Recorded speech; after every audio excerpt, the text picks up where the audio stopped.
Okay, so I'm live now again.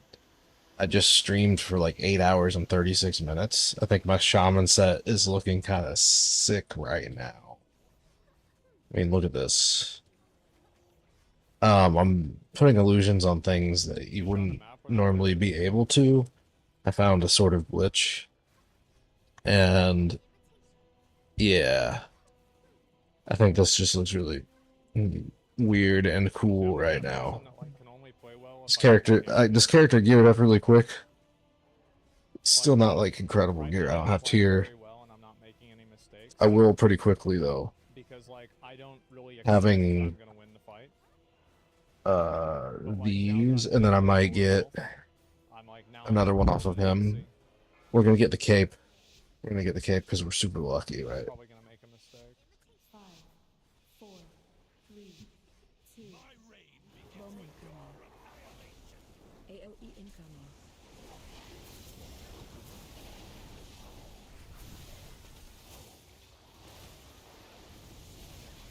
I don't know why that happened, actually. Knocking back. You have to see.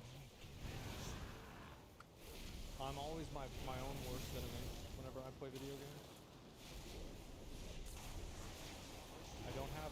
I don't heal I don't like play Threat well under incoming. pressure. Like at all.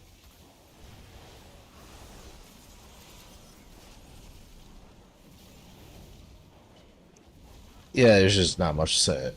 Kind of like Asmongold. He doesn't really have much to say over this. It's kind of a Because I just marathon. know that I have the Your skills to attention is on other control stuff. He's talking, but like he's the talking in a weird thing certain to type know of is that it's way. like some like weird mental game I'm playing with And myself and like I don't know. It's not like he's reacting to anything or me either. This would be sort of what it's like if you're playing in Discord with a group of people. Like one person just kind of like has a conversation because people can't talk over each other. how I am. Over a certain amount of people, people can't really talk in a meeting unless there's designated like. You AOE make excuses incoming. for it? Well, it's not really an excuse, right? I'm just saying like that's what it is. I just I'm like I'll get like a panic. I feel like if I like actually took drugs to like Stack not height. have that happen, like I would actually Stack be like height. extremely Teleport patient. on you. But I just don't want to do that. Because I remember I could play like in choke artist I am Phase two. um and I would play in Threat incoming. what do you call it, arena.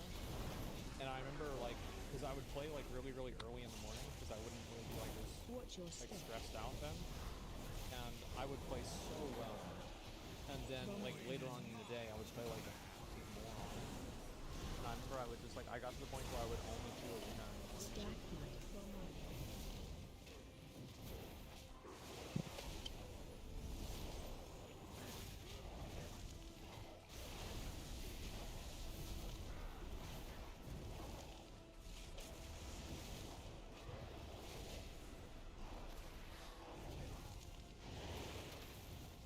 Stack height. Teleport on you. Oh, well, there it is. Breath incoming. How many people say they play better pool after the few drinks?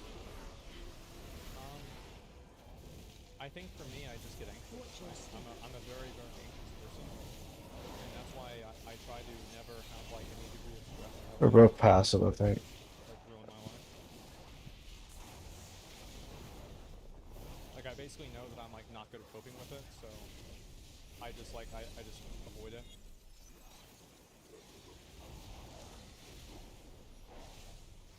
Bomb incoming.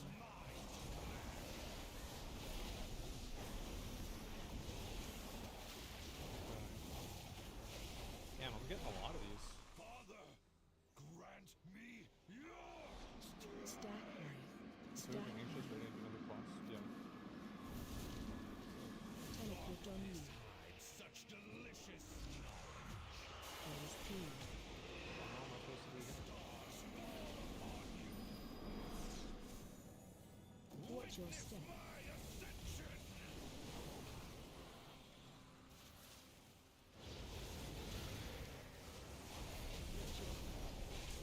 Interact one.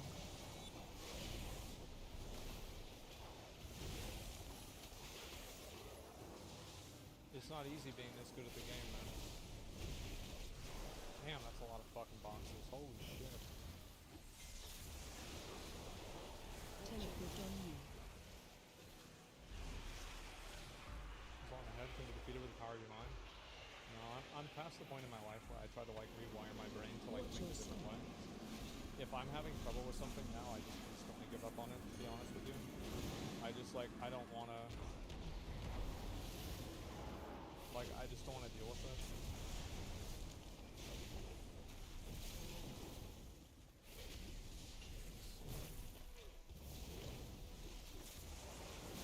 Watch your step.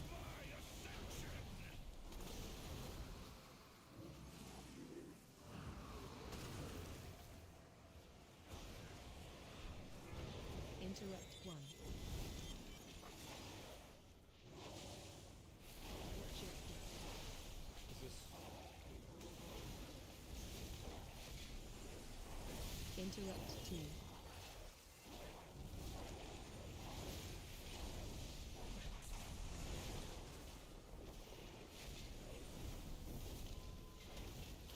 oh, well, yeah, no, I'm just not sure exactly, how it works.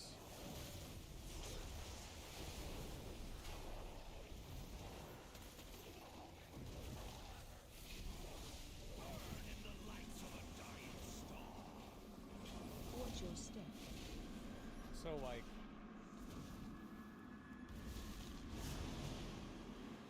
I mean, I don't know, because it's not the same. Okay, so it's this one, right? So then if I do that, will this work? Okay, it will. And then it's going to be this one.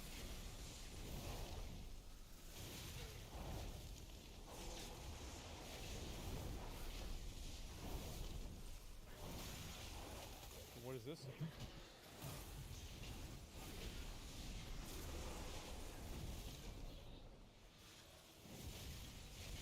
There's no... Watch your step. Oh, I didn't realize it was only me. I wasn't thinking. Interact 1. Stack high. A giant increase in level? That's cool.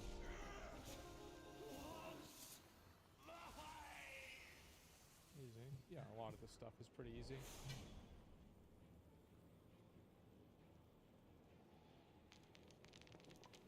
What is this foul place? It feels as though it is somewhere beyond, teeming with raw, dark energy. Sarkareth lost himself to his pursuit of power. Now what will happen to my people? Is this the Yeah, I need to get a better ranged character to clear these guys faster. I feel like this guy isn't very good at clearing.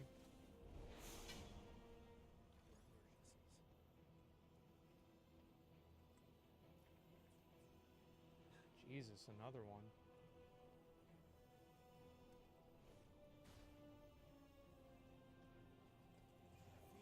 Try Encore? Is she good at clearing? I feel like she's kind of not.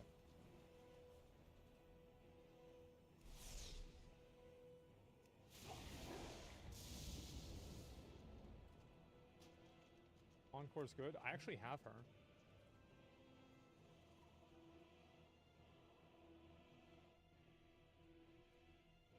I see. It's just for real inside. Is this gonna burn the entire thing? Yeah.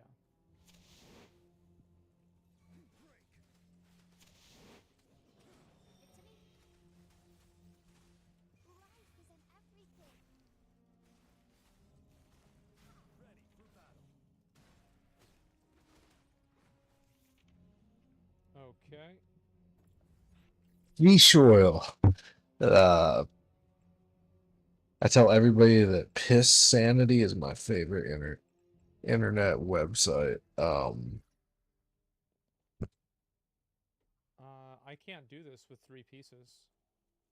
4 I can do it with.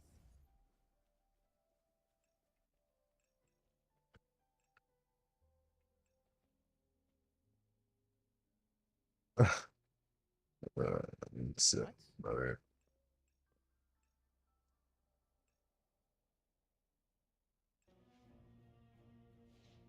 Look at that, This is so scuffed. man. You're actually supposed to do this? This feels so wrong.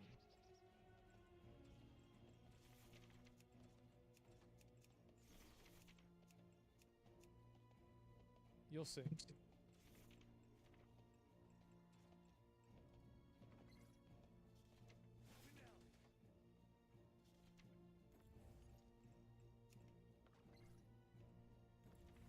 Actually, no.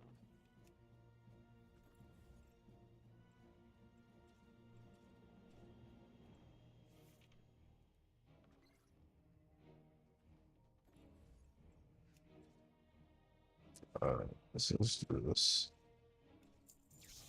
Ah, fuck. Okay.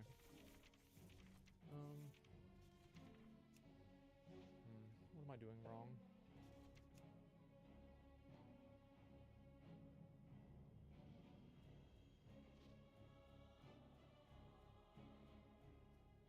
Oh.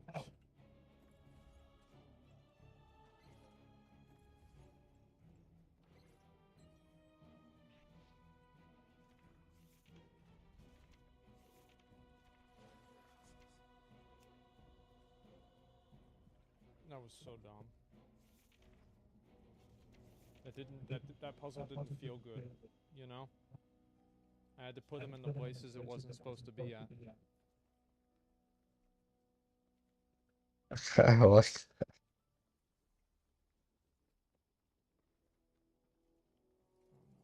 Another one?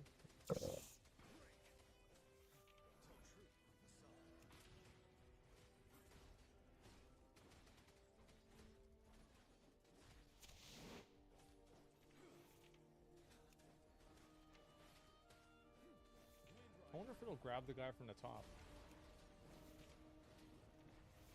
Oh, it won't if it's down there.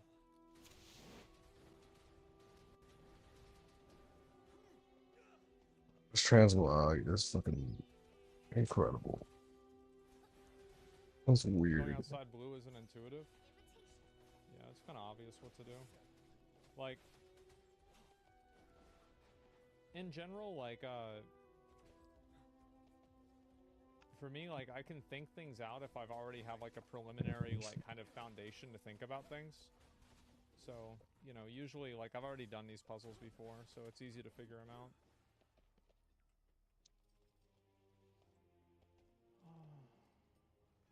Okay.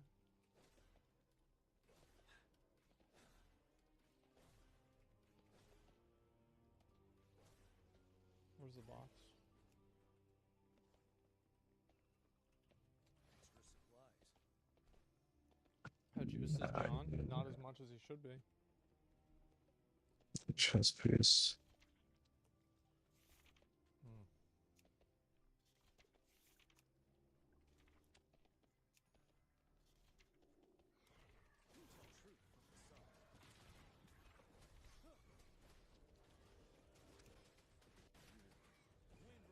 Have you done the hologram bosses? They're crazy. You want me to do one? Wouldn't hurt to be more prepared. 28. Yeah, okay.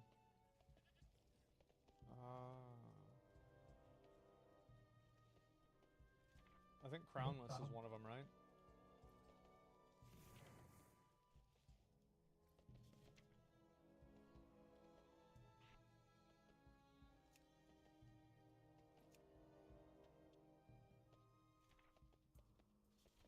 Which one is it? Because I know there's the Heron. No, no, that's...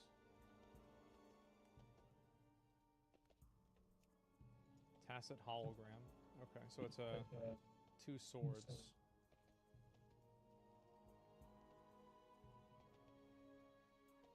That one? This one here? I see. Yeah, sure, I'll go do it.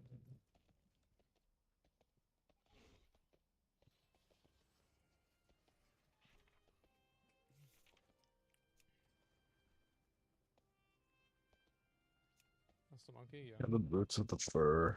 Oh.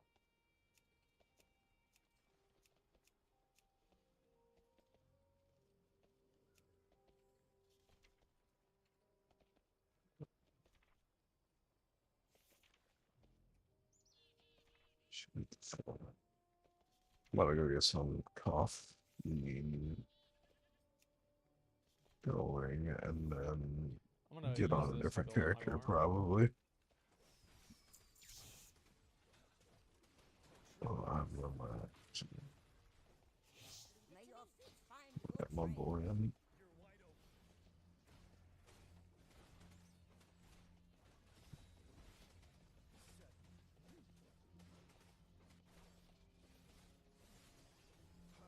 It's just unreal how good this transmog is.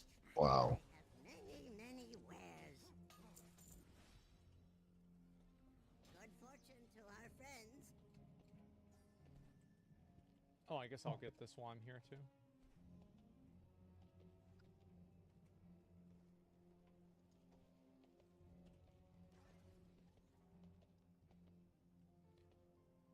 Okay, Mr. Monkey. Where's Mr. Monkey? He's over on the other side.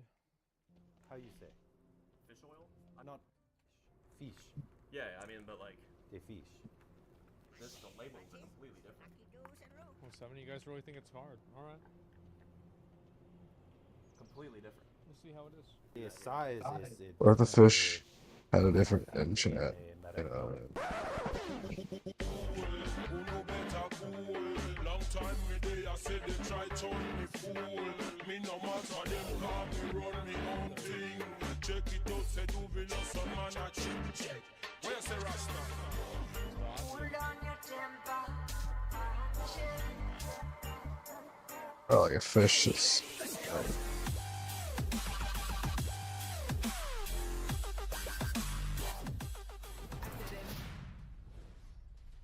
Alright guys, so today we're returning fake supplements to GNC. We got here Total Whore. It says when you're ready to text the boys. And the ingredients here we got booze, daddy issues, past relationship trauma, some taurine. Total Whore when you're ready to text the boys. You gotta take the scoop out because you don't even need a scoop. Just pull it out. what's it called? Fish. You hold the condom. Yeah, Just unholy. pull it out. I'm holding the condom. Oh, so I don't need to use this then. I can pull you just pull it out. And this is a nip of alcohol. This is a shot glass from the Bahamas. The fish oil is very good for your joints. Beta melanine. I don't like this stuff because it makes me feel like a total bitch. Sea floor. I'm getting this one ready for the next shot. We got a little pineapple under the sea, a little fishing lure, rusty hook on an anchovy, fishing weight, lines. It's at the bottom of the sea floor, so it's got to have some ocean water in there.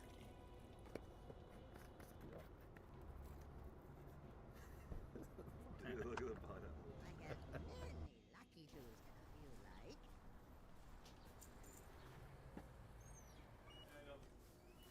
Hello. The English is no good. How you say need return? Return? Return. Yeah. Yes. I got the fish oil, Okay.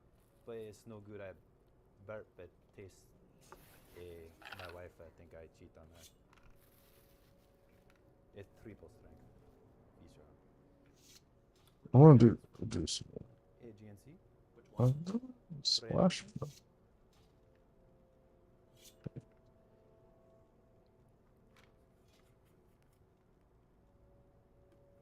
Never seen.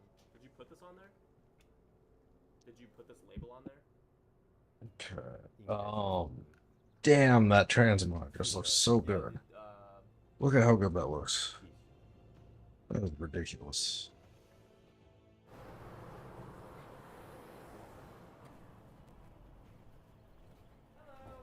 Hey there. Hey there. I gotta do a return. Sure. One second. Alright. Do you have a receipt? Do you have an account? What's about to do? Oh no, my girlfriend actually got it, and I'm trying to take it back, but she didn't have the receipt, so. Does she have an account? She might. I What's don't the phone? know. It just makes it easier to look up the return. If she, Oh, Yeah, 941. There's just like pre-workout. No, yeah, I know. This Yeah. is actually not ours. The seafloor. The C-floor? No, we don't sell C-floor. We sell C4, but not C-floor. Like the letter C, number 4. We don't sell this one. Do you have a phone number with us? How you say? Phone number? No. Do you have a phone number with us? Oh, no. No, my country is not like. It's a fish, I would have you to, know? I would go to the Bradenton store because I don't. This label, this is like printed on. I don't even know what this is. No. Like I have no idea. I've never seen. No, this. alright, this thing has been rigged this entire time. I'm getting it for people. Oh no. this thing makes you No, it's- larger. It's, I don't know why this is. Let's do this. it's the. Yeah, I It's don't. like. Yeah, but I don't have like this. Like I've never seen this How you say? fish oil. I've never seen. Like, this No, is it's not spelled. fish. Not fish. Fish. Yeah, I mean, but like. Fish. Yeah, but this is like not spelled. This is like printed on. No. It's like a piece of paper. No, can't be. I have no idea. This is fish oil. I can see it in there. No. But I don't have. That's the Like, fish. like this, the labels are completely different. No. Like the size, right? Like. What it? I don't understand. So you don't. This is a brand of products that we do not sell. I thought I've seen. This is like a. Everyone carries this, right? Like Walmart. Walmart may, but we don't. We have And, like- C4, like the letter C and the number 4. Not Then what's the difference with this? different company, I'm assuming, brother. Seafloor. Yeah. Yeah, it didn't have the It didn't have like the scoop or anything. It just had like Well, yeah, unfortunately, if it's not something we sell, I can't. it was like leaking. It has the pineapple, but as you can see, it says it has a starfish, but I didn't see a starfish in there. Yeah, again, though, But- we don't sell it, so I can't do anything with it. You have to find out where she bought that from to be able to do the return. But like the scoop, there was no scoop, but there was just this Okay? fishing lure with like a rusty, it's like a rusty hook. Check out that noise.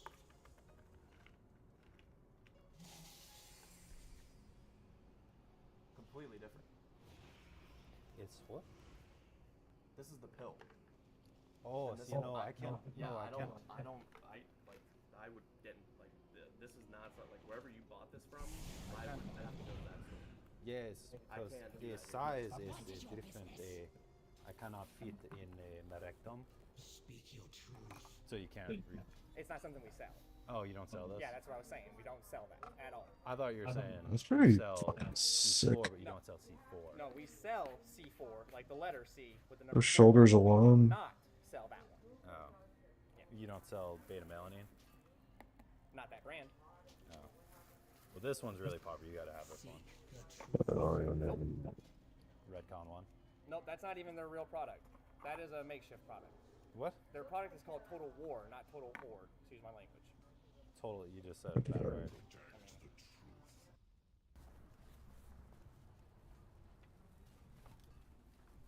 Hey there.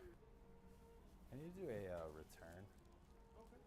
Yeah, my girlfriend got this like pre-workout, and I didn't particularly care for it. Need the receipt? Oh, I don't. She didn't. If She I got only it, want the so I didn't have shoulders. receipt. I need a receipt. Oh dang! But she got it at GNC. You ever seen this one? I've never seen that. No, I've never seen either of these actually. How's it going, bro? I need to do a return. I'm not gonna lie, this stuff tastes like straight up sand. It's like this vegan protein, bro. It's like It's literally called sand. what? It's literally called sand. No, this is vegan. Oh, wait, I thought this is vegan protein or no? This is sand. I mean, the flavor CS the key. Like I saw the show. Where's the fucking camera? What? Is this a YouTube video? No, I don't know what you're talking about.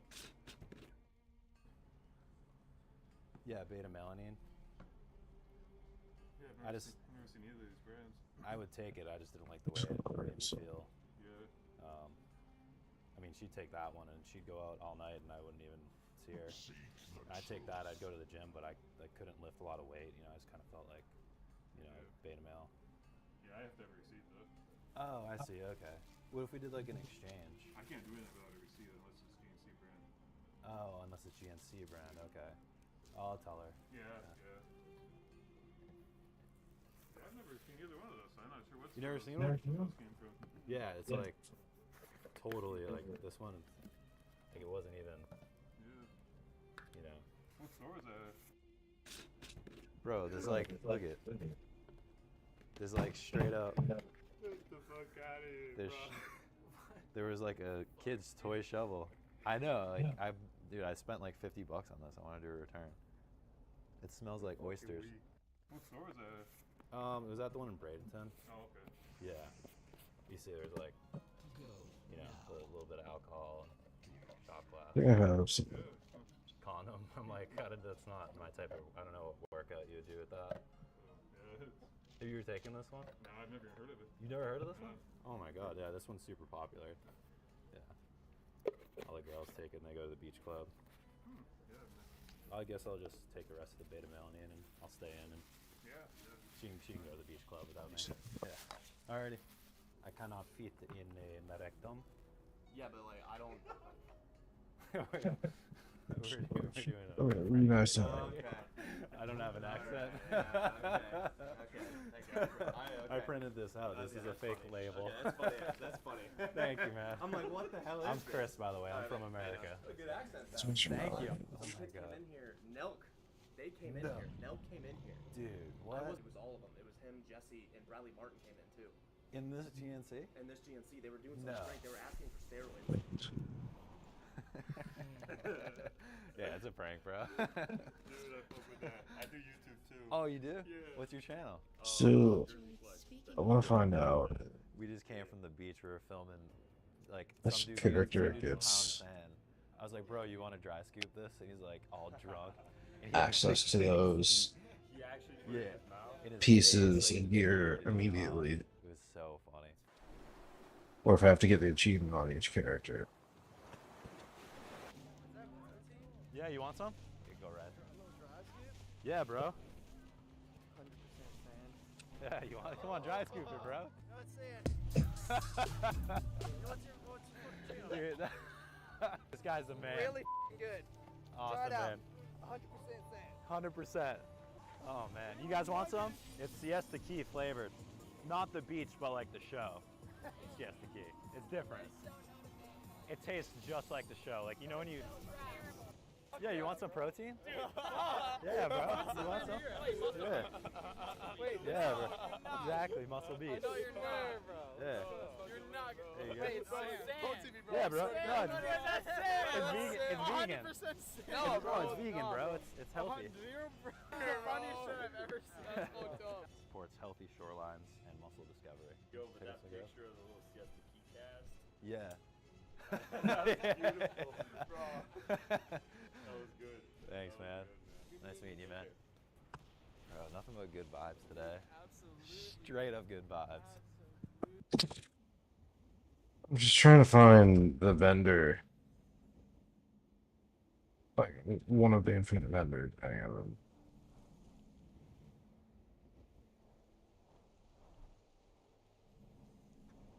Am I like in a potential room or something? Like, what's going on? No mobs. Some instance on that boat or something.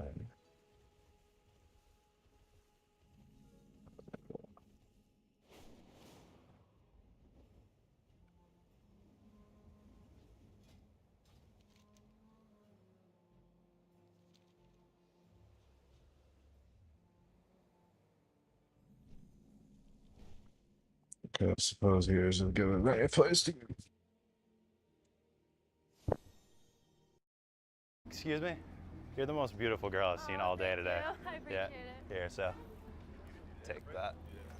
Thank you. It's a grain of salt. Oh, perfect. Thank Yeah. I just want to say thank you so much to all my loyal subscribers. It means the world to me. You guys are the best. Just take that with a grain of salt. Oh, we got a girl coming. I just want to say you're beautiful. you. Yeah, here you go.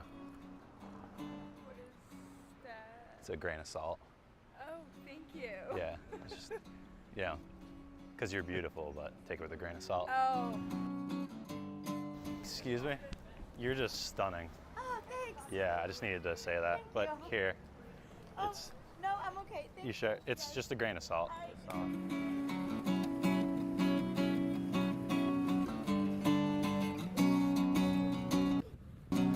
You're a fucking creep today, dude. Bro, she's like, Valerie, no. I guess it does look like crystal meth or some sketchy shit. You're just a fucking weirdo, dude. Some weirdo guys, I don't know. What do you guys think? W Riz, boys. L Riz. L on the salt Riz. Get no salt Riz today. No cap. Damn, they like ran. I just want to say to my loyal subscribers who've been here since day one, hold up, we gotta victim. A victim. You're the ugliest bunch of subscribers I have ever seen. Yeah, it really just looks like drugs or something. It's like, Valerie, no, run. No, Valerie, don't touch it. get it away from the dog. I guess, I mean, we're in Florida and you never know, like there's crazy people with like fentanyl poisoning people. Yeah. Take it with a grain of fentanyl. I can't even say that word on YouTube, I don't think. Take it with a grain of crack. Okay, thank you. How'd you hurt yourself though? I got hip reconstruction surgery. Really? That's unbelievable. I was born with hip dysplasia, believe it or not. Okay, that's what I have. Yeah, but they put me in a cast when I was a little baby and Oh, they caught it when you were a baby. yeah. Okay, yeah. They caught it like 3 years ago in me, so. I Dang. had to get. You seem like you're in like great shape though. I don't know how the hell. I've like done sports my whole life. Really? Yeah, so. That's amazing. Well, it'd be cool if I grab your number. I have a boyfriend. Oh, you do? Oh, okay. Well, have a good one. Take it with a grain of salt. Hip dysplasia, which I was born with, but they caught it when I was a little baby. And I guess it was because my dick was so big that they were like, he must have something wrong. So they... Take a grain of salt out of your pocket right now 'cause I know you're lying. But no, I really had hip dysplasia, and they put me in like a cast when I was a little baby, like a thing that maybe like sit like a rotisserie chicken. I don't know, something like that. My mom said. I mean, she was was genuinely very beautiful though. I feel bad doing that prank to her. What did you say to her? I just wanted to say you're beautiful, but take that with a grain of salt. Yeah, she even thought it was funny once I said the grain of salt. You guys are beautiful. Here, take it with a. It's salt. I don't know. I'm just trying to be nice to people, and oh, sure, you'll take the compliment, but you won't take the grain of salt. Fine, you were ugly anyways. Oh, you know what? You got if they don't take the salt, then I'm like, you know what? You guys are ugly. Actually, I was just joking. Take that with a grain of crystal meth. Oh, it's a grain of salt. I'm filming the ocean like here. I believe it's the best in the world. Wow. I'm Chris. Nice to meet you. Good to Yeah, meet you. pleasure. I film here pretty often, so I'm sure I'll see you again. I'll come by and say hi. Take it with a grain of salt. Where'd that salt come from? Oh, just this salt shaker. Italy and Spain. I'm sure it's a lot better. It's local. Yeah. And it's all handmade Yeah. and hand harvested. It's a nice boat, dude. I like it. A grain of salt. It's a grain of salt. Grain of salt? Yeah. Oh, okay. What is that for? Well, because I said it's a nice boat. Oh, okay. But just take it with a grain of salt. Appreciate it. Yeah.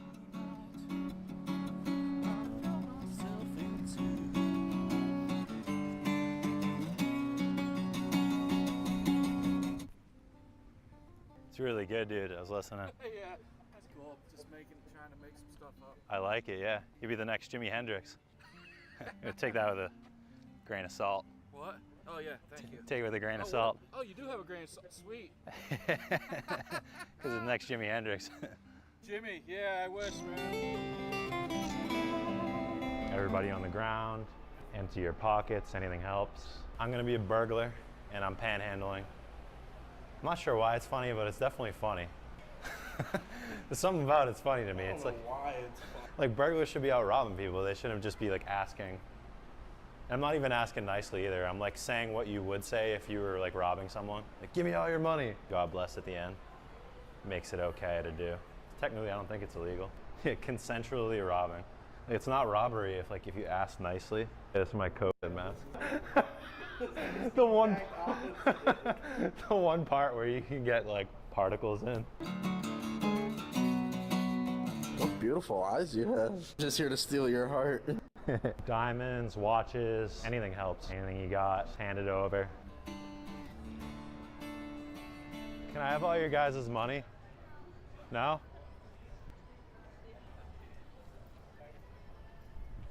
Okay, I'll bite. Can I have all your money? Why? What do you want to do with it? Oh, I'm a burglar. You're a burglar. Yeah. Okay, what kind of burglar? Uh, Are you like a breaking and entering burglar, or are you a robber? well, see, I used to be, but now I've just kind of decided to turn over a new leaf and ask nicely and come out here and hold a sign. Nicely to take our money. You're asking Yeah. rather than taking. But then you're not taking. You're asking for a donation. So it says you should say, "Please give me all your money." Oh, you think if I said please, well, I would? If you said, "Please give me all your money," and you kind of lose the intimate contact with the headpiece there. Oh, okay. So maybe if I said please and I lose the mask, I would. Yeah, that might be a little different, but I don't know. It's it's a different approach. It's good. I might increase the conversion rate that way.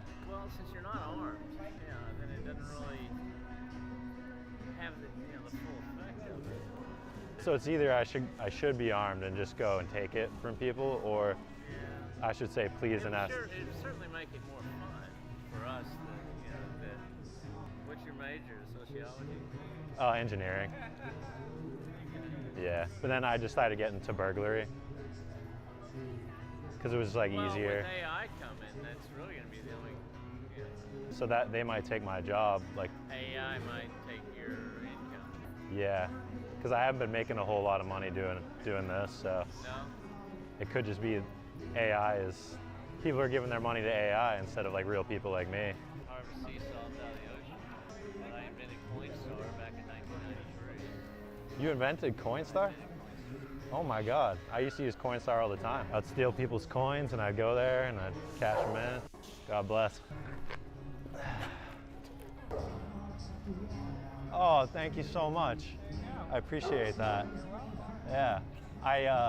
I'm a burglar, but I'm deciding to turn over a new leaf, and so I decided to panhandle instead. I see. Well, it's the most creative way I've ever seen a panhandler do it. Well, thank you. That's the reward. That's for your creativity. Thank you. I appreciate that. You're an angel. Thank you so much. I'm just joking. I'm a YouTuber. I'm just doing a social experiment. I don't want to accept your money. I'm so grateful that you came up, though. That was very nice of you. Thank you so much. Grandmother and granddaughter. So I said, Oh. I thought he was saying, hey, this guy's a burglar. Watch out. Yeah, she gave me money. So thank you. High five. What's your YouTube? I'm Pisanity. Pisanity. And yep. Bye. Thank you. They gave me money. I couldn't believe it. Yeah, I try to do jokes that make people think and are creative, and I try not to like push people's buttons too much. And see, that's like the equivalent of the original get on an elevator. It's really all that is, except it's updated. Yeah. My generation used to say, get on an elevator and face the people. This is the same. That was it. It's a modern version of getting on an elevator. And instead of facing the door like everybody else, turn around and face the people. Oh, I see. Face the people, yeah. I like that saying. Definitely love doing it. This one, I wasn't sure how people were going to take it, and people took it well. So I don't know if you remember, but we were filming a video. It was like 3 weeks ago or so. Yeah, I recognize you from somewhere, from here. From here, yeah. I was giving people a grain of salt, or complimenting people with a grain of salt. Okay, now, yeah. Did you really invent Coinstar? Oh, wow. That's amazing. Good to see you. Nice meeting you. Give me all your money, dude. Yeah. Give me all your money. Wait a minute. You missed the hand. You got me in the fingers. No one wants to leave a finger straight. I love the tattoo. That's awesome. I'm American, baby. I am a conservative, and I'm very proud to be an American, not a freaking liberal. Baby, USA all the freaking way. I love it. Oh, Pisanity. Have a good day. Good to see you. Take Nice care, meeting man. you. Thank you. Well, it was nice meeting you, and I'll probably see you again out here. I come here all the time, for sure. Oh yeah, that thing will zoom in, man, so like crazy far, like 2 football fields. You could see like you could see like your skin cells with that thing. It was nice seeing you, and I'm sure I'll see you again. Hi there. I'm getting signatures for a petition. I was wondering if you could help me out. For a marijuana mandate. Oh, and what's the mandate? that everyone has to smoke weed. Sorry, I can't agree to that. Oh, no? No. Oh, okay. Hey I'm gonna do that real quick, I'm getting maybe. signatures for a petition. I was wondering if you could help me out. Yeah, what's it about? Sure. It's a marijuana mandate. Yeah, that's fine. Like pro or against? Oh, pro. Okay. Yeah. Here you go. Cool. It's so basically like once you turn 18, you have to get your THC levels tested, and they need to confirm whether or not that you smoked. Like they make you smoke. They make you smoke? Yeah. Like people have to smoke weed? Yeah, like a mandate. You're gonna make everyone smoke weed? Yeah, like literally everyone. Fuck yeah, why? Well, because I feel like more people should be Wait, you're gonna smoking weed. make more people should because people think it's like, I don't know, I feel like people are too anal about like the fact that it's like they're like, oh, this is a drug, but it's like they're okay like drinking is legalized. Exactly. The way that people act when they're drunk is way worse than 100%. What if people what if someone is like, I don't want to smoke right now? That would be Are you gonna against. force feed them? Yeah, like you would literally have to. But you can do, Away, yeah. like you can do edibles and stuff. I feel like this is like on a show right now. What? Do you, what? Is this like, are we being filmed right now? No, I don't know what you're talking It was about. like an Impractical Joker skit. I just like. Oh, I love that show. Wait. But with weed, it's like everyone should be doing it anyways. So What if it's people like with autism? Honestly, are you gonna make people with autism do it? yeah, it might even help with their symptoms. What about shrooms? Do you think everyone should do shrooms? I've never done shrooms, but I support shrooms. I think you would love it. Should we do a shroom mandate? Yes, I think everyone should microdose when they're 18. I think that's a really good. I think that would just be good for society. People would be a lot less materialistic. Yeah, they'd be less. They would just be like, and like just like I don't know, more connected to God. Yeah.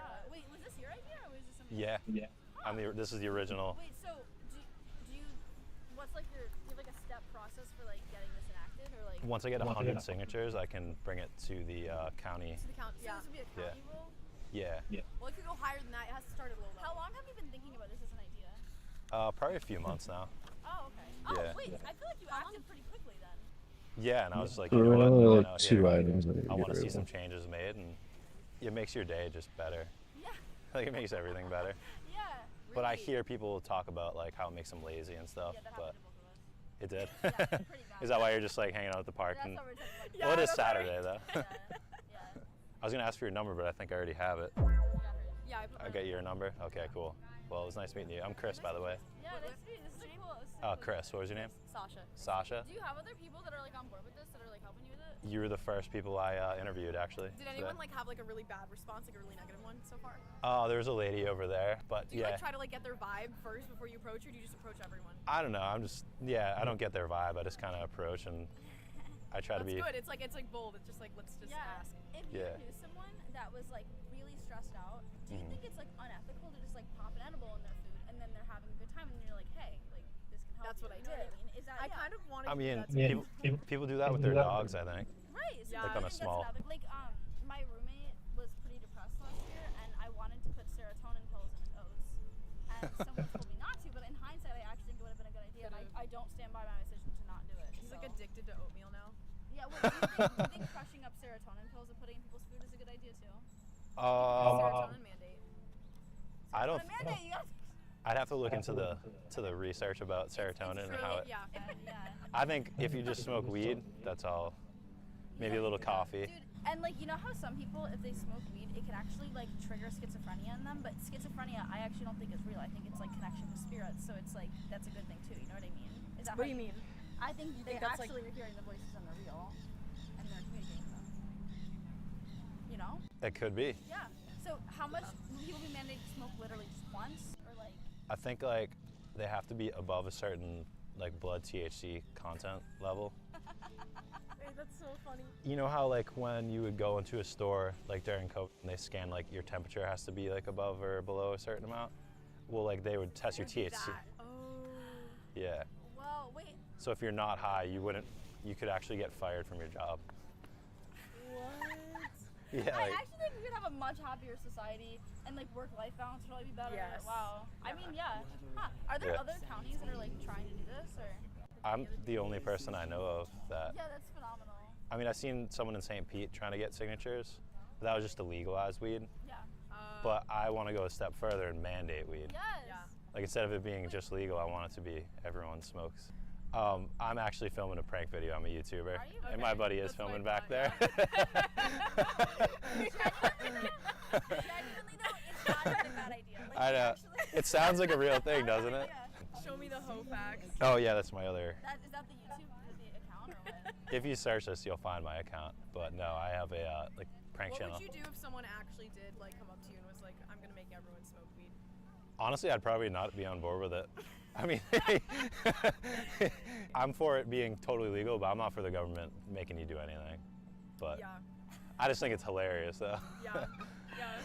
That's so funny. I don't think anyone should have to do anything. Oh, okay. I see where you're coming from. Yeah. What's the aim of your YouTube channel in general? Is it just like To do pranks? is it mostly like petition type stuff? Not just petitions, but like everything. Like a lot like Impractical Jokers, but Yeah, he was like, "I love that show." No, this isn't a Yeah. prank. He's like, "I love that show." like, what did I do? I made a motorized toilet and I drove it around town. What's your YouTube called? And there you have it, folks. Marijuana is officially mandated. Everyone has to smoke weed, whether you like it or not. And it's because you have to, and we'll fire you if you don't.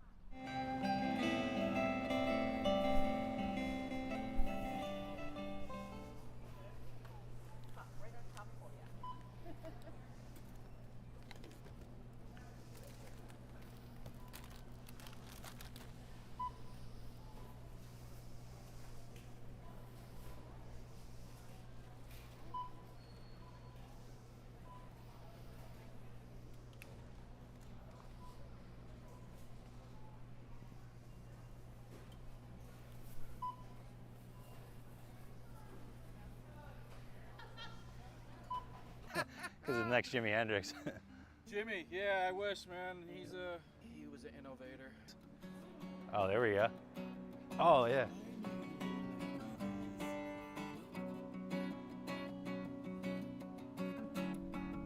I know this song.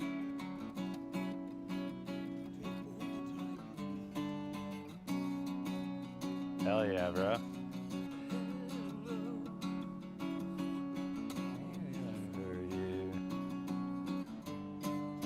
ever long.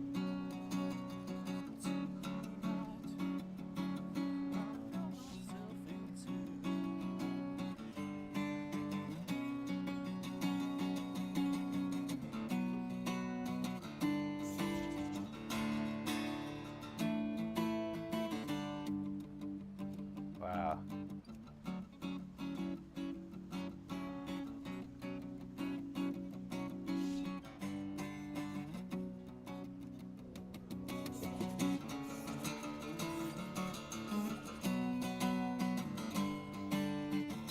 Just can't sing Dude. it, you know, but Dude, that was amazing, Thank bro. you, Holy thank you. crap. Wow. Little Dave Grohl. Yeah, the Foo Fighters, yeah. Yeah. You take donations? Sure, man. Yeah, I'll yeah. take a buck or two for Let's whatever. do it. you know? Yeah, bro, that was sick. Here's a 5 spot. Oh man, I appreciate it. Yeah. You take it with a grain of salt, though. Yeah, that's right. I gotta put that in my pocket. That's funny as hell. No. Yeah, I should take the grain of salt back because you really could be the next Jimi Hendrix. That was very, very good. Really. Yeah. Good job. Thank you. Yeah. That's what I do. You know, I worked at Martin Guitar, Mhm. guitar manufacturer for like 18 years. Yeah. Then came down here a couple years ago and thought, I'll just write music, you know, and you never know who you run into that might be like, hey, you know, you interested in doing this and that, you know, and network or whatever, you know. Yeah. That's what I got a lot of different genres I cover, country, you know, blues, all that stuff. I'm Jason in. Fondue. As one word, you'll come across like, I'm just starting to build Instagram and stuff. The thing about Rogue is you have to build. I could play 2 specs and get daggers, or I could play 1 spec and get non-dagger. Yeah. And that'll loop.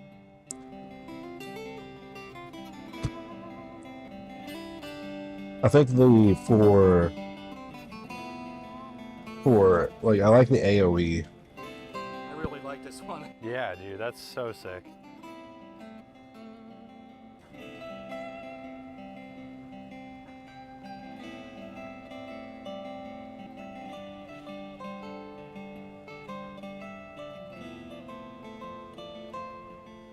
That's awesome.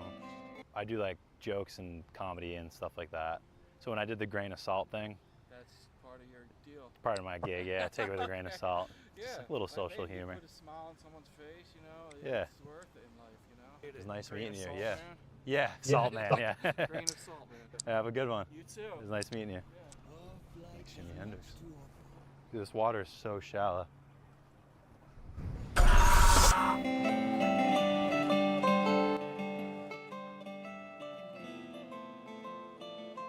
Do a random. What was that?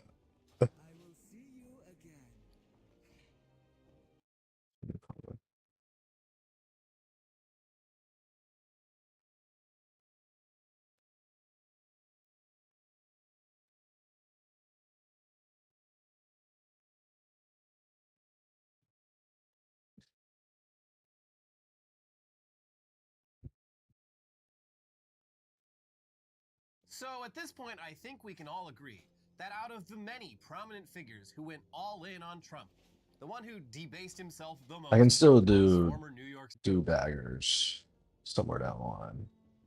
I'll get a pair of daggers. I have a pair of daggers right now. Not the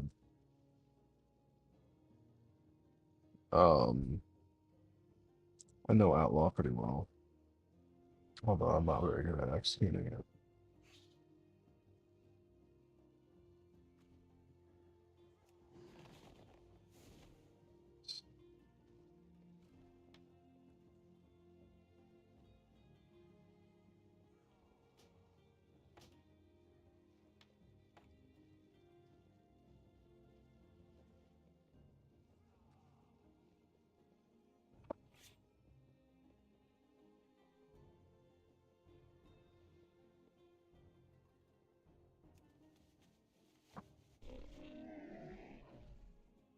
I have just the thing, Wanderer. I feel like making a new set.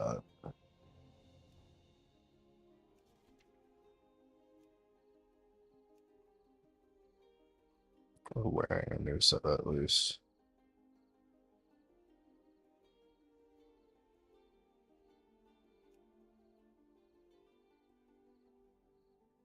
It's like, what? I was like, this is some dumbass. Wasn't. It's like some what we. So we were transmogs are doing, like there were all these weird limitations on levels.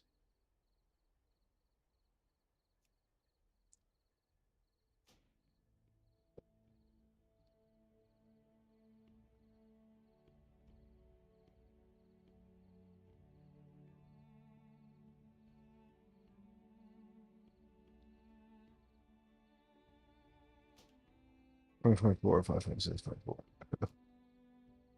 Not about that.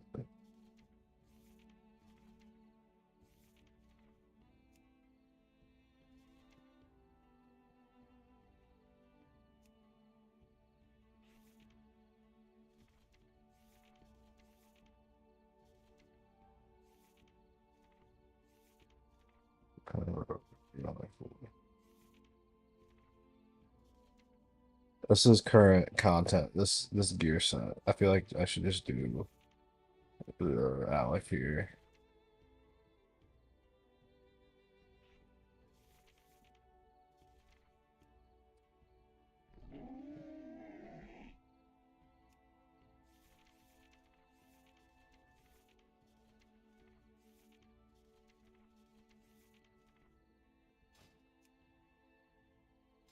Maybe not.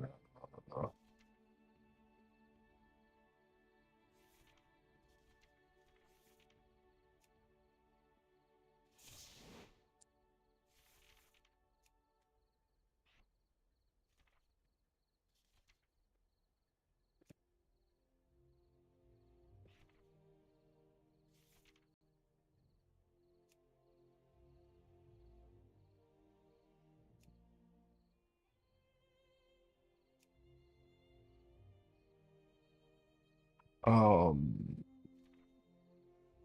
don't know which one I used to use in this.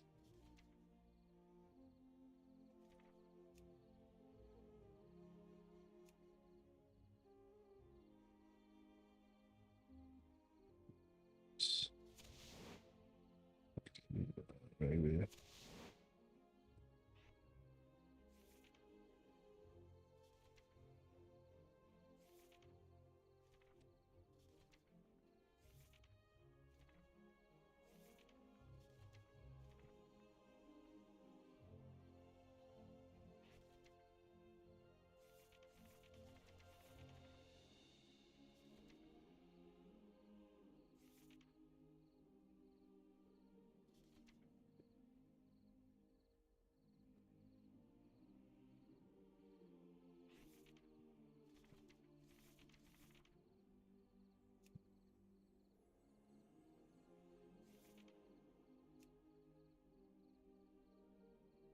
I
don't know about that.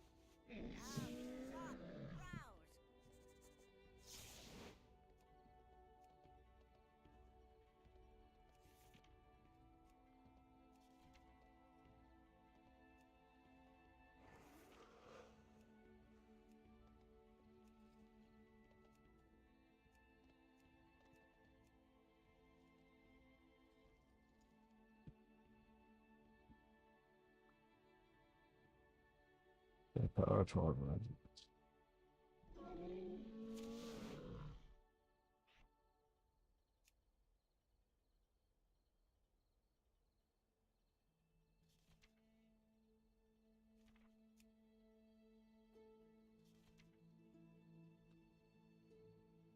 Like, where's your ass was the one up there?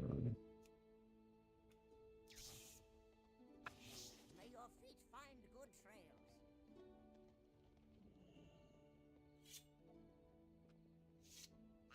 Punches, lucky doos and root.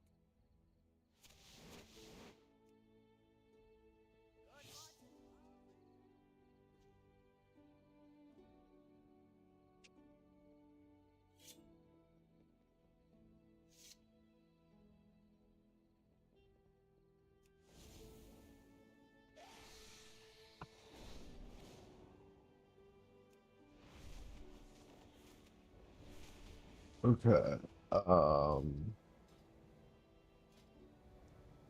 Yeah.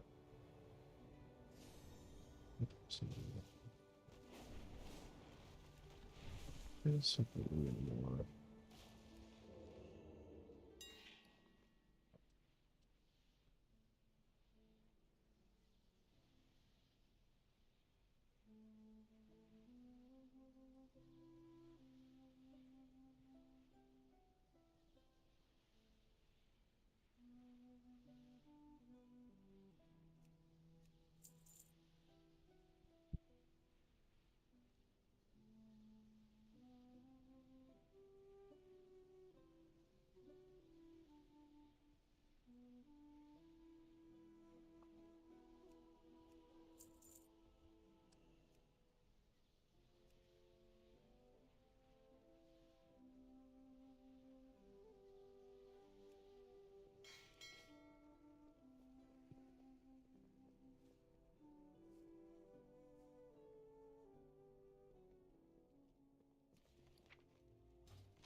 Rudy Giuliani.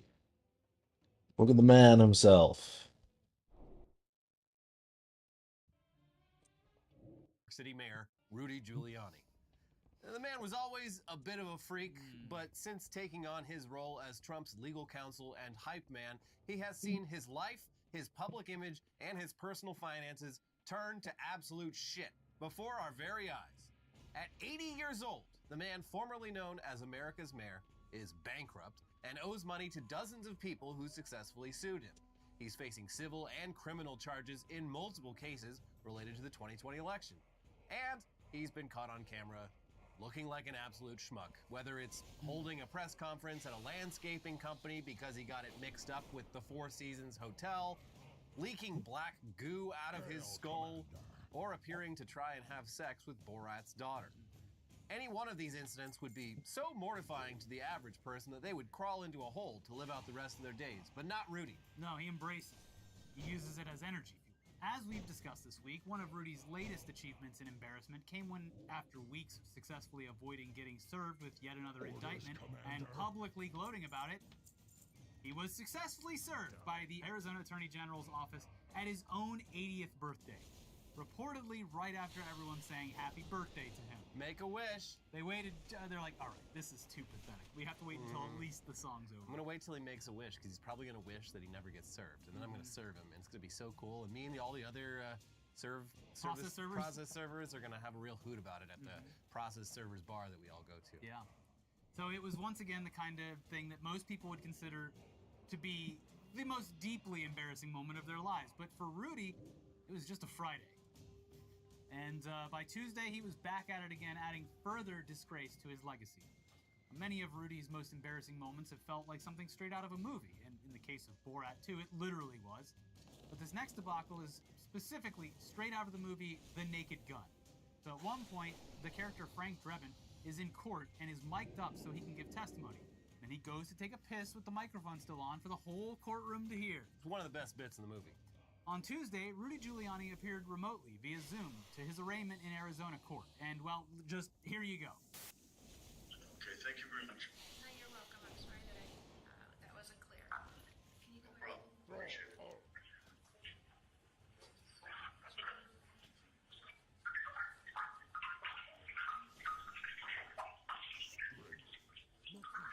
Great. Number 66 on today's calendar. 66 is CR 2024. Your gold is welcome here. Is that me?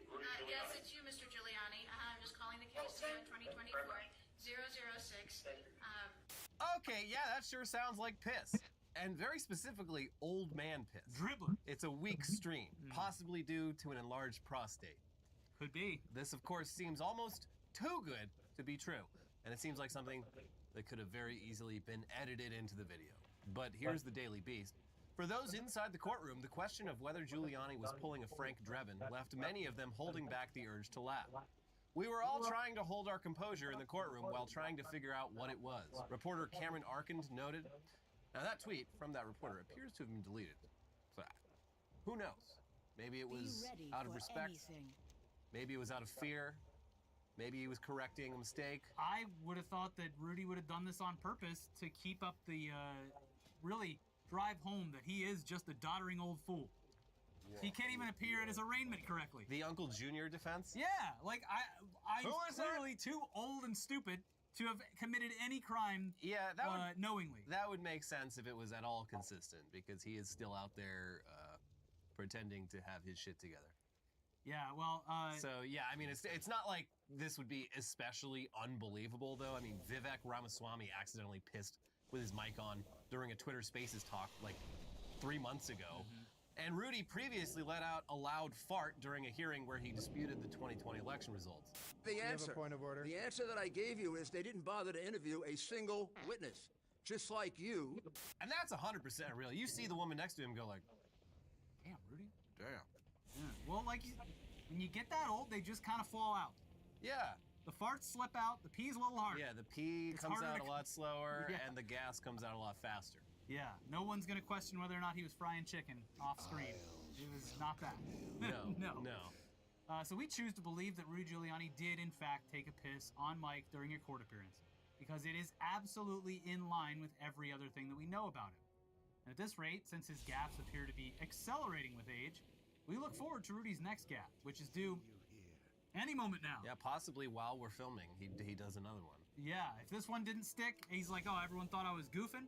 I'm gonna have to do something even more senile. He's gonna have to shit his pants. Yeah, well, he might have actually done that when he let the other one loose. That's true. Yeah, we don't know. But speaking of people who have hitched their wagon to the Trump train and will now forever be associated with it, Kid Rock has seemingly benefited from his Trump connection much more than Rudy Giuliani has, earning himself a fan base that, at this point, probably cares a lot less about his actual music than the fact that he's one of the few famous musicians that has gone full-on MAGA.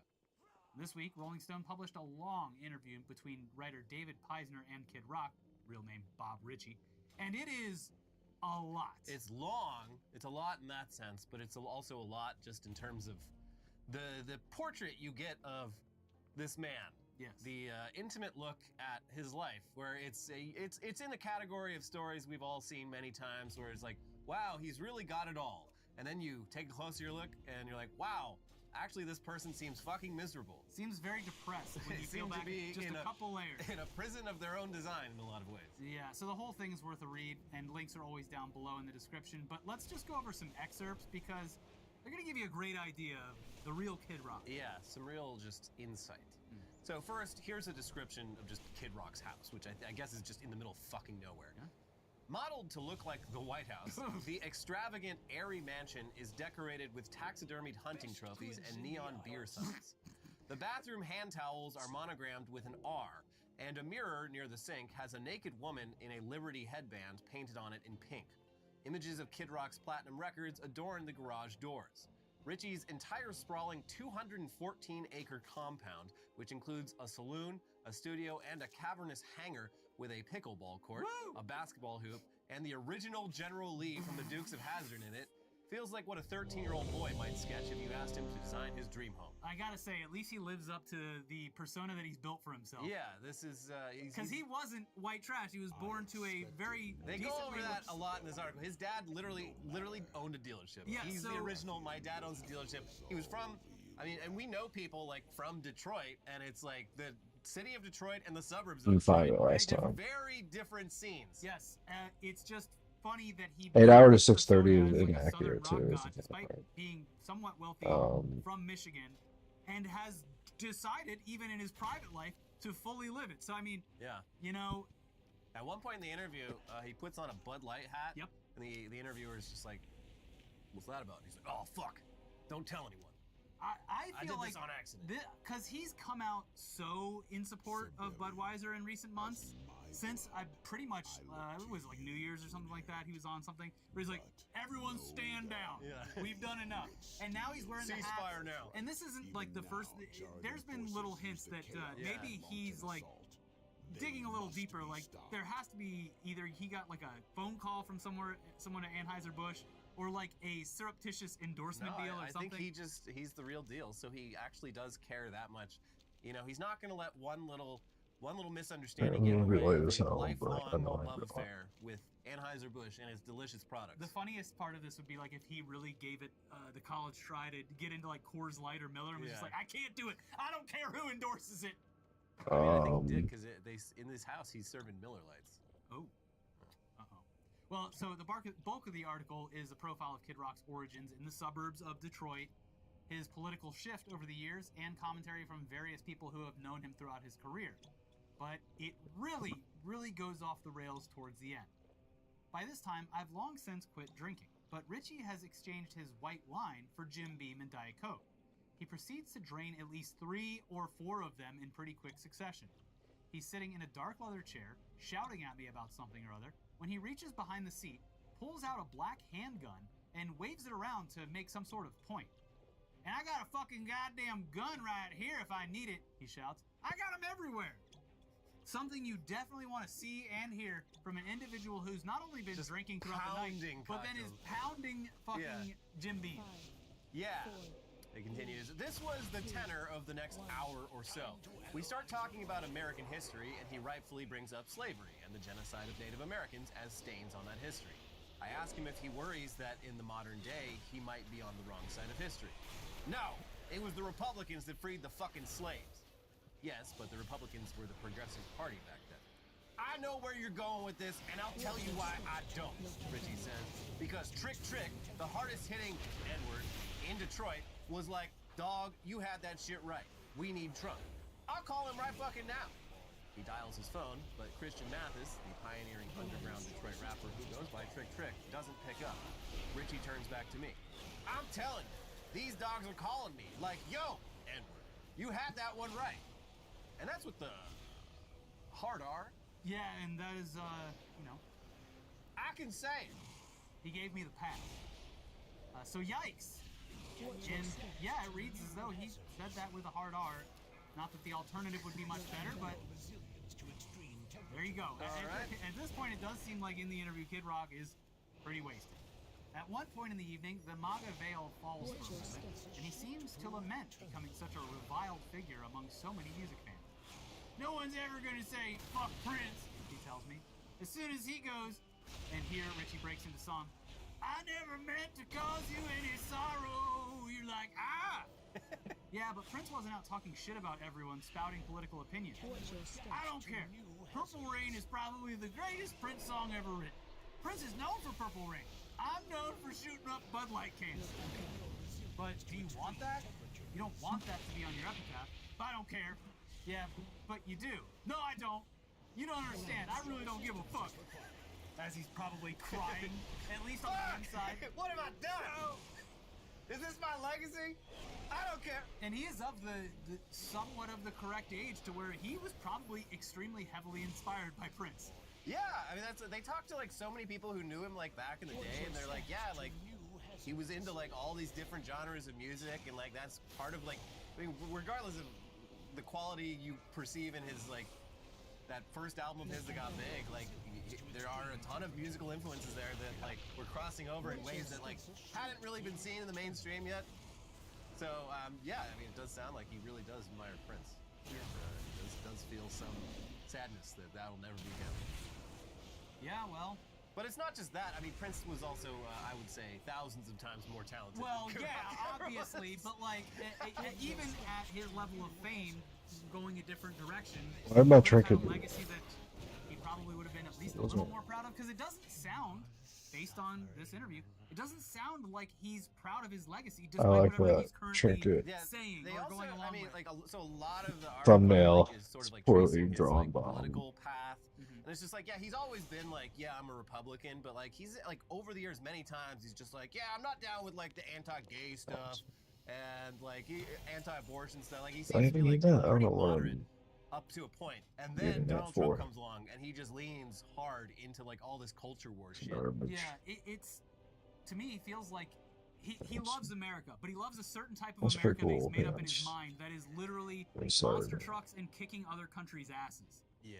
It's like, I'm sure 9/11 had some effect on it, because he probably was like, fuck yeah, and we're gonna go kick their ass.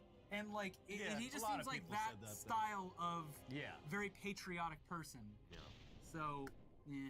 But so the end of the interview is a long, drawn-out argument between Kid Rock and the interviewer over whether the interviewer can leave.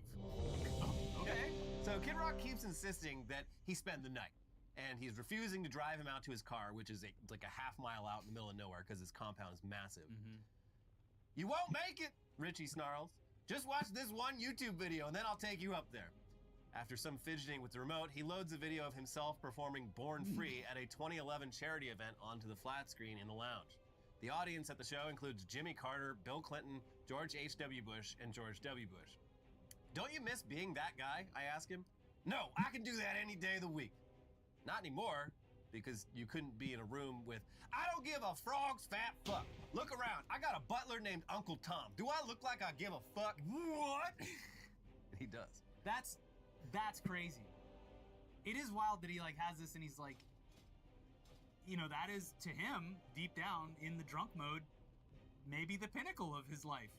Oh, maybe yeah, it was 100%. all. You're playing to 4 presidents? Yeah, and then it's all downhill from there because you latch yourself onto essentially a criminal, and he's trading playing for 4 presidents to being best buds with 1 president. At one point in the interview, he's like, "Watch this." He calls Trump, but Trump doesn't pick up. Well, yeah, just like Trick.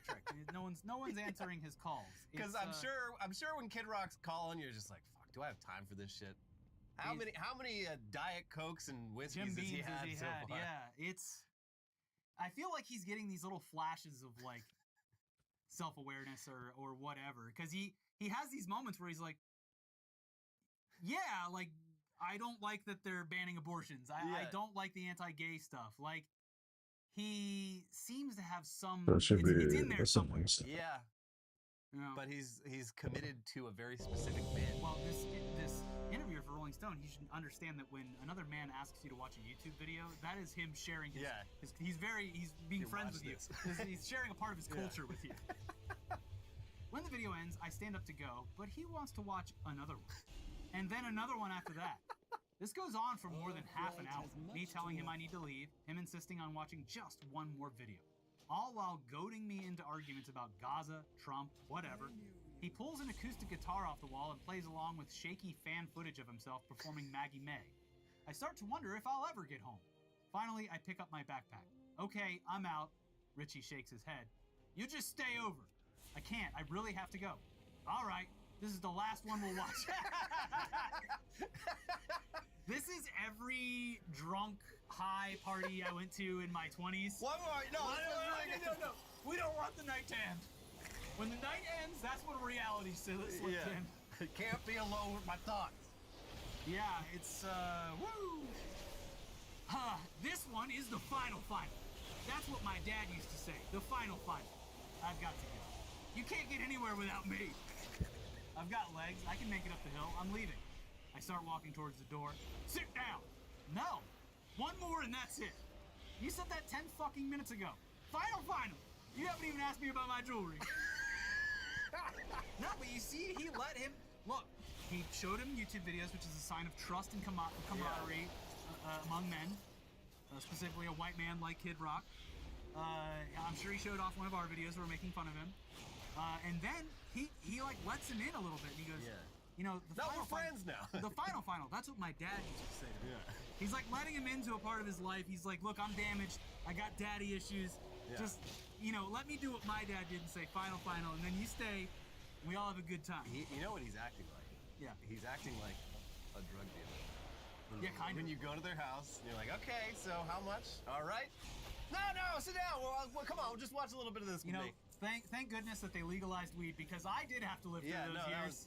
That's like the scene in SLC Punk when they go to buy weed from Till Schweiger, and they're just stuck at his fucking house for hours while he's having a mental breakdown about his parents dying in a plane crash. But you gotta be nice because they give you a little bit extra. The arguments, he just won't let him. It just keeps on going. Kid Rock. It's sad, honestly. Keeps pouring himself more drinks. I wish he had kept a tally, but I'm sure it sounds like it was a lot. And starts up random arguments out of nowhere, exactly like probably how your MAGA uncle does at Thanksgiving. It's just things seem to be okay, and then here it comes. And at one point, Kid Rock squares up like he's ready to fight before calming down and having yet another drink. Eventually, after what sounds like hours of arguing about politics, arguing about the interviewer leaving, and having more drinks, Kid Rock finally drives him to his car on an ATV, which had to be terrifying. Yeah, also very dangerous. Yeah. Even though it's good. His property, probably wide open, obviously no other traffic, but I would still be like, you know what? Why don't I drive? Can I at least get a helmet, maybe? Please. Pussy. They finally get to the car, and the interview ends with Kid Rock saying, just write the most horrific article about me. Do it. It helps me. And it seems like he did at least partially get what he asked for, though the vibe is less like Kid Rock is a monster. You should be scared of Kid Rock. And it's more Kid Rock is pathetic and past his professional prime and desperately clinging on to relevance. And seemingly very well. Sort of like that classic Onion article, Marilyn Manson now going door to door trying to shock people. He has chosen a character now that he has to be. Has to go door to door to let them know that he's in the neighborhood. This is Yeah. the court's making me do this. Yeah, so you may have seen a little dot pop up on your local sex offender map. I thought What ever shocked me about him is how bad his music was. Yeah, he hasn't formally been charged with anything. Like The Beautiful People is like one of the worst songs ever created. So yeah, it really, you know, he probably thought that was gonna help his persona, but it really makes him seem weak and sad, honestly. He wants people to be scared of him, and people are they just kind of feel bad for him. Yeah. But it is kind of hard to feel bad for someone with that much ostentatious wealth and with, you know, I guess some shred of influence on a certain type of person. Yeah, I mean, I don't feel bad for him, but it is just, it's very depressing. This is a very dark path to go down with fame, and there's really, he cannot turn back. Yeah, and I think that's what's fucking with him. Yeah. It's just like, I'm forever going to be the Trump Bud guy. Light guy. Yeah, the guy that just shot a bunch of Bud Lights with an MP5 and broke his hand in the process. Sorry, Kid Rock, but let's move on. I mean, last week's top story was, of course, the congressional catfight between the youngish female stars of both parties, during which Marjorie Taylor Greene insulted Jasmine Crockett's eyelashes, and Crockett eventually fired back with the now iconic insult describing Marjorie Taylor Greene as a bleached, blonde, bad-built butch body. There's been so many remixes of that. Yeah, it's the Summer Jam. Yeah. Now, we noted at the time that while this level of conflict is pretty unusual in the U.S. Congress, other countries have seen actual violence break out in their legislative chambers. In the past week, we've got multiple examples of this. Over in Taiwan, their parliament erupted in chaos over some legislative reforms, with lawmakers tackling each other, and at one point, someone grabbing the actual bill and running away with it. I love that. Yeah, I mentioned it last week because I saw the video and I was like, I just had scrolled by it and I was like, huh. He literally runs up and just grabs a stack of papers and tries to run out. That's one way to stop legislation you don't want.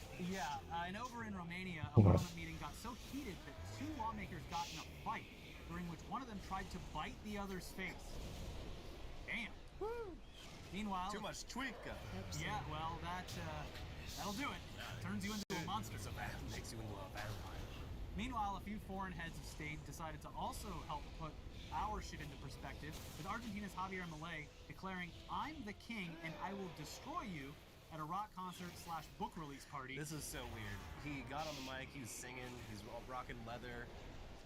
Meanwhile, it doesn't seem like he's too popular in the country where he just won an election. I sold our country out to Elon Musk! Why is nobody clapping?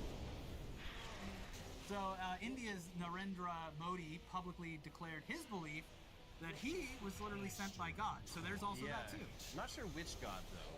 How does that work? I don't know. He's got like several of those, I think. But yeah, he's just like, I'm like not 100% certain that I was actually birthed. Like I may have. I would remember that. I may have just been sent by God. Whichever God you like. Yeah. It doesn't matter. Think of a God. Think of your favorite God. That's the one that sent me. I know him. I know him personally. I'm gonna give him a call. You'll see. Yeah. Well, he didn't answer right now. But you see on the phone, it says it's there. Let me try Trick. Actually, he's busy right now too. But if he picked up, he would have said that I totally have the N-word path. Yeah, and so does Modi. And so does Say Narendra it. Modi. Do it. The N-word is Narendra. Anyways, that's the news half of the show. And now it's time for... Wait, hold on. Because we would have an ad right here, but we don't. But I don't. And these pockets are... They're so dry. Bit dry. Please click the join button. Become a member. If you would be so kind. It's $5 a month. You watch hours of our show, I'm assuming, every month. I think it's a good deal. We haven't raised prices like all those other streaming services. Or if you want to just toss some change one time, we got the hit the thank button. Or if you're just you want to help with engagement, click the like button. The like button is your friend. Thank you so much. I saw, we had earlier like 15,000 likes. Thank you. Let's go for 16,000. To the brave 15,000. We love you. Now we can get into the headlines, the craziest, weirdest, wildest headlines from around the world this week, starting with... Man is fined after trying to body slam killer whale. What, was this some rogue billionaire? No, just a rogue New Zealander. I'll fucking show you, coming after my yacht. We should not be picking this fight. No, they'll win every time. Also, this I'm not even that into wrestling. Haven't been since a child, but this wasn't a body slam. This was a splash, like you would do coming off the top the top rope.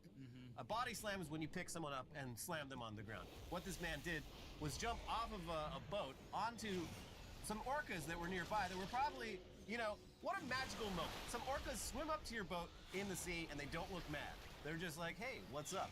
We're orcas. And you're like, oh my God, I'm gonna remember this moment forever. But this fucking asshole's like, you know what I'm gonna do? I'm gonna jump on it. Sort of like your friend that jumped on the... it turns out that it was dead, it was a rotted carcass, and he went straight through it. Sort of like your friend that jumped on the dead manatee. We all have a friend who jumped on the dead manatee. Yeah, apparently it's an urban legend. That is so crazy, because I found that out, like, first of all, there was no fucking internet back then, but it spread the old-fashioned way, like, you know, to bring up Marilyn Manson again, taking his rib out. Yeah. But I don't know where the fuck this came from, and then unless it's all came from my guy. Yeah, maybe. Because it could have. It's a hell of a story. It is. But yeah, this guy jumped in the water. He didn't jump directly on the orca, but he was harassing it. He was touching it. Yeah. And yeah, you can't fucking do that. Especially, like, of all places to try this, like, New Zealand has some of, like, the strictest, like, wildlife laws in the world. You're lucky you got away with just a fine. It could have... Yeah, no, like... You could have been the first person to die by killer whale in the ocean. They've never killed anyone on purpose, but, like... outside of captivity. Do you want to... Yeah. They definitely did it on purpose in captivity. They have murdered people here on the mainland. But yeah, do you really want to be the first one? Do you really want to test them? They've been showing us, they've been loud and clear about what they're capable of, while not leaving any bodies in their wake. And you're going and doing this shit? If they come for us extra hard this summer, it is this man's fault. Because those orcas, they're going to spread the news like, hey, I just went to go say hi, and these fucking humans. Could you imagine? Can you believe it? Could you imagine this guy gets killed and the orcas get a taste for human blood? It's over. Yeah, we're delicious. I mean, they're going to be coming on shore for us. It honestly could be something like that because, like, it's similar with, like, elephants. Yeah. Elephants, as soon as an elephant kills a human being, like, they pretty much have to be, like, euthanized. Because once they discover that they are capable of it, they will never take shit from anyone again. Yeah. You can't keep them in captivity, and if they're in the wild, if they ever encounter a human, they're like, oh yeah, I remember this, bop. Wow, that was easy. Sick. I love doing that. It's like those Do we bison. want that to happen with orcas? Every summer, those bison, they get lucky with one person, they grab them by their pants and fling them through the air. Yeah. They love doing it. At least one. Yeah. I feel like in Yellowstone every summer it's like once a week some dipshit like walks right up to one with their phone. Hey, it's a fluffy cow! Cool, it's just like in the cowboy movies. Next headline. Central Florida priest bites woman after denying her communion, police say. I mean, after reading this, I'm with the priest here. Cause it sounds like this lady, she showed up to mass once and like she didn't even know like the right hand motions to do, and he's like, all right, so I'm not giving you communion because clearly you haven't been confirmed or whatever into the faith. But if you go to confession, you can come back. I'll give you a communion. And then she comes to the next mass like an hour later, and is still trying to pull that shit. And she like reaches out to grab it when he refuses it. And to him, this is the body of Christ. He has to and it must Christ. be protected. Yeah. And if that means biting a woman, so be it. Yeah. He did what he had to do. Stop fucking with this man's Eucharist. It's not funny. What was her deal? Also, if you want to play with what the fuck is her deal? I don't know. She's a weird person. If you want to play with that shit, though, you can just order it online. Yeah. Get a big tube of it. I got dip holy it in water. hummus. I got holy water in my bedside table. Yeah. It's not blessed, so it's fine. I think mine was. I got it in Italy. Oh, the water? Yeah, they say it. Plenty. I got it at a church. In a church. In Italy. Yeah. So it's real holy water. Yeah, but did you put it on yourself and did it start burning? Yes. Oh, okay. Yeah. Then it's real. Yeah. So I put it around the door, so when I walk in, it's a cleanse. It cleanses me from the evils that I've collected all day. That's good. Yeah. That's the best use for it. I don't do any of it. I really have it, but I'm not like putting it on there. Oh, cool. Holy water. Yeah. Grandma groped Goofy. Character allegedly assaulted by elderly woman at Walt Disney World. Stop it. People, I mean, this has been an ongoing problem at the Disney parks for a while. It's usually younger women getting handsy. There's multiple videos of this where the performer has to stop and immediately, like, just like, you're out of here. Yeah. Gaston. Yeah, Gaston's the biggest, and like I think they might have like changed Gaston's like schedule or something, or to change his appearances, how they worked, because it was like such a problem. Like every fucking millennial woman would grope Gaston. This lady was like 65. And she, Hey, that's her young, baby. And her tastes are a little different than you millennial girls. Like we didn't have Gaston when I was a little girl. What we had was Goofy. She knows a big floppy cock when she sees one. And Gaston, her penis is very small. They took a whole family photo, like 3 generations in one picture. Grandma just like grabbed a piece of Goofy ass, and she had to go. Well, they can't arrest her because she'll just fucking poop herself, just like Rudy Giuliani. Yeah. Oh. What do you want me to do? I guess I'll get into your cop car with my hands full of shit. Guess you're probably gonna have to clean that up later. You know, thinking back on it, Kid Rock is like our, well, I guess he's still alive, but our generation's Ted Nugent. If only there was a draft so Kid Rock could shit himself in order to avoid... I would say Ted Nugent is a far worse human being than Kid Rock. However, far more talented musically, like genuinely, like kind of a virtuoso on the guitar, but also like literally an evil man and like a pedophile and a rapist. Yeah, very, very bad guy. Family stricken with rare brain worms after eating undercooked bear. Yeah, folks, when you're cooking bear, you gotta make sure the bear is done. Brain worms, they're real, and they're affecting everyone. Yeah, it's crazy. It's like every single person at this, like someone, I guess they killed the bear. So I mean, if you're hunting, putting it to use. Yeah, most people that kill a bear don't eat fucking anything. They're just doing it for the furs, which is kind of fun. I hear the meat's not that good. But at least you're using it. Yeah, they were cooking it in a certain way. I think they were making like shawarma out of it. And all of them, everyone there, like within days, had just like a litany of symptoms. And they're just like, oh, must have been something to that bear. And like, yeah, they get tested. Fucking like worms swimming around in their brain. How do you fix that? Just anti-parasitic medicine.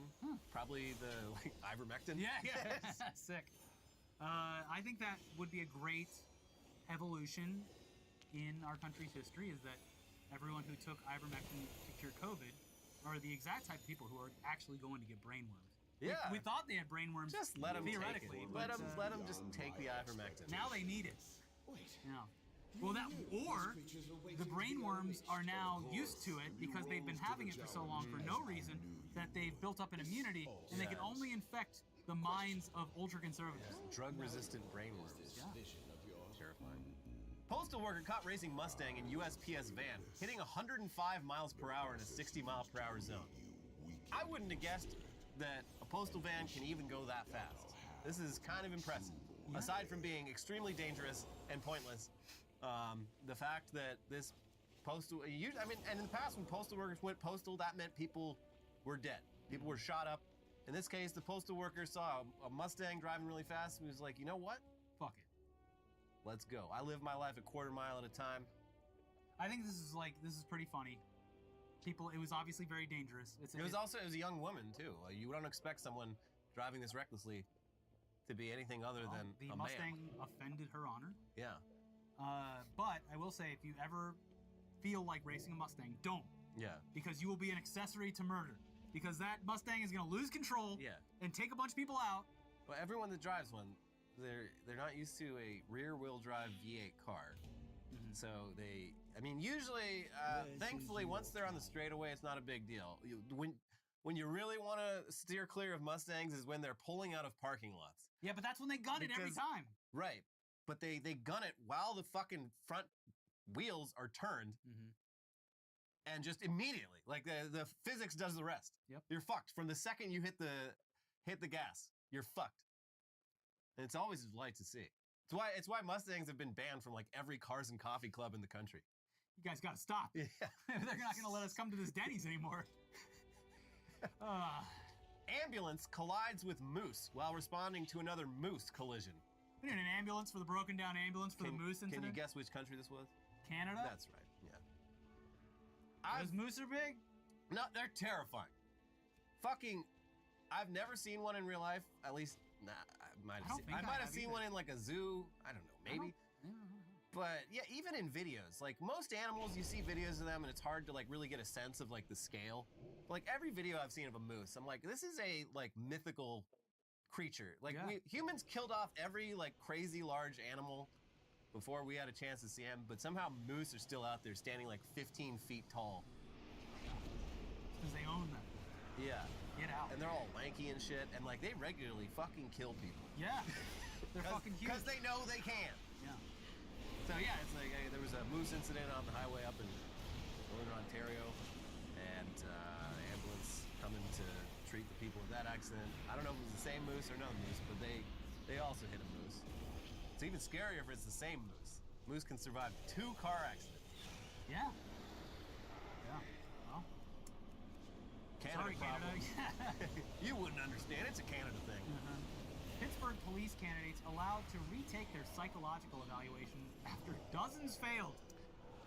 Oh, that makes me feel good. Yeah. It is interesting, like, among the many, many problems with American policing that will take generations to solve, if ever, is the fact that it's very self-selecting. Everyone, like, the people who should be cops are people who would never once consider it because of the connotations and the culture around it. People who should be enforcing the law are moral, upstanding people who have much better opportunities. Also intelligent, so they have much better opportunities. So the people who actually want to be cops, that's pretty much all they've got. They are gravitating towards power. Like, so you tell me I get to have a gun and I can kill anyone without any repercussions? So yeah, it sounds like over in Pittsburgh, they just had like a dozen Seth Rogens in Observe and Report like show up, and Yeah, like like- after the first one, they're like, okay, well that guy's a fucking psycho. Next, like, all these people are crazy. Okay.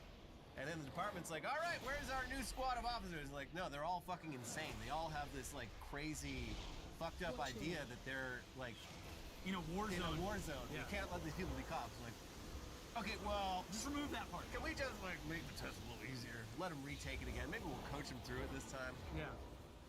Have them identify a clock. Yeah. So yeah, that's fucking terrifying. Yeah, you can sleep soundly knowing that the best and brightest are out there serving and protecting. Or something. Up in smoke! Workers removed dozens of apparent marijuana plants from Nice. Wisconsin Capitol Tulip Garden. This feels like something out of like the 60s or 70s. I think it's funny. You just go spread some seeds around. Yeah. No, it'll grow. It's a literal weed. Yeah.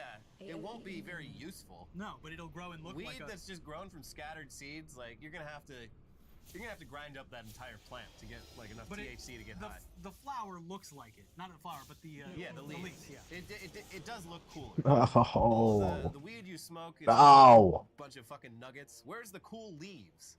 I was told there would be cool leaves. I thought you just chopped up one of those big cool leaves and rolled it up. I mean, I think back in the day they did. It's like failing to jump in whaling caverns. They were smoking just entire joints like cigarettes and getting a mild high.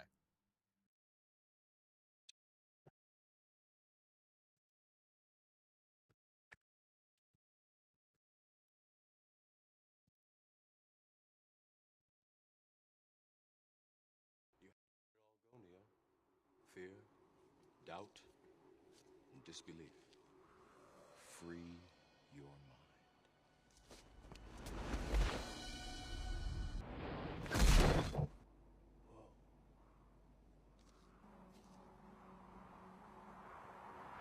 Okie dokie.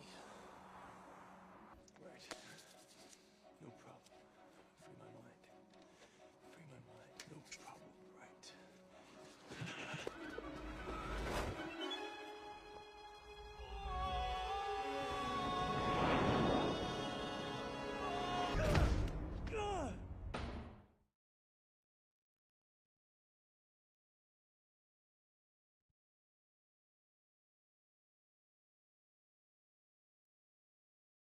One of our joints would kill those hippies from the Literally!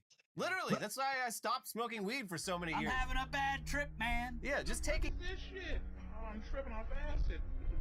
Someone told me I could kick with some spider. You know boy bodies out. You know boy bodies out. You know boy bodies out. You know boy. Gotcha, bitch. Yeah. Now what, motherfucker? Got my pimp cane, bitch. She's gonna be one of your hookers. Shut up, bitch. Oh. This looks like the Punisher. I got my helmet back. Help you out, motherfucker. That was my $50. You know you owe me, motherfucker, from last time. Motherfucker, I custom made your suit. Don't you see what the fuck I'm wearing? The Juggernaut, bitch. I don't give a fuck who the fuck you are. I don't big bitch looking anyway. motherfucker. Don't you know I will beat the shit out your ass, Charles? I will beat the shit out you with Charles. As a matter of fact, I don't give a fuck. I'm the Juggernaut, bitch.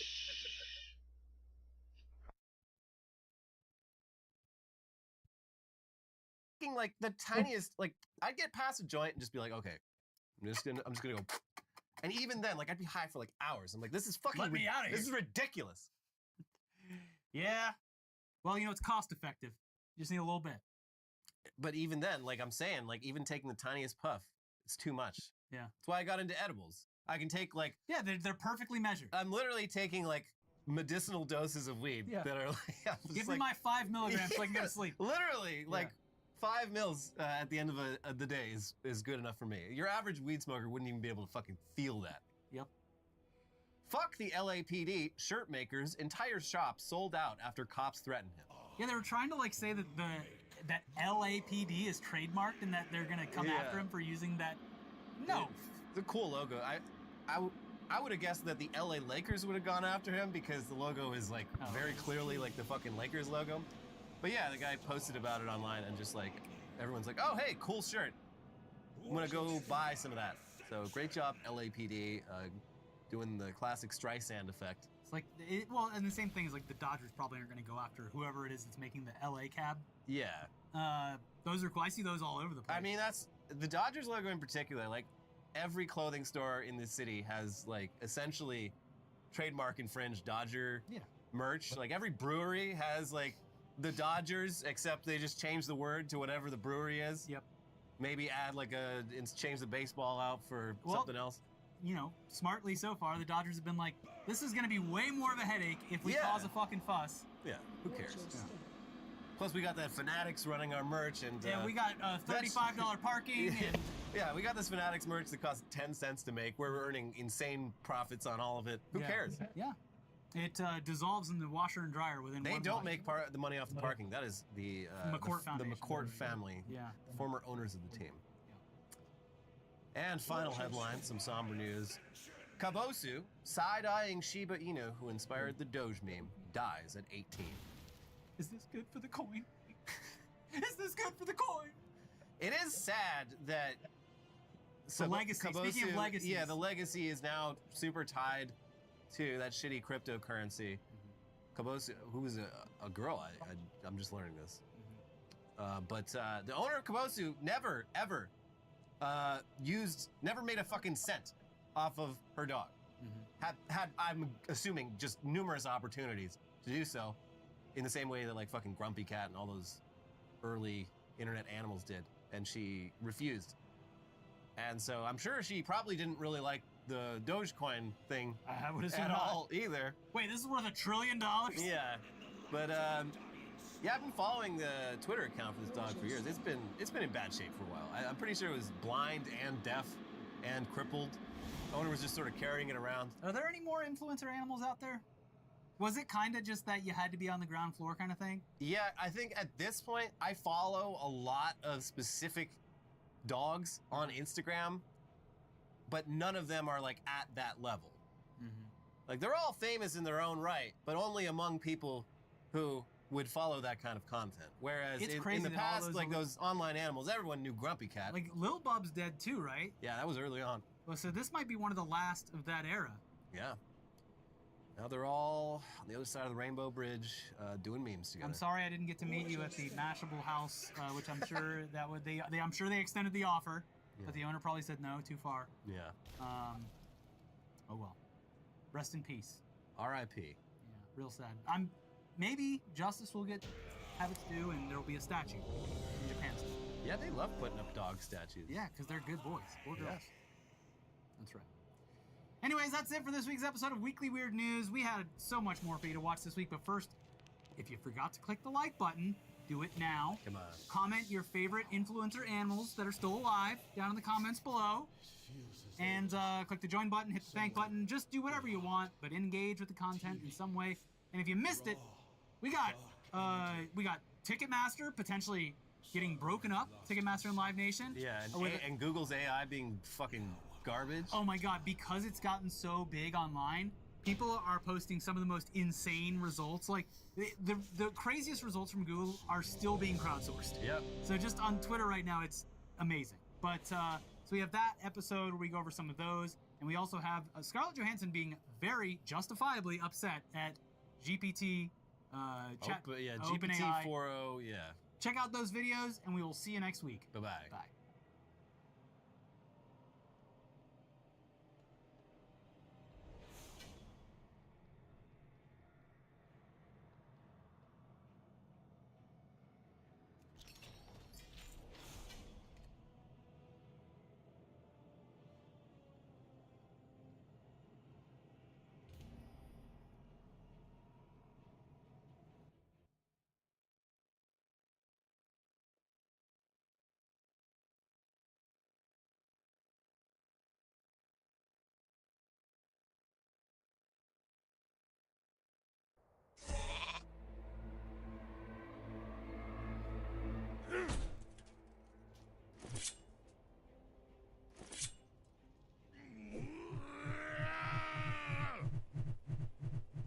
Welcome to the Dragon Isles.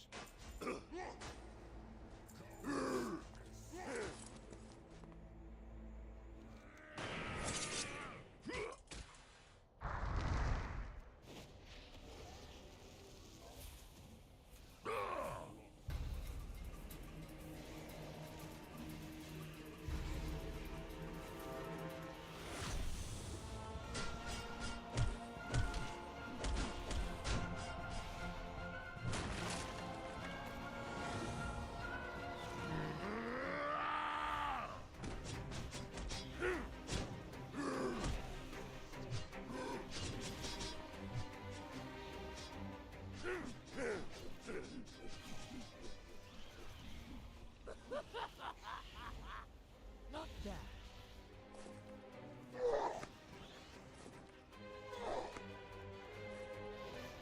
For the glory of Quel'Thalas!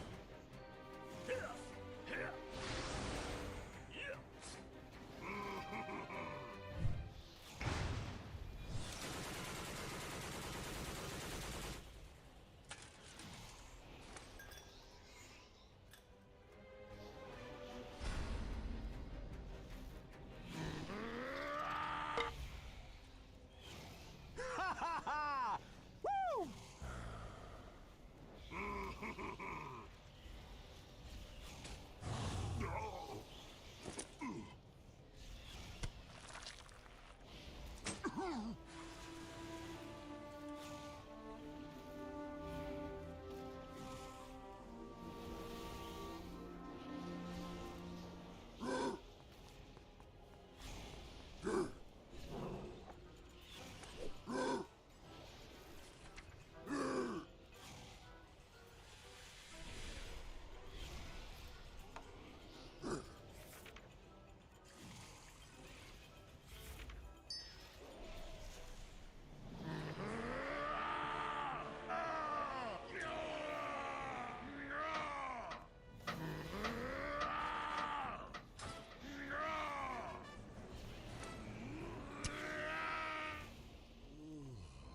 You would have done the same, I'm sure. Fate is kind to you.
Right at my side!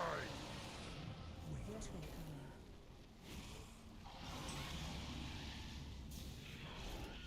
You must be joking. I don't think so.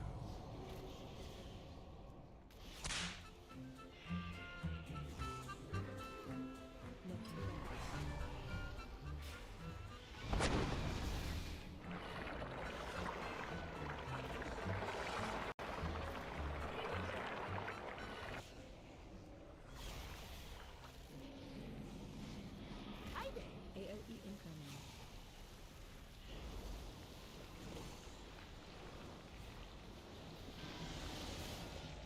Hurry! Fire!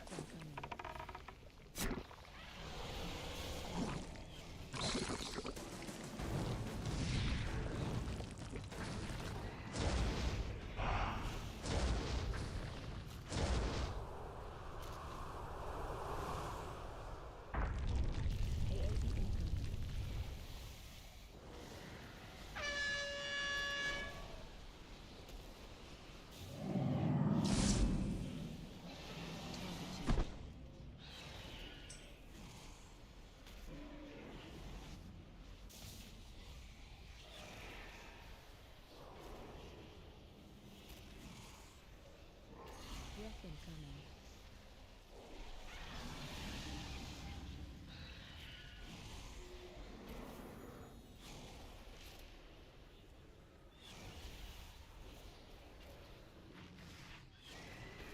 AOE incoming.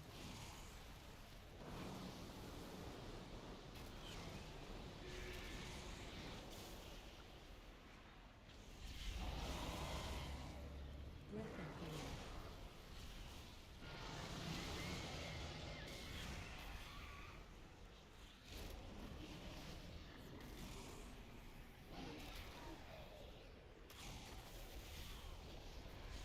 Knocking back.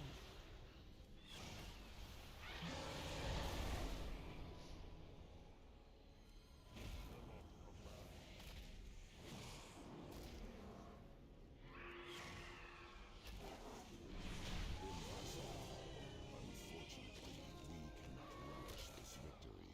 Sarkareth lies just below.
We have come to the end of your journey, champions. What do you mean? Where is Sarkareth? You were never leading us to Sarkareth. Always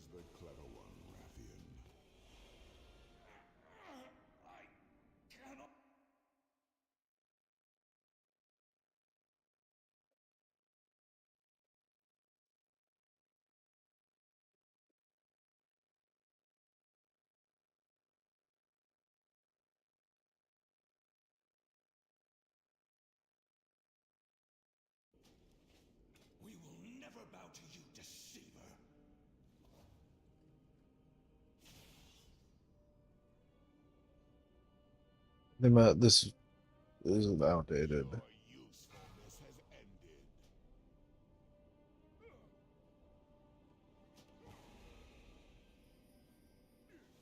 That's deprecated. Also, I just got zoned out.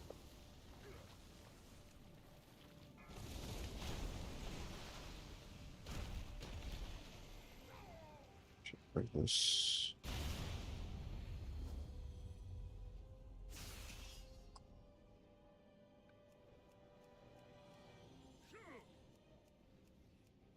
Run.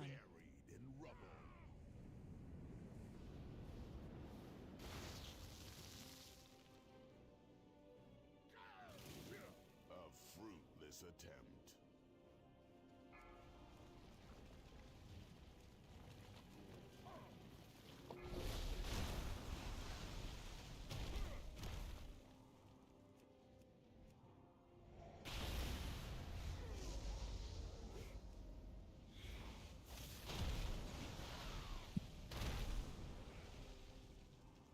Not like.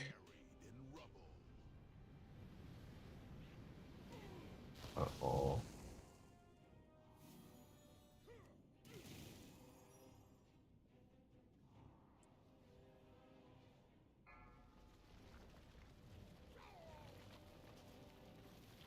Run.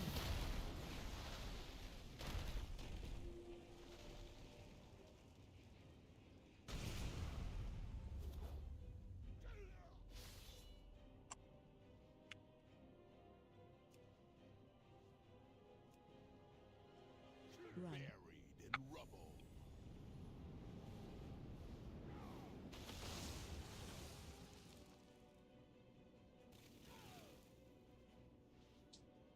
Watch your step. If death is what you seek, I shall grant it. Phase 2.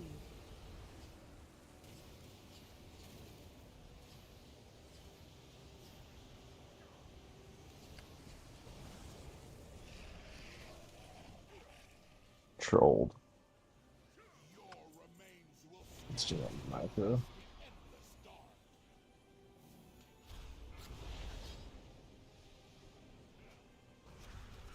AOE incoming.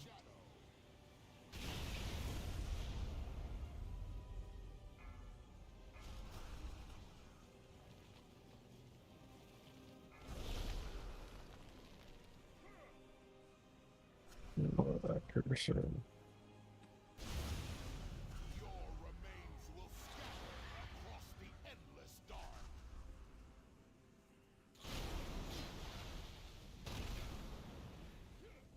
AOE incoming.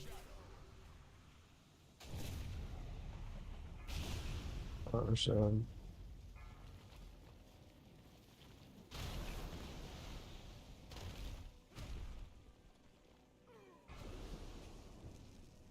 Your remains will scatter across the endless dark.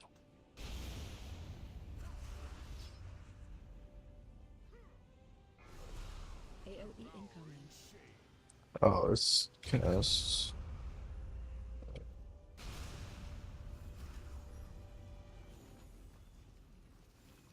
Phase 3. No longer amusing. Embrace oblivion.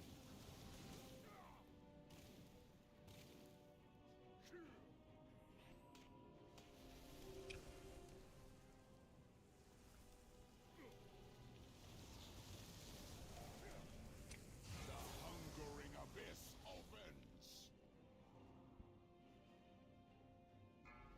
Whoops.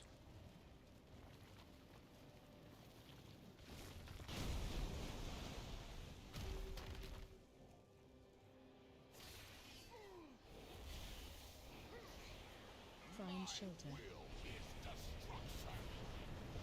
Find shelter.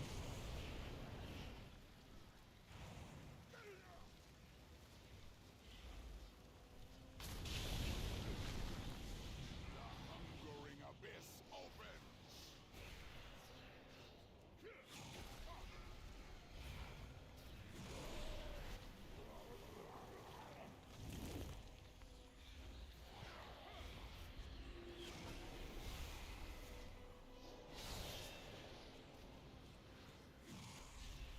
shelter.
Even now, Jarden forces use the chaos to launch an assault. They must be stopped. I will not yield any ground.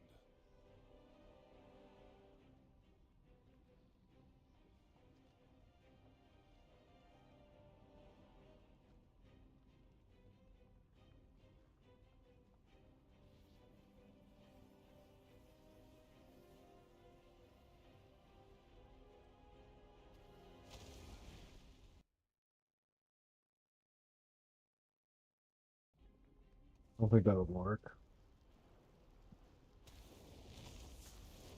That's completely different. I'll try it over here.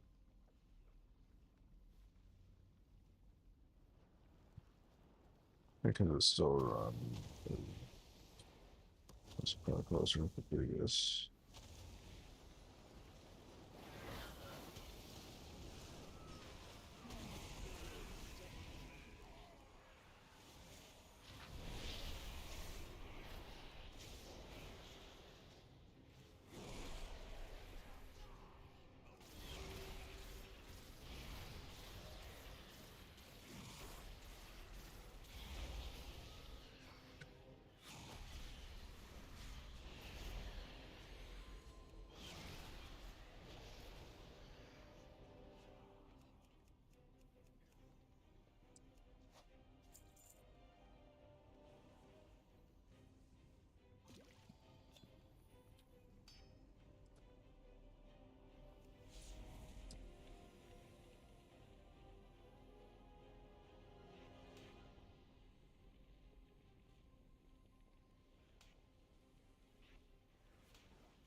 We've slaughtered dragons. What hope did you have?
Or not less, but it's not more.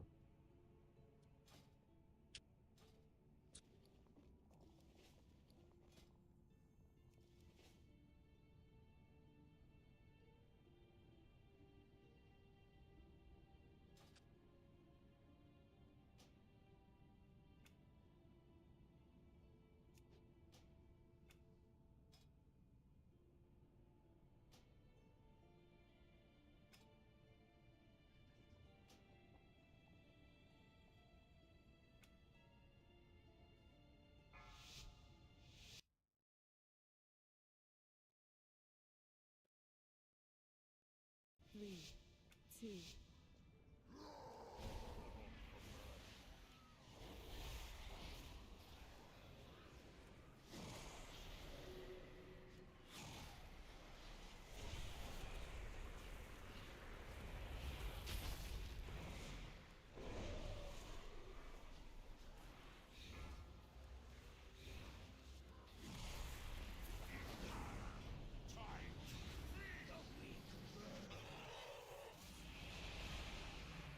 Sakali warriors! Break the door! Reach the Elder! begin. Take the wall!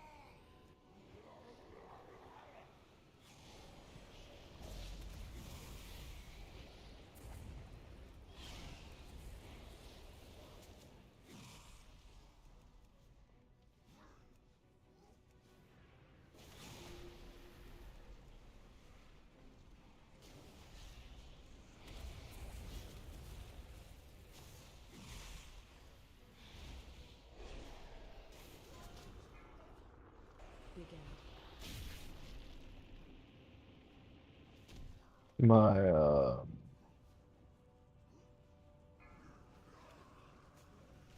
hmm, yeah. Phase 2. Shit. Yeah, I don't like that at all.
Very interesting.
Big Ed.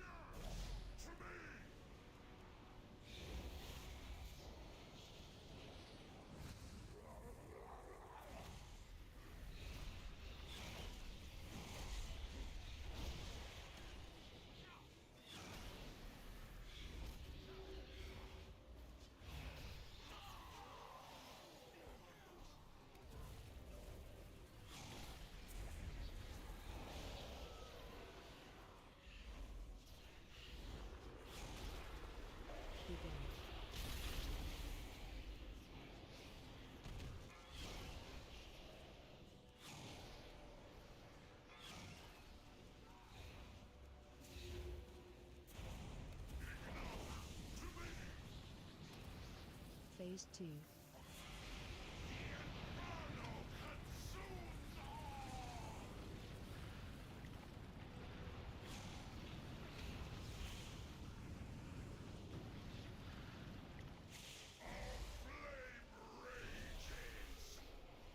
Spread.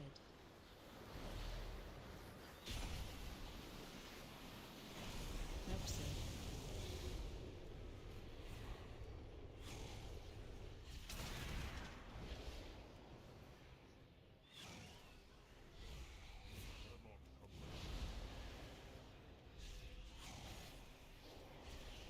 Spread.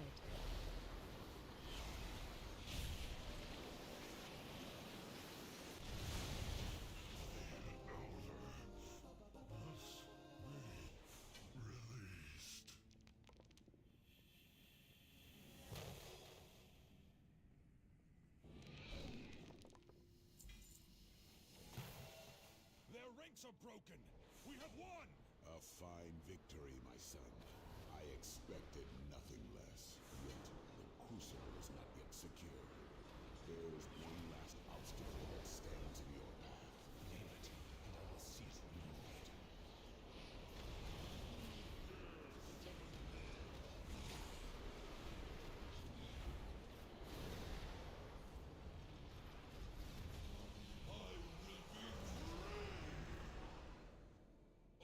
How did this elder get past our lines? This beast was not in the attack. It was what they were hoping to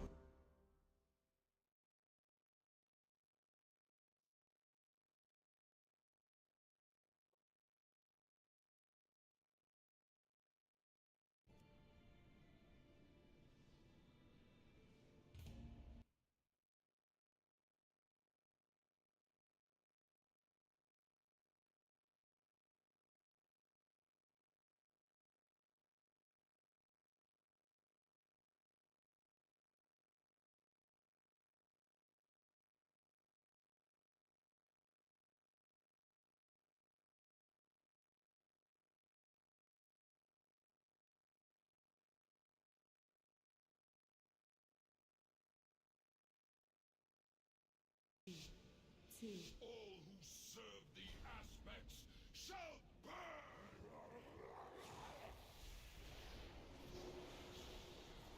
Fire claims all.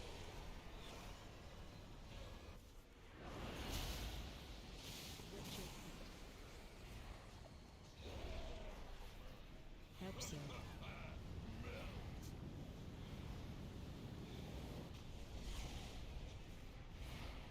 The volcano hungers.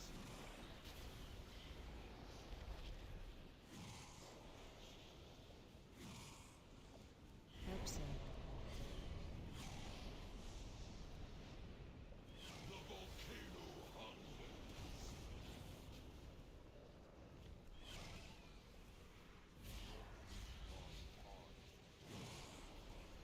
Fire claims all.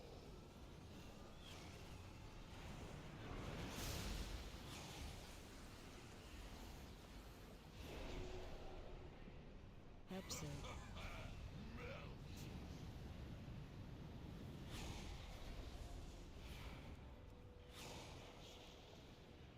The volcano hungers.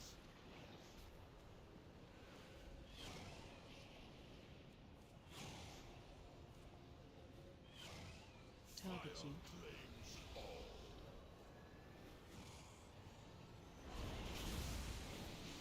Shaman.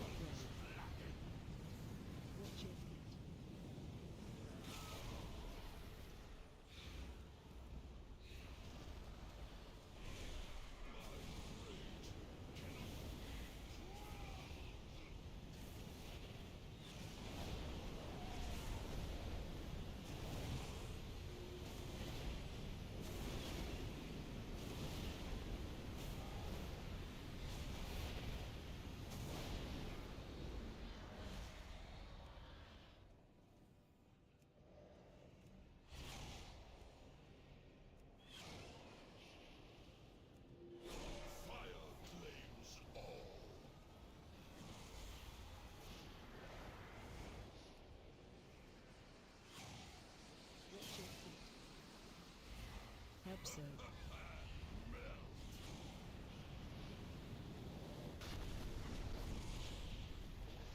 The volcano hungers.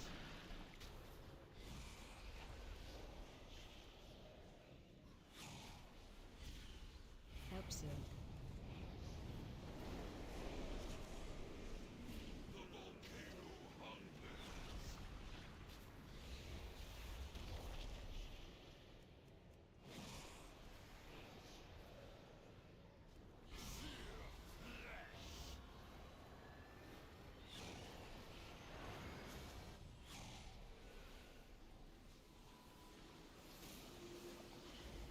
Help so.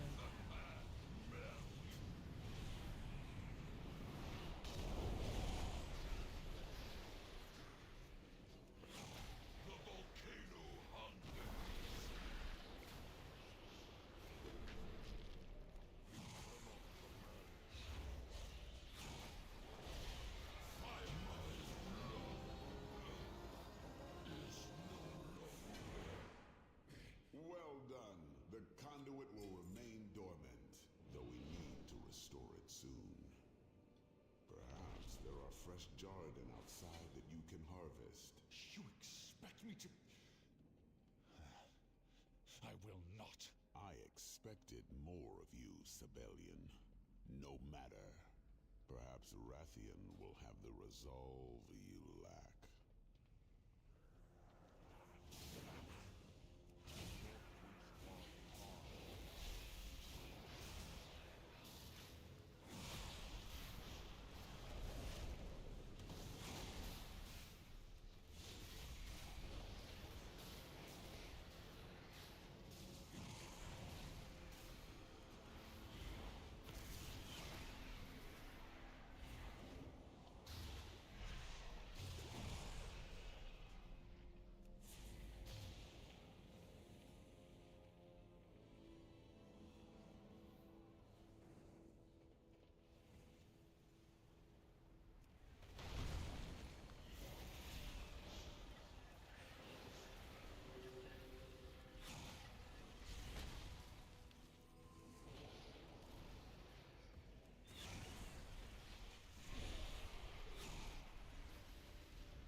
Five, four, three, two. Time to analyze your... Another failed test subject.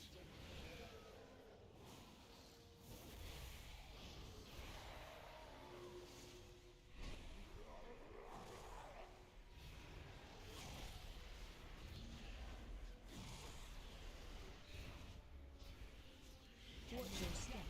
Look ahead. Your resilience to extreme temperatures.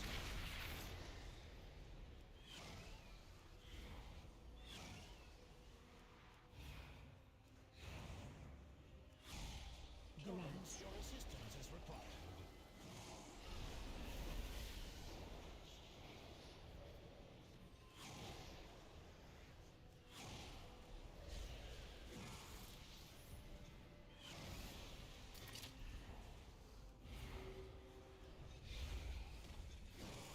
Watch your step. To new hazards. Look ahead. Your resilience to extreme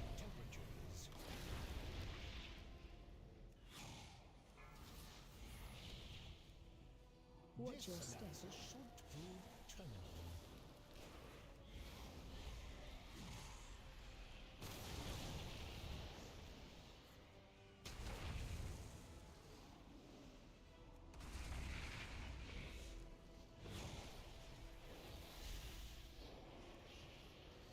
Watch your step. To new hazards.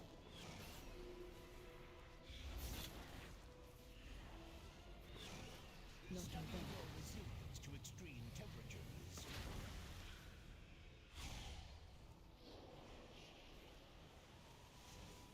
Relax. Your assistance is required.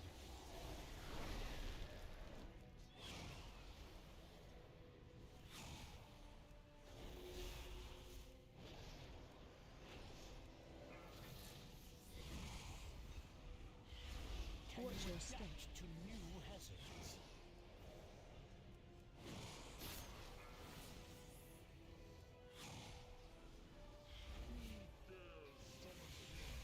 Not bad. Your resilience to extreme temperatures. Watch your step. Should prove terminal.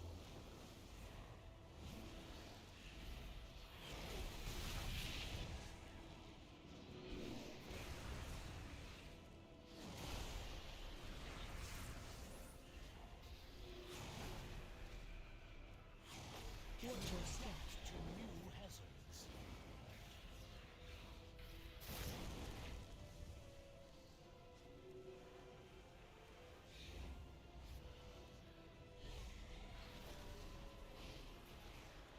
Not bad. Precursor to your suffering.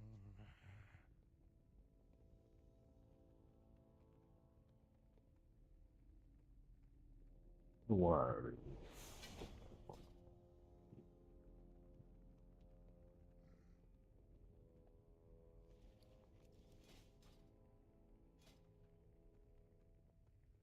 Well, that's all.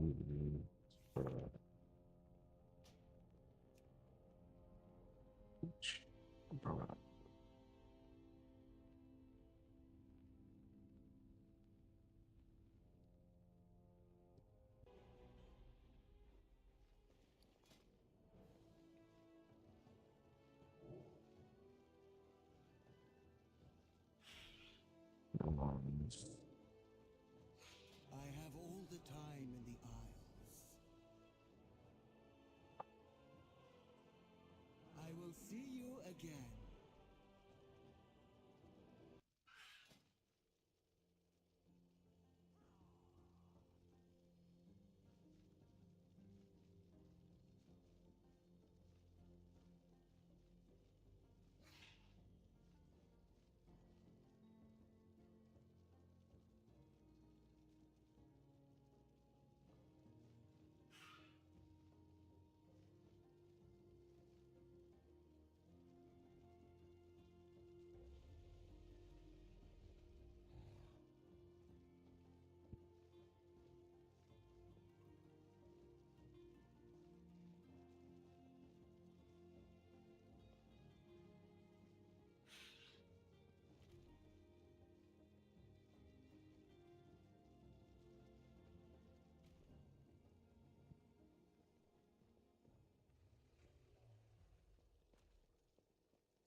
It's in Korean, but okay, all right, cool.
out there. You'll need it. Till we meet again. At your service. I am always at your service. Where's fit for the aspects?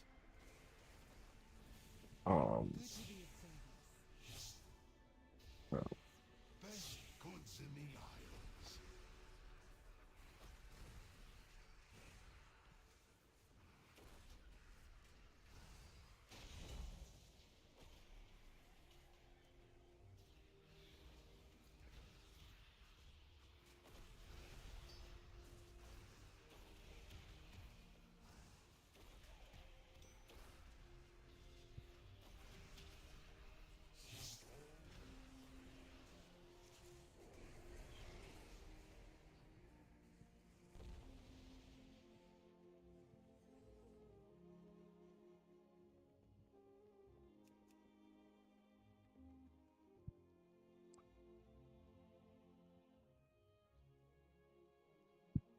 Okay.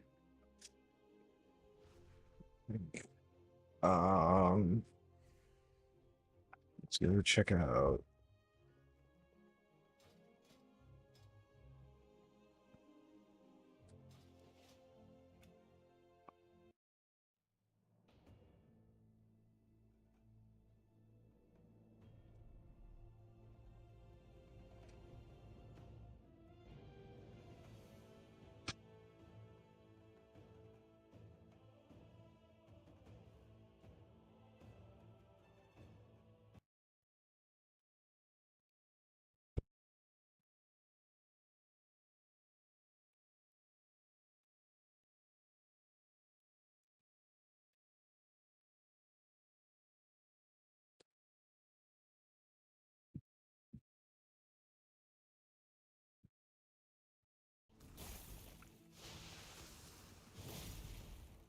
Valdrakken quality.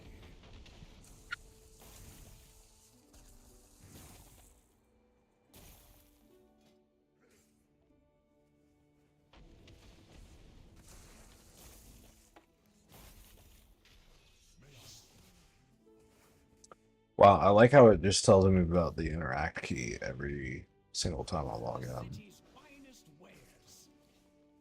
I am always at your service.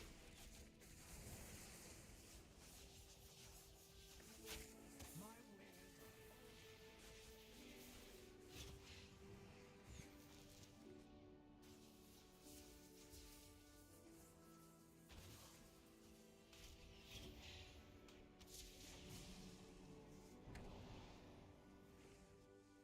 wares. Nice.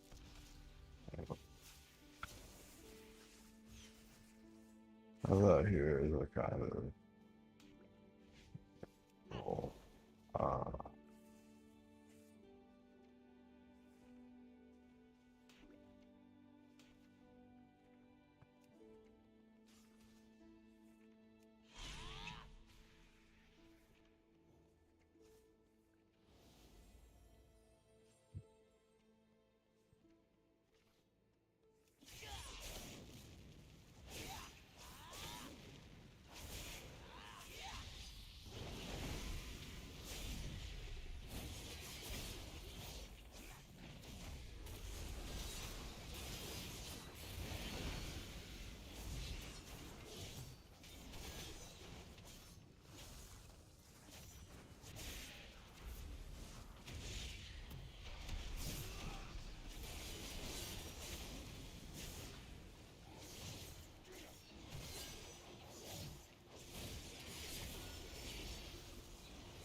These goods will serve you well.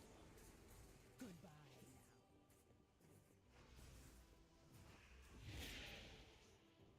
You'll find no better in the city. You'll find nothing better in the Isles.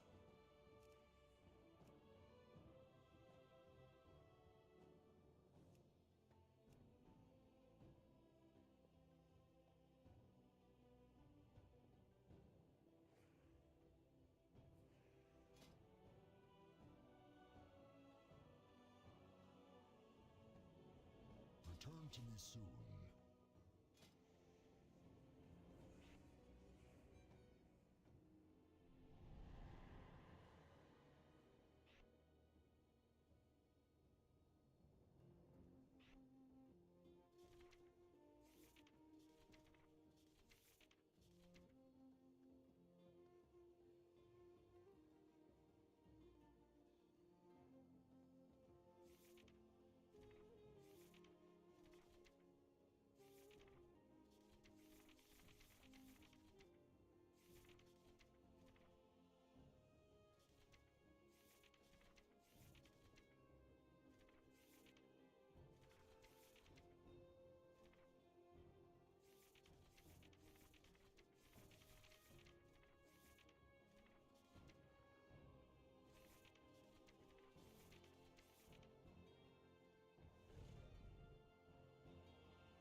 I don't even know which side I'm on. I don't know whether or not to be happy about that cap. I think I might be Alliance. Yeah, I am. I see. Trying not to like spend my time digging through those thumbnails.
What's up with your birds?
I got off his over.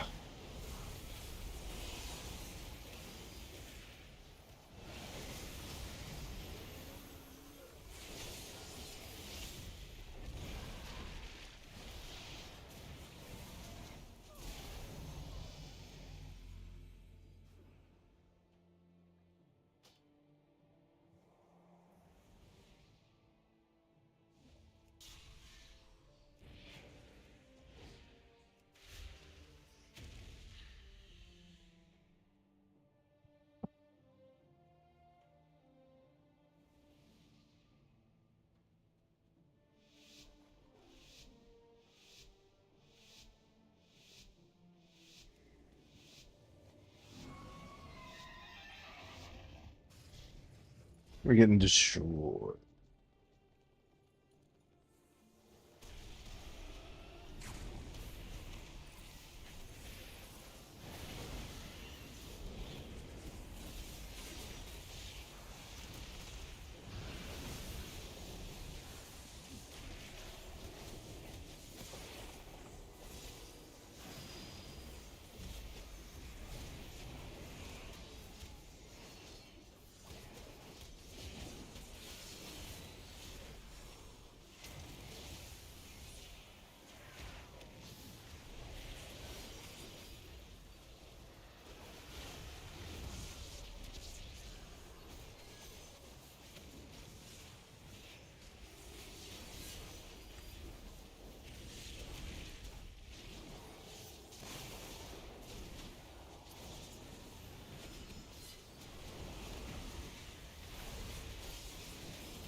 There's LOS my healer already got with me. Oh man.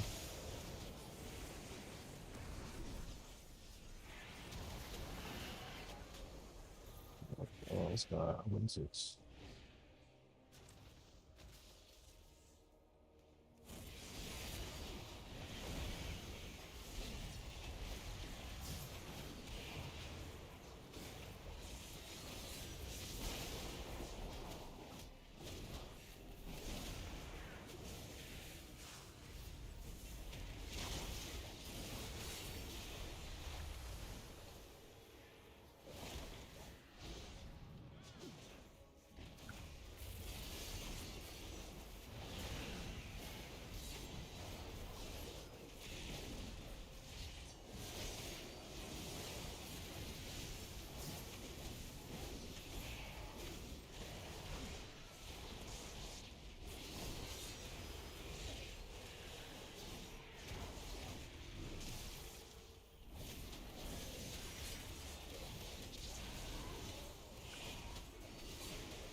Lost a lot.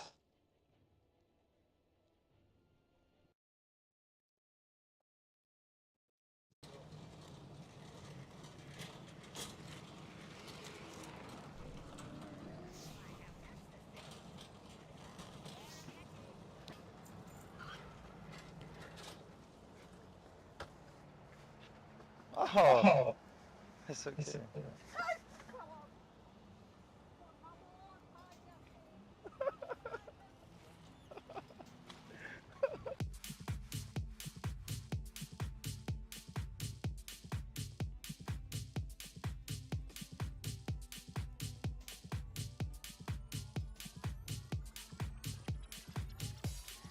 Here's my grandma who never wanted a dog.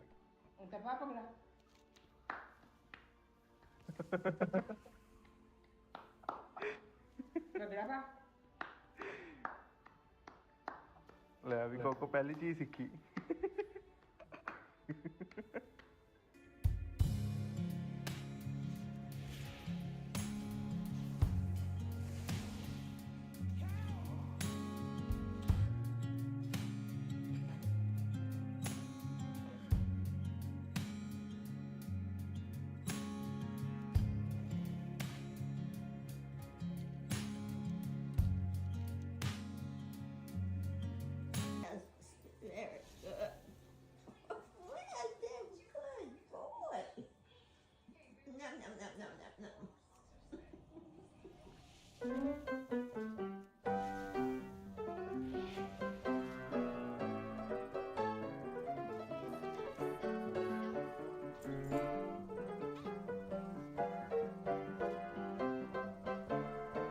Take your teeth out. Okay. Right after I drop this in, you put your mouth on top. Ready? 3, 2, 1, go. Go, go, go, go, go. Put it on top.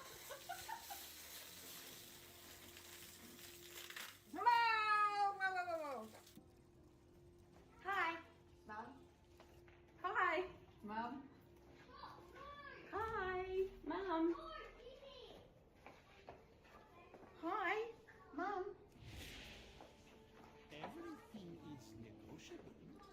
Hi, everybody. Hi.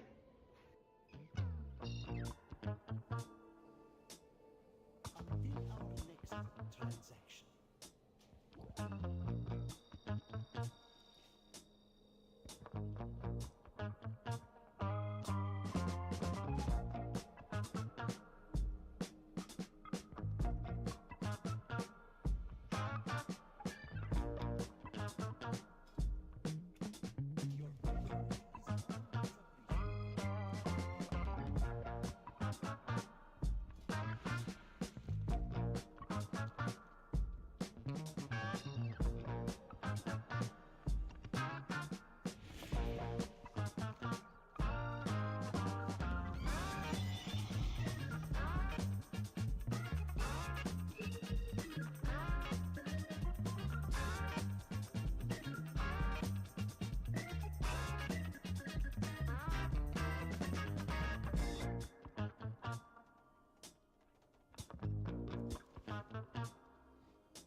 Conozco aquí chicas que...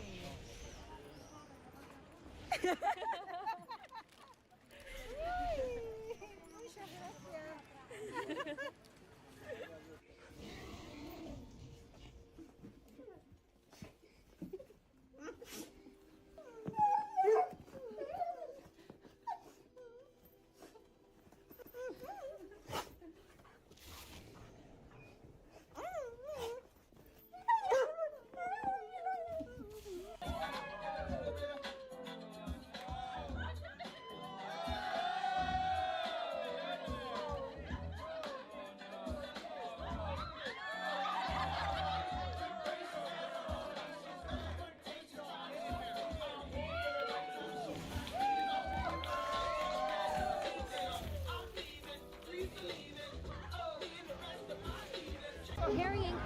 see Grandma out of our wedding.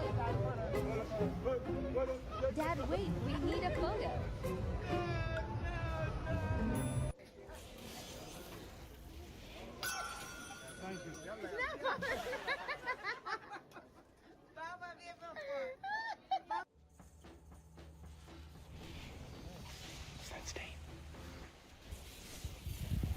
If you look for it, I've got a sneaky feeling you'll find that love actually is all around.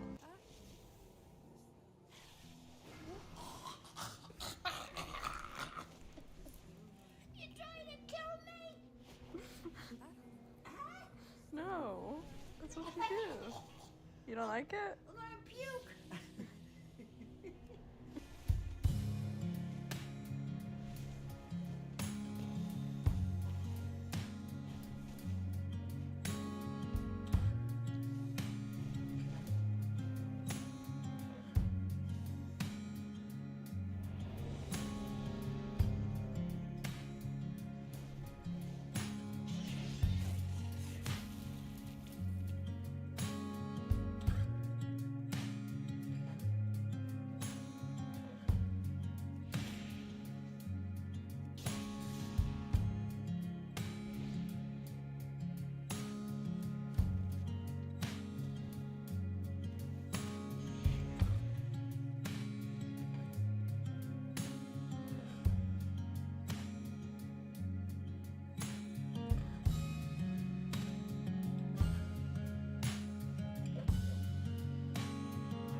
That meta was basically wasted. That Warlock triple escaped.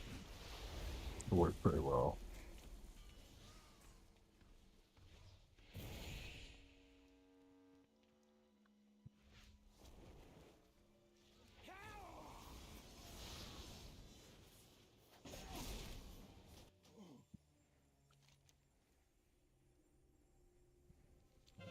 We won pretty easily. How we losing?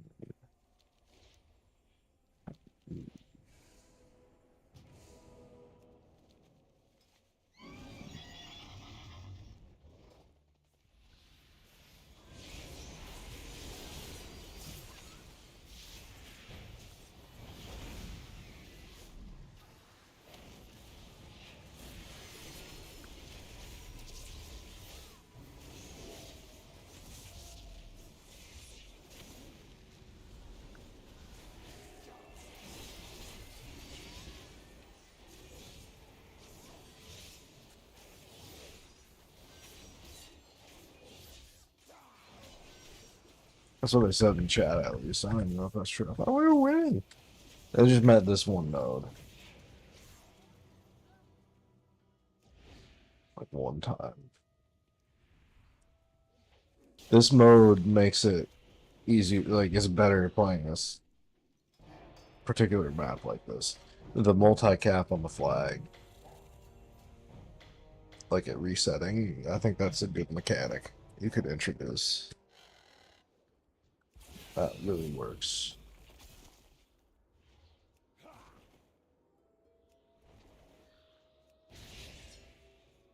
Yeah, one more, and then I should have enough.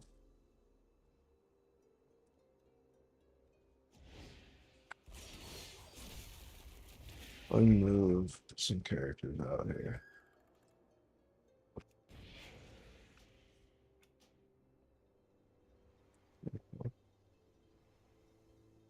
What's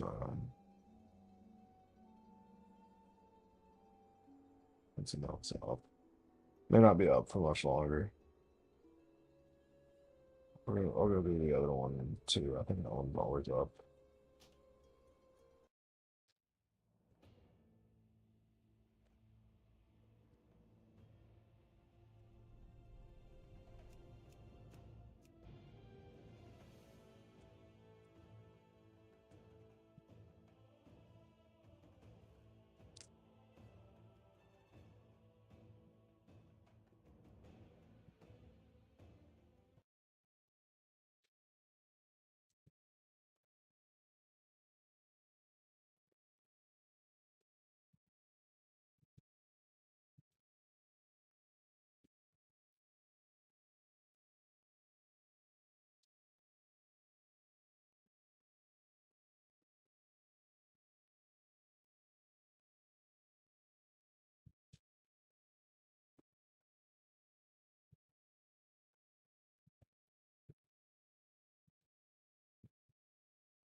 Week in the South Bronx, and they're confused why so many black and the media is still very upset that Donald Trump held a rally in the ghetto this week in the South Bronx, and they're confused why so many black and Hispanic voters are warming up to him and leaving the Democrat Party.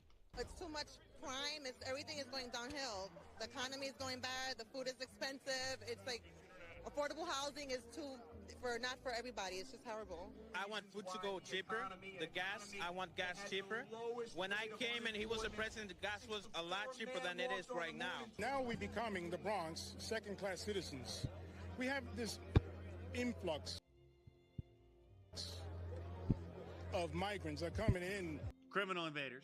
And they're getting everything. And everyone in the Bronx, in the city of New York, is forgotten. Tell us, lady, why are you so concerned about what you saw at the rally? A lot of the people I talked to were first-time voters. Some had never been to a Trump event before. Some had voted for Obama twice and voted for Biden and are now saying they are going to vote for former President Trump in November. But haven't they heard about the mean tweets that he's posted and the things that he said about illegal aliens? Are these voters just not offended at all by those types of comments and some of the actions he took as president? Yeah, no, I will say I talked to these voters about the Central Park Five. I talked to them about some of the comments that he's made and the policies beyond rhetoric, right? They are just so focused on what their lives are like right now, what they can feel tangibly, that when I push back with those comments, they shut that down. They said, listen, he might say some stuff that's offensive, but at the end of the day, I feel like my life was better under former President Trump than under President Biden. And I take all of the points that we're hearing here, but this is what I hear from voters consistently. And we see this reflected in the data as we're seeing these numbers of Black and Hispanic voters sort of getting chipped away from the Democratic Party and moving towards Trump. A lot can happen in the next 6 months, but I just see this consistently as I talk to these demographics. Here's a CNN bimbo being told the bad. Okay, so I should have pet character favorite mounts on, but I don't really have any indication of that.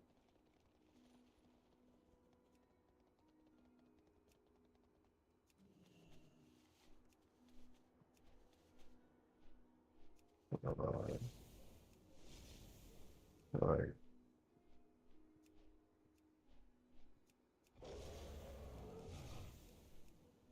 right, I'll see if it's like that on the other.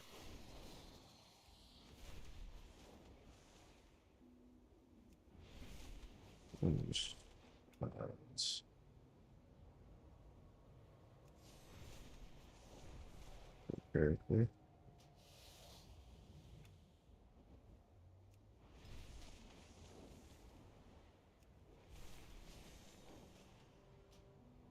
Doesn't really give any indication.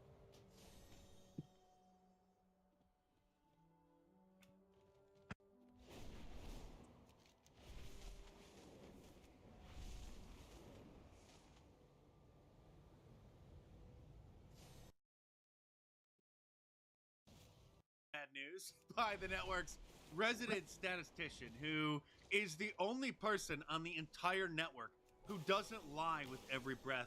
It's a miracle that they haven't fired him yet, but they need somebody who is an expert on polls and on statistics to report things, as bad as that news is for clown news viewers. The effort that Donald Trump and his campaign have been making to try to make inroads with Black and Hispanic voting communities, you see that with this attempt to go into the deep blue Bronx. The ghetto, the South Bronx. He went into the ghetto. But you actually think there's a larger story at play here that people aren't talking about? Yeah, I think there are a few things. Number one, guys, if we could just put this newspaper up on the screen. Look, this is Donald Trump's hometown paper, the New York Post. He got the headline that he wanted out of this. And it says Uptown Funk, by the way. Donald Trump storms the Bronx with Love Fest. What are the trends you're seeing among Hispanic voters this year? Yeah, so we saw a trend among Hispanic voters from 2016 to 2020 where they became less Democratic. Look at the trend that we're seeing right now in the polling, right? So if you look back at Hispanic voters at this point in the 2020 cycle, Joe Biden had a 25-point lead. Look at where that lead is today. It's just 7 points. Donald Trump right now at 44%, if that held, would be the best performance for a Republican candidate among Hispanic voters since George W. Bush back in 2004. And this is part of a larger trend line, Kate, that we're seeing among non-white voters. We see it among Black voters as well. We've discussed that on this program before, whereby they're much more favorable to Donald Trump than they were 4 years ago. And of course, Donald Trump did better amongst both of those groups in 2020 versus how he did in 2016. Look at her. She's trying to brace herself. She can't even believe what she's hearing. In case you missed it, be sure to watch yesterday's video that I did on the initial media meltdown over Donald Trump showing up to the Bronx for his rally in the ghetto. And I forgot to include this clip in there, which you definitely got to see. Here as well as rapper Chef G. Does everybody know Chef? Where is Chef G? This is one of the perils of diversity. One of the results of living in a multicultural society. Presidential candidates have to shamelessly pander to the various different ethnic groups. Oh, I like that. I want to get that done. I like that. I want to get that down. He's talking about the rapper's grill in his teeth. This is actually sad, but unfortunately, at this phase in the decline of America, this is how the game is played. Got to pander for those black votes. One thing I want to say. One thing I want to say. They always gonna whisper your accomplishments and shout your failures. Trump gonna shout the wins for all of us. Do you have any words of wisdom you would like to add to that, Mr. Sleepy Hollow? Make America great again. Thank you. But Donald Trump's got to do what a politician's got to do in our wonderful, diverse society. And it turns out that both of those nice young men have been indicted for connection to a gang murder. This from the New York Times. Courting black voters. Trump turns to rappers accused in gang murder plot. Of course, all rappers used to love Donald Trump until he ran for president in 2016. And then the mainstream media told the mainstream rappers how to think. The mainstream rappers who think that they're counterculture tough guys, but are really just pawns in the cultural Marxist machine. Even if you don't understand Ebonics, you can still pick out the word Trump when he was name-dropped in countless rap songs for decades. Let me in, Bill Gates, Donald Trump, let me in, boys in the hood, call me Black Donald Trump. Machiavelli returns as God forgives and I don't. Resurrection of the real, time to get richer than Trump. I made $1 million on that corner, going Donald Trump notes. Take over the world when I'm on my Donald Trump. Boy, I got money like Donald Trump. Before I die, I want a mansion and a Lamborghini. A bank account so fat that Donald Trump would want to be me. I'm like Donald Trump. I'm like Donald Trump. Even rapper Snoop Dogg is back on the Trump train after depicting himself doing what gangster rappers do to Donald Trump in one of his old music videos, because Trump commuted the sentence of the co-founder of Death Row Records, who was in prison for years and years. That's where Snoop Dogg got his start as a rapper, and that's what pandering to the black vote means in a wonderful multicultural society, is letting black criminals out of prison in order to get black people's votes. As usual, there were some disputes over the crowd size, with the media trying to downplay the popularity, without mentioning that the permit actually only allowed 3,500 people into the park area, because every single one of these people had to go through metal detectors in order to gain access to this area. And I think they even exceeded that. But there were also people outside of the barriers that just came to the park because they wanted to hear Donald Trump's speech, even if they couldn't really be right there in the vicinity. Meanwhile, Joe Biden can get a crowd of 35 people to come to his events. This was New Hampshire earlier this week. Trump could clearly find a friendlier city for a rally. What do you think is behind this decision to go to Crotona Park? Right. Well, it's not just a friendlier city. I think he could have even found friendlier boroughs than the Bronx, which, as you noted, has been overwhelmingly supportive of President Biden. I think, as I noted yesterday, this is an attempt to, I think, trick some of our folks here, but I think the Bronx knows better. He's just trying to trick people. In case you missed it, you should know that New York Governor Kathy Hochul called all Trump supporters clowns. This is the same woman who said this about Bronx residents just a few weeks ago. Young black kids growing up in the Bronx who don't even know what the word computer is. They don't know. They don't know these things. And I want the world open up to all of them. That is probably the most racist thing that a politician has said in the last 60 years. But go ahead, keep calling Donald Trump the racist. It seems to be working so well.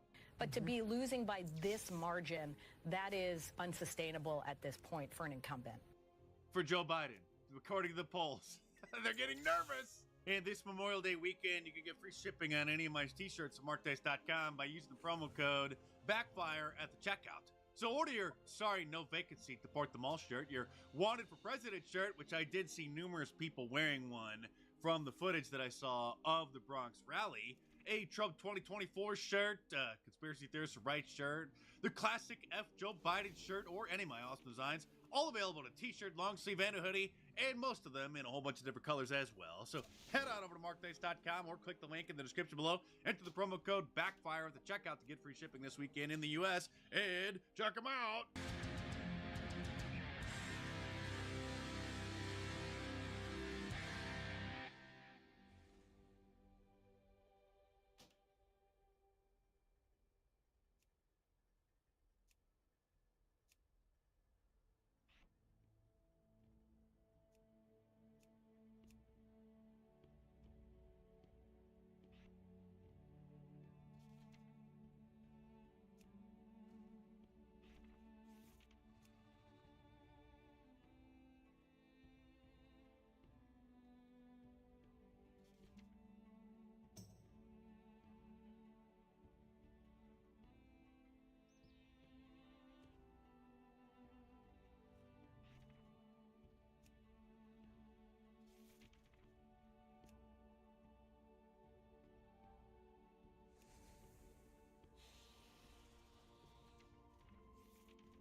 Farewell, friend of the Grummles.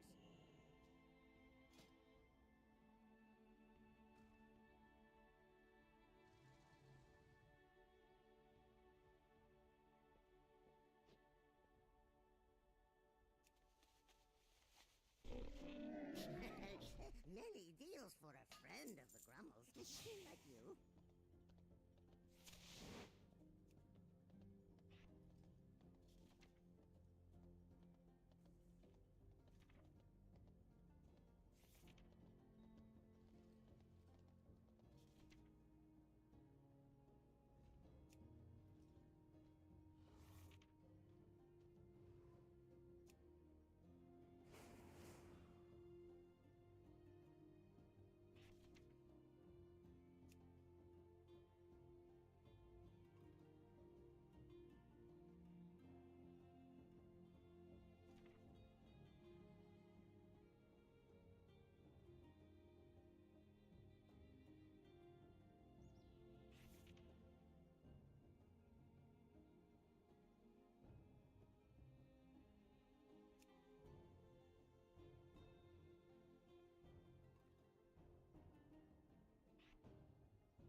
It has its own glow effect. So it doesn't really benefit from the glow effect at all.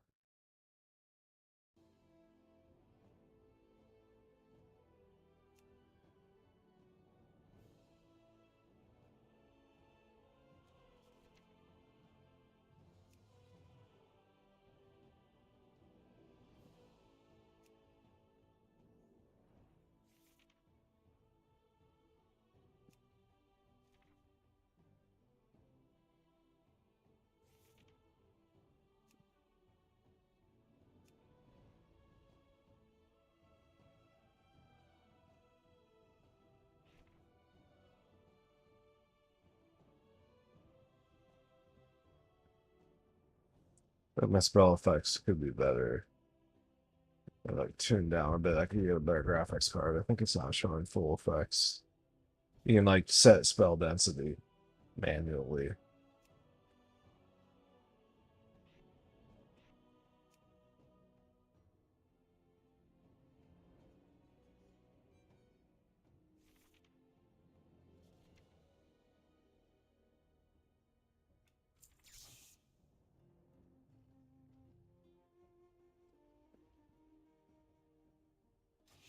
May your feet find good trails.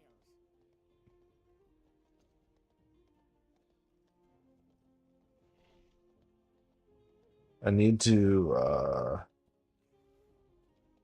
for this, what if I had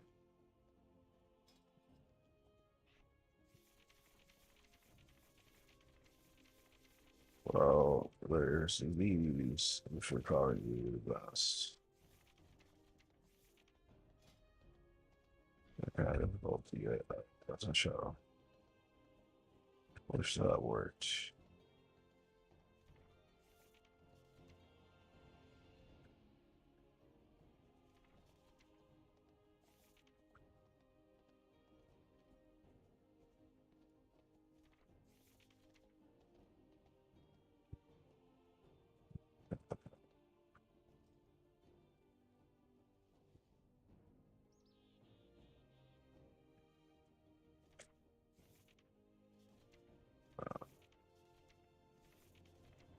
Let's see.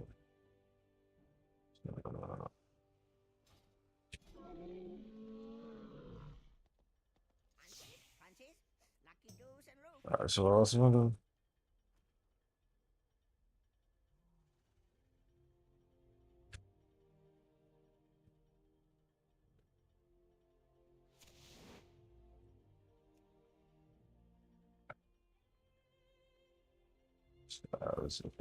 Stars.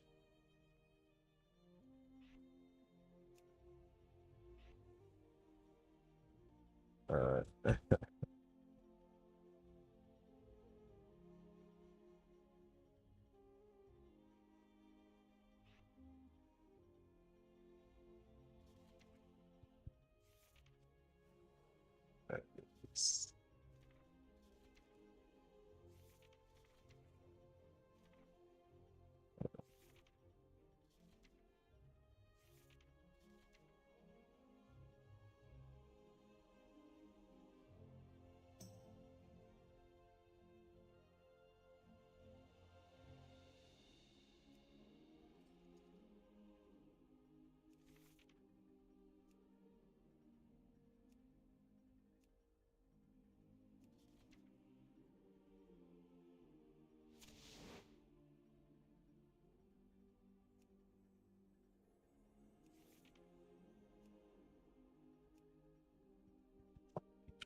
Much low.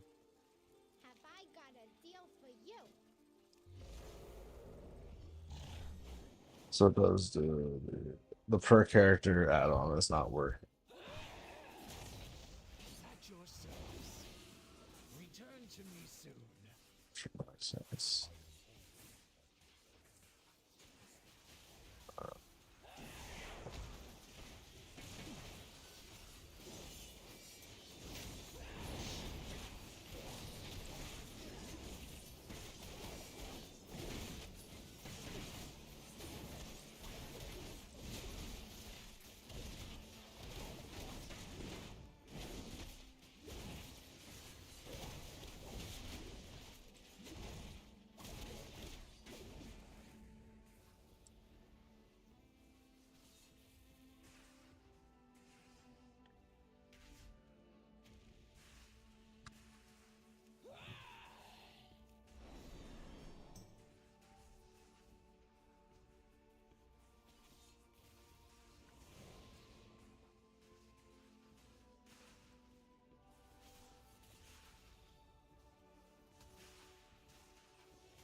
Yes. Interesting. Let's get back to the Sunflower. I have just the thing, Wanderer.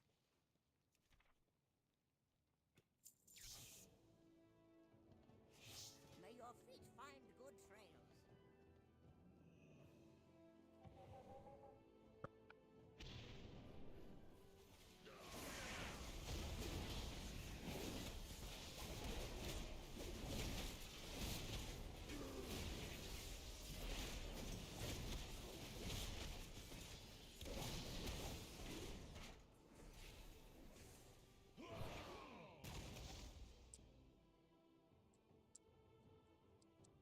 Yeah, I think the smaller model just looks better in general. But also not with the two-handed swords, it accentuates.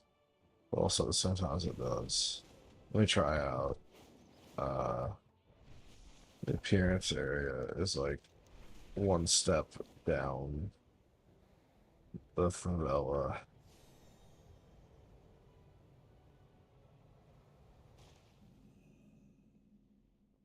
This isn't like this is a very fake restaurant. Alex Strasser watch over you. Warm welcome, champion.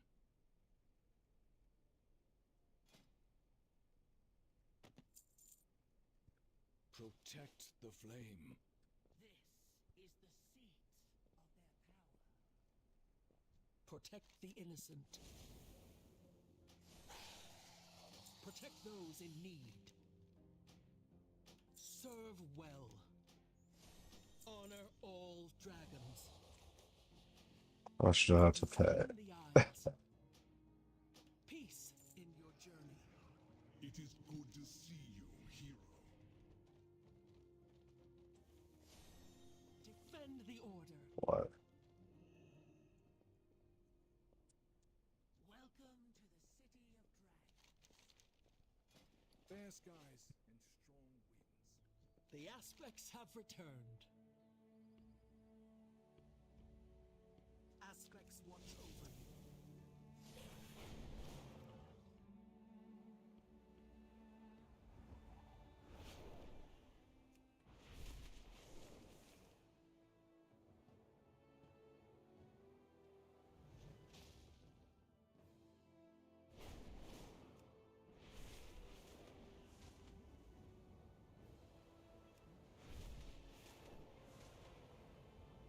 What is it? I think it's right here, yeah.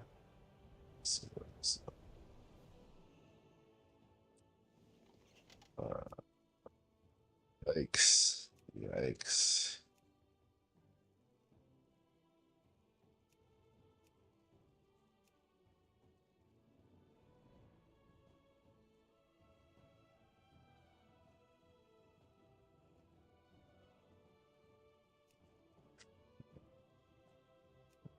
Where?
make this quick. Till we meet again. Good luck out there. Best goods in the aisles.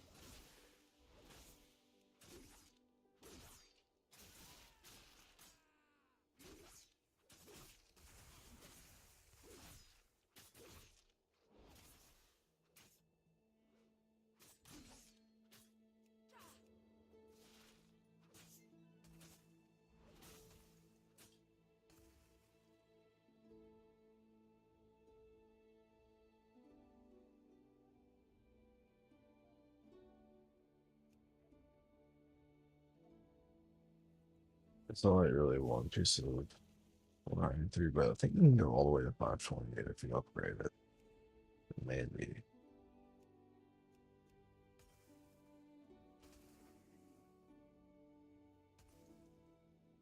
Rated Battlegrounds in a couple weeks.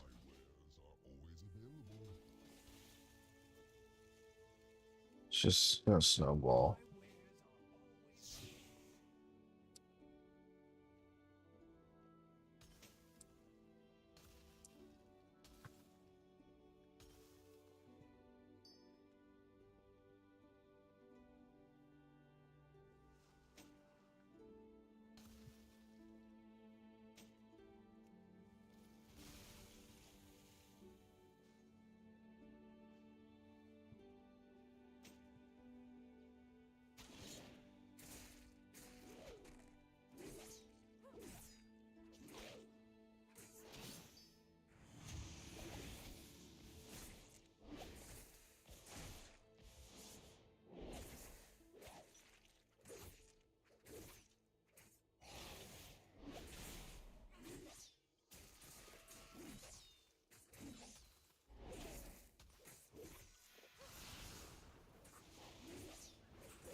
So I have the best trinkets.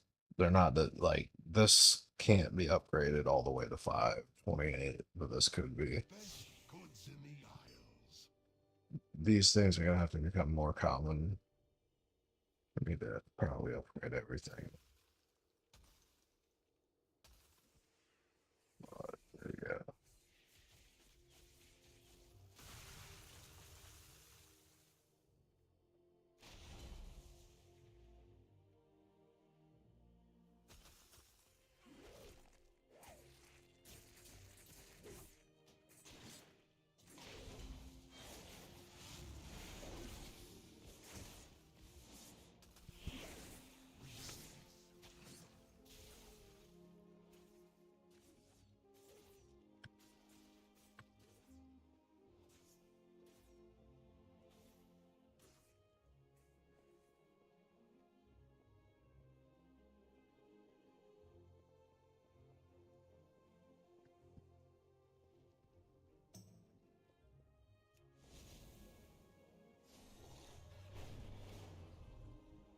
no queue.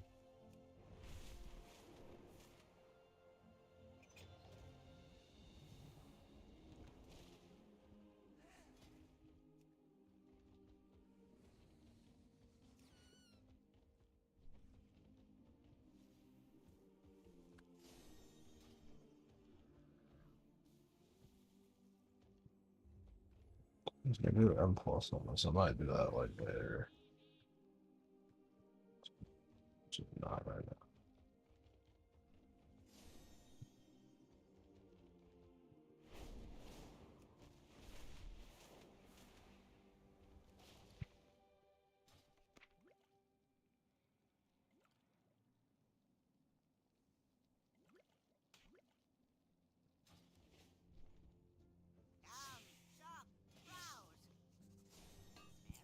May your feet find good trail.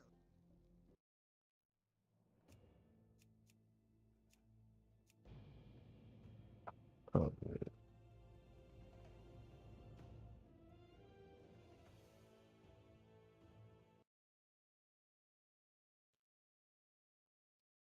Crash. It just crashed completely. And OBS like reconnected. Like what? Yeah. Okay.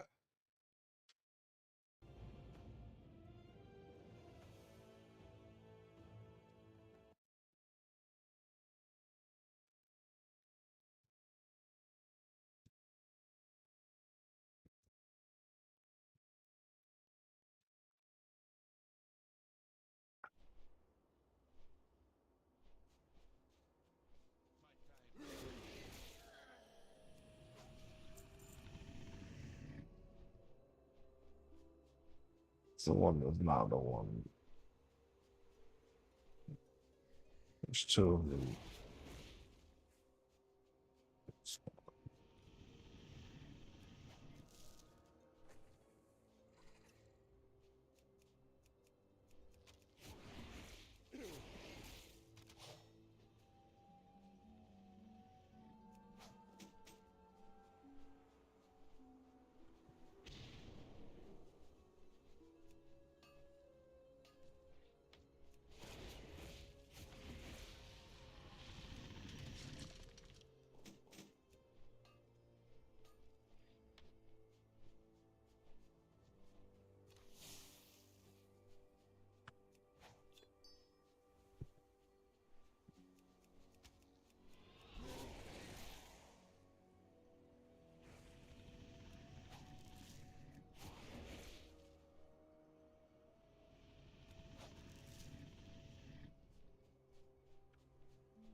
Okay, so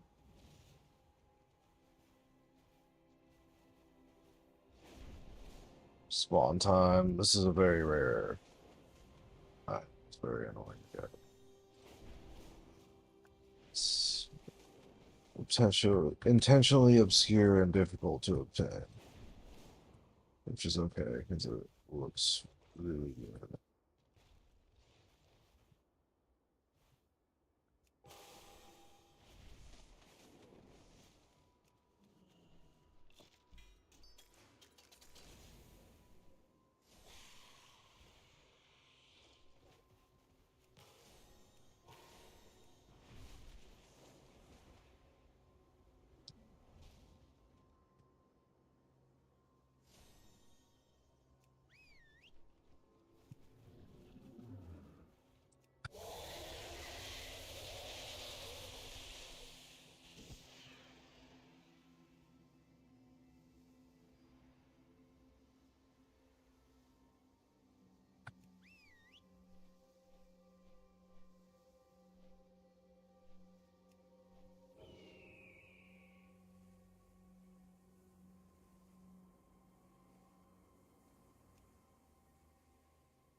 They should expand Xerath more. They should just like add more and make it like its own thing. That'd be cool. Like there could be like another zone above it, like up here.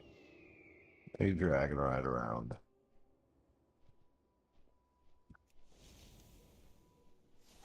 A bunch of those islands. Everything's just in the same style.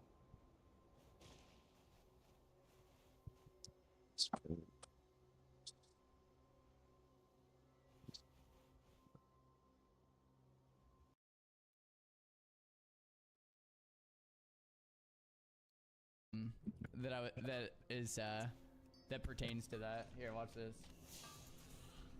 This is a video that says leveling in retail versus leveling in classic.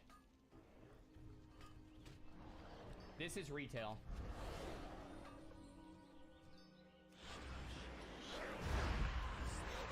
Vampiric touch, vampiric touch, vampiric touch, vampiric touch, vampiric touch, vampiric touch. Vampiric touch. Feather. Vampiric touch. This is retail. This is retail leveling. Yep. Vampiric touch. Vampiric touch. This is retail leveling. A lot of people ask, why is classic hardcore? Why not play it on retail? Would that be fun, Czar? It's literally impossible to die while you're leveling on retail. Yeah. This obviously this is classic, and you guys know exactly how this goes. You guys know exactly how this one goes every single time.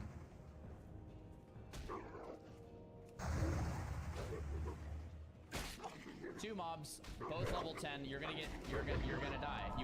You're gonna die. Yep. My guy Samoonkin, Yeah. Yep.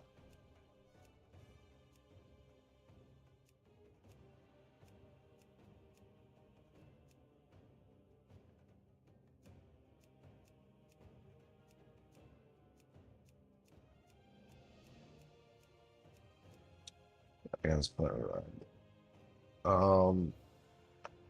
Yeah. Do more stomp. I've experience with this. Yep, and you're dead. No, too late on the hill. Yep, you're dead. Well, he tried to cast in a pushback. He should have melee and moonfire spam. Yield. You can't cast in a pushback in classic at all. And in retail, it's still a huge deal. And that's what makes Void Elf so OP. To the point where if you're playing any casting at all, there's no point taking anything else. Pre-natural calm is by far the best.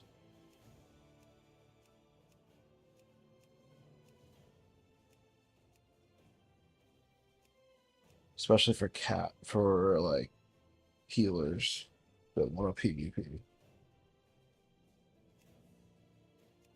They'll take pushback. Like none that it does not exist. It's the most overpowered initial.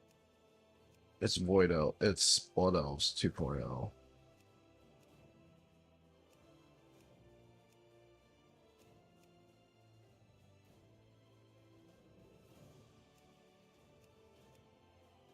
I don't think people are using it. The stun duration of Orc and Human are really. Oh, I know one thing I wanted to do earlier that I could do real quick. I wanted to get on my alliance, unlock Mecha Gnome. My monk needs your.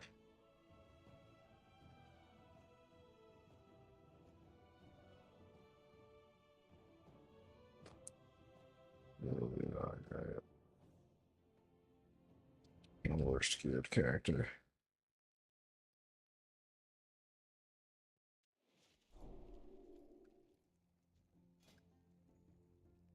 But I played it in the remix. I spent all my honor I had on season 3 gear towards the end of season 3, so I lost. I could have held on to it. Oh well. So every time I log in.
Alright, so I want to go.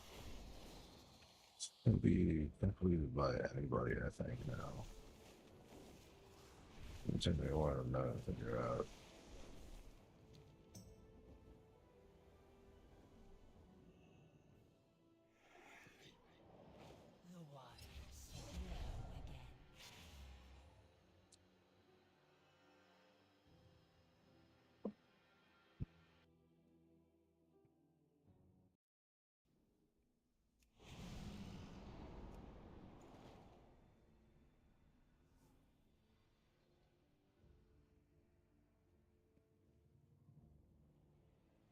Let me just look at that.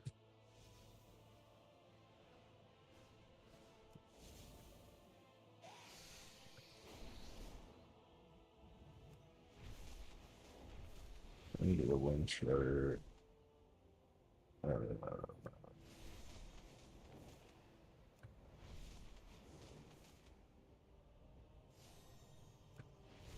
Um,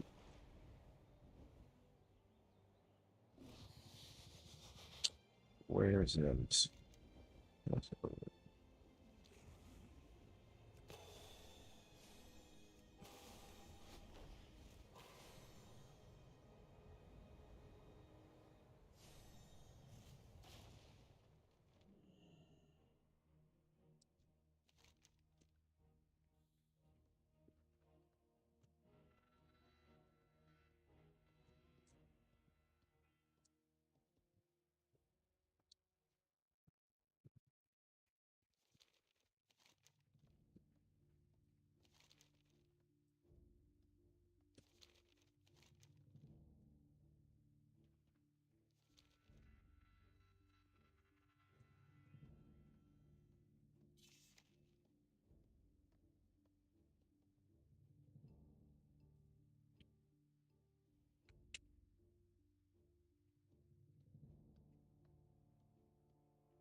So which one is which?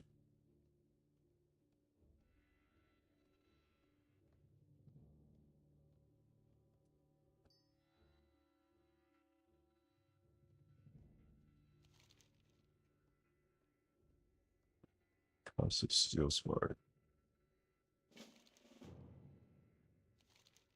I think that is Coastal Islands. Is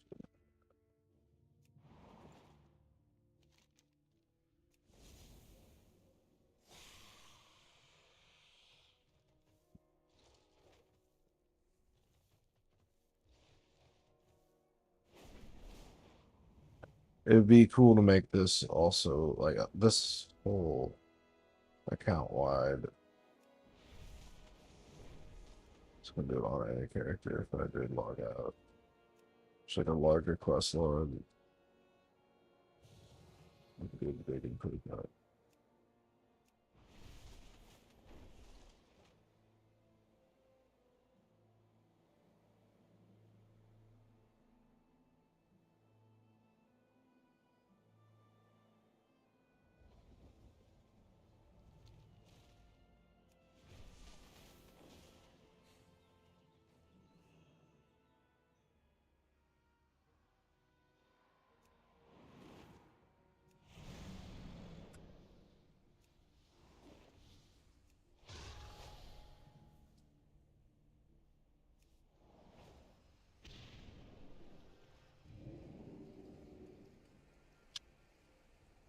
She's like so annoyed.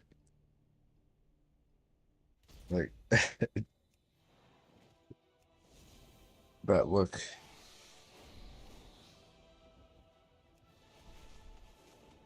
It's like whenever what Nim the Hearthstone slash Yu-Gi-Oh streamer I was watching earlier, and the other stream he said something about like his Jaina wallpaper. That's the look she gives whenever somebody says that. She's like, "What the fuck?" It's like, all right, okay, no, like, like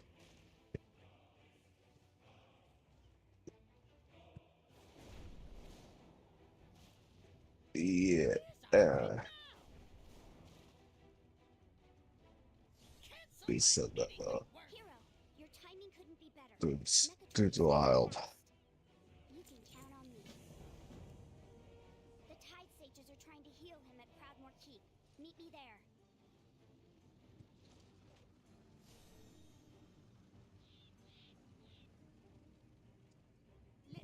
Really even paying attention to the next time. Appreciate your patronage.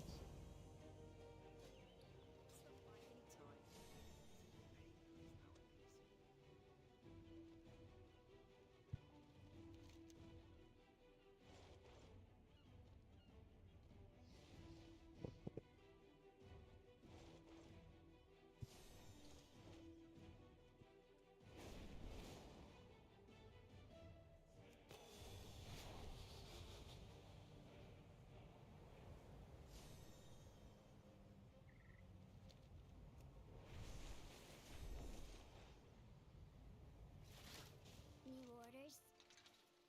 Good luck out there. Even if the Mechanomes can't help him, they could power the... I think it might be time for a third cup of coffee. Or something else. Oh.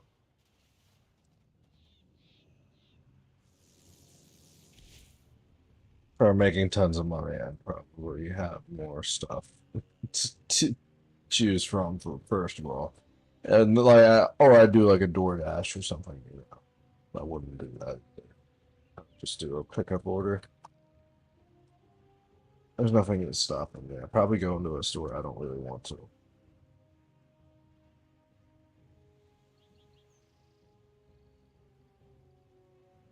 We'll be doing grocery pickup at some point. Same day as like, not really what you want to do. You want to do like the next day. Evening to morning. I guess the best results. Put in your order like in the evening around like close, and they'll pick it that night. It'll sit like prepared and be there in the morning. Whereas if you try to get in the middle of the day, stuff, I don't know. Or they'll do it like early in the morning. Either way is good, but if you do it in the middle of the day, stuff's just gonna go wrong.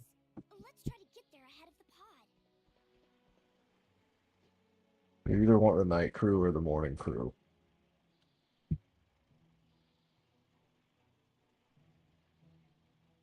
During the day, they're too busy handing out orders. So if you try to place an order at like 10:43 for like 3 or 4 or 5 or 6 or 7 or 8, they'll let you do it, but I just wouldn't advise it. Especially if you're getting any perishables and stuff like that. Like, I don't know. The wait time is always pretty bad.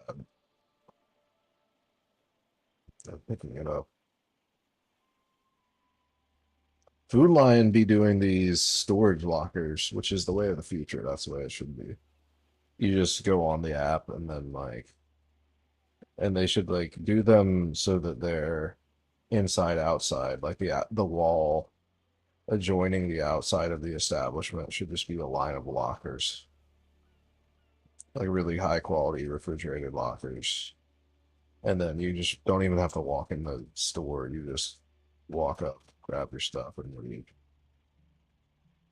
Have it so you can bring your car closer, like a handicap spot or something. That could be really hellacious as far as traffic if it got successful. Elon Musk used to talk about making the gas station of the future.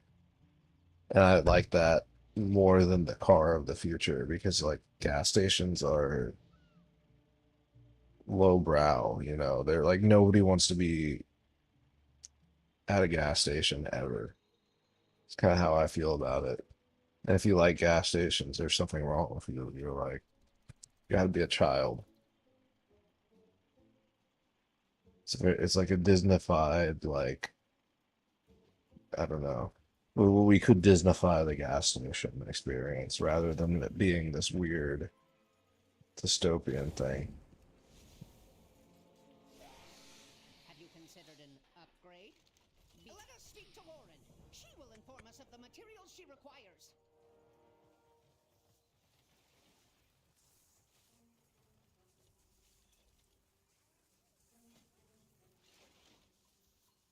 By the way, I have to mention it every time. Don't I look like a demon hunter? You see this character running around. You think, oh, that's a demon hunter. He's not even attacking anything. He doesn't have his weapons out.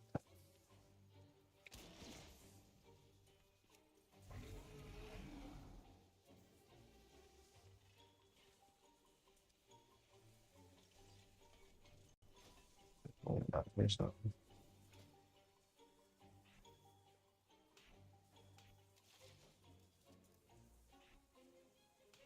I don't know if they already have.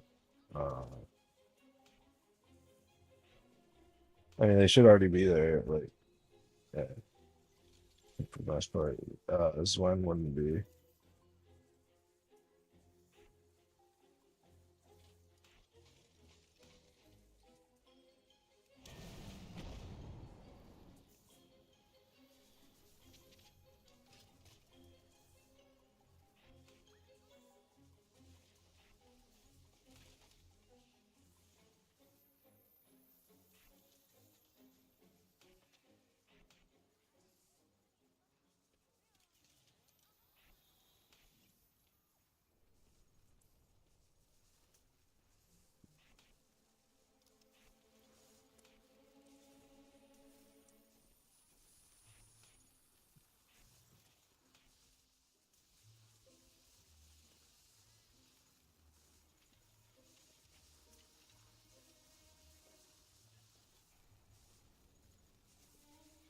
Um,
Okay, back to work. I will oversee the construction of the units to open the escape pod. I estimate the chances of crushing the occupant at sub 50%.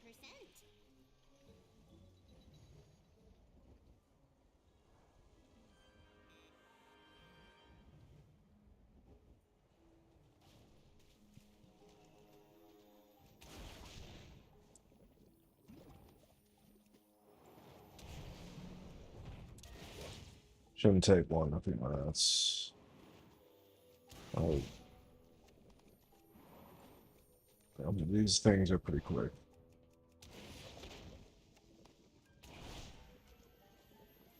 The real grind is it used to be reputation. They removed reputation requirement. And then yeah, once they removed rep requirements completely. Let's just open that everybody. And the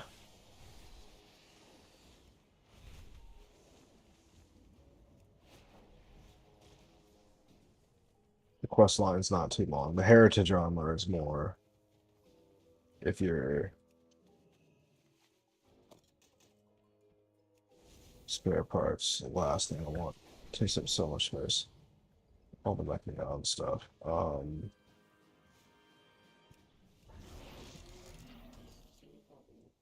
supposed to be building something for this acquisition.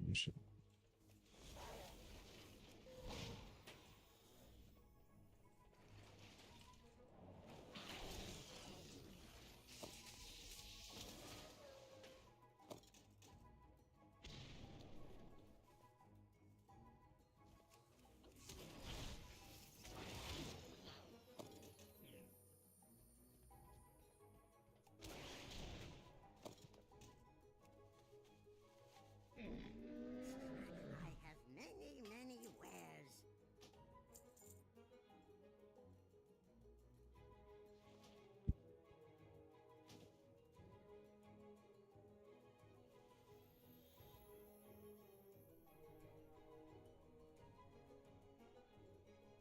Good fortune to our friends.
What can I do for you? Always be constructing. Champion, we have an emergency that demands immediate attention.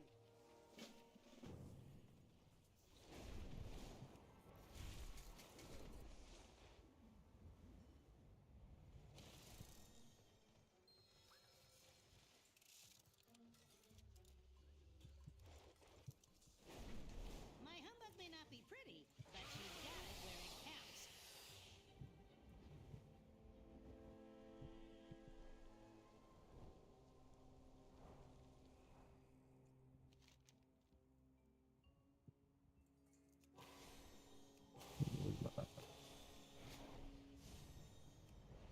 Some more trogs.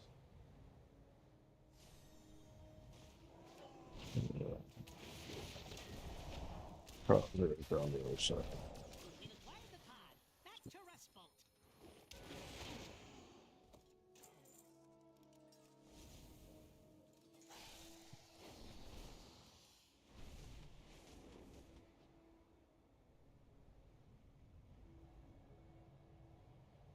I still don't even have all the glyphs. I'm missing many.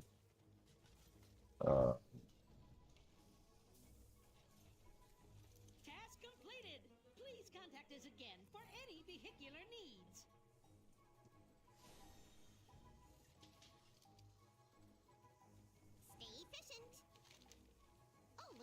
constructing.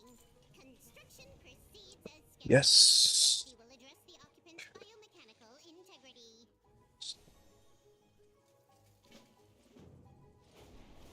Repairing the occupant will require the most advanced hardware.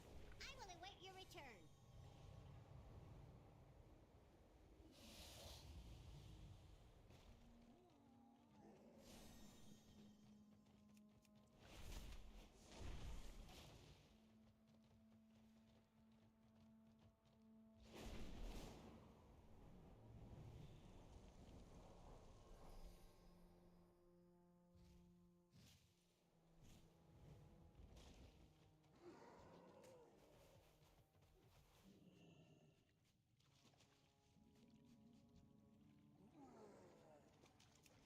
Eight bucks.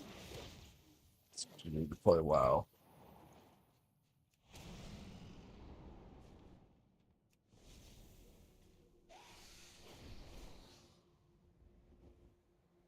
So where is this in? It's just that one, or is it? Oh yeah, yeah.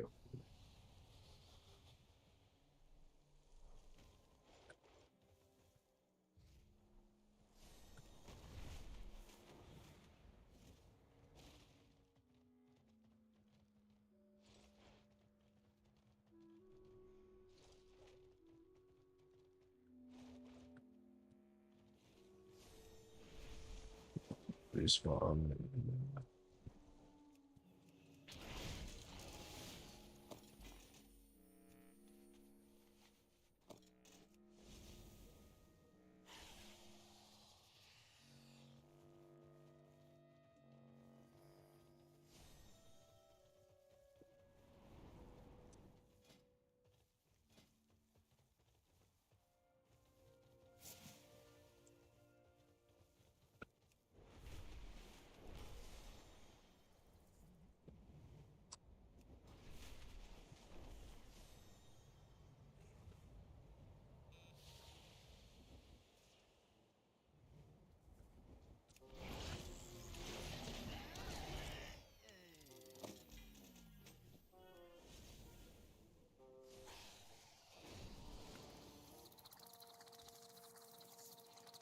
I want to beat this thing out between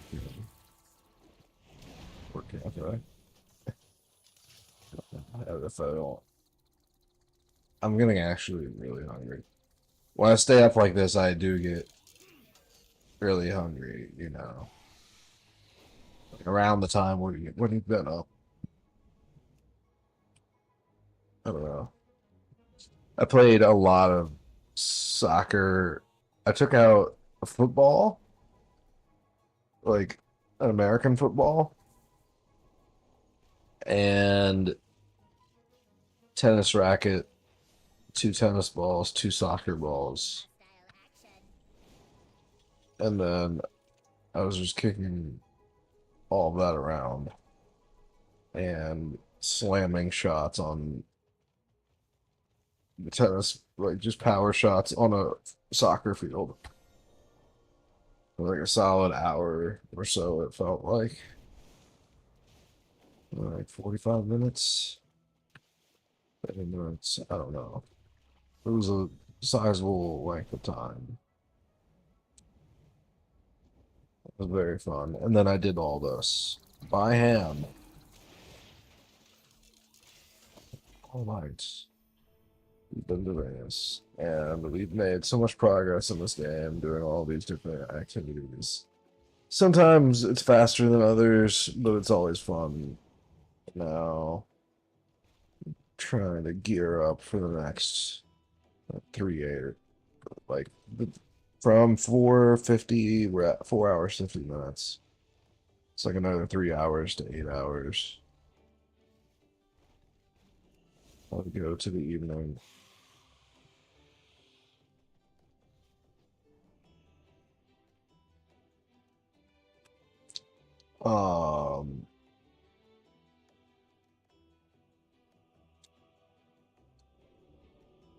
Where else am I supposed to go now? I shouldn't really hungry.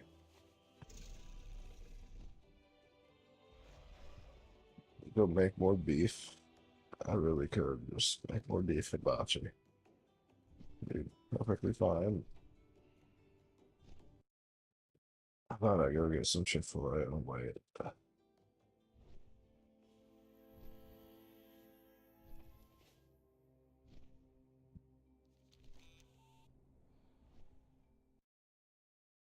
Is this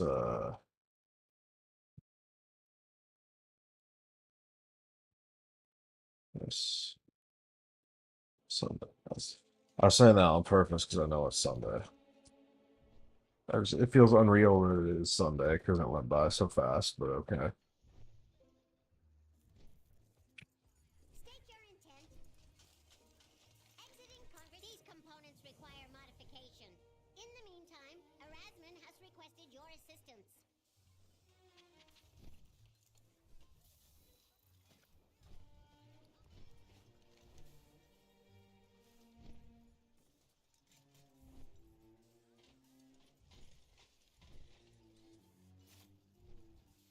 There is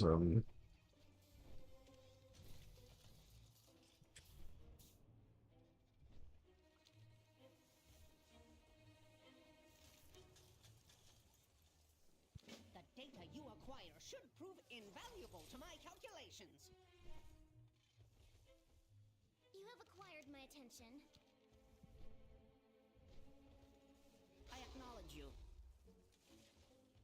You have acquired my attention. Awaiting your input. Never too late.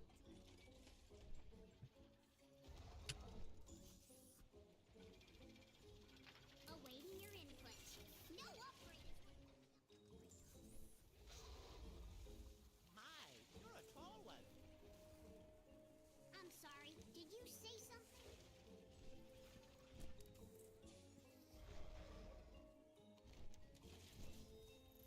Is it?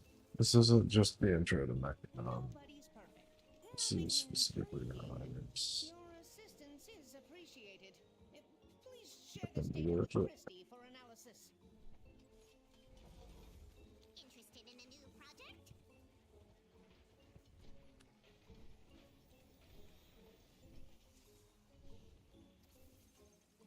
Interaction concluded. Excellent. Now we use the data to synchronize the units with the subject's neural oscillations. Fire the synchroscope!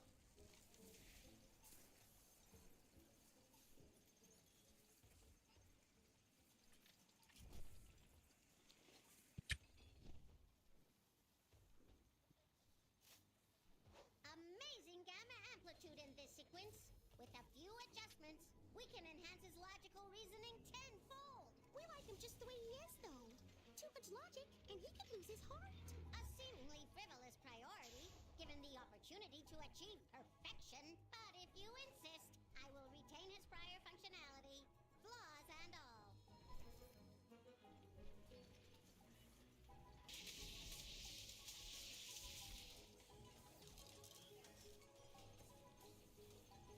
Awaiting user input. Well, hello there. Stay charged. You have my ear.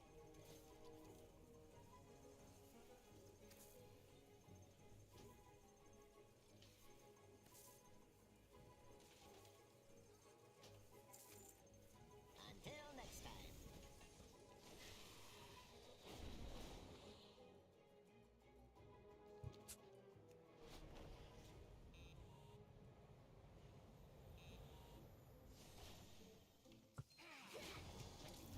We've got it! Get this back to town, quickly! We need to teach these bots some manners.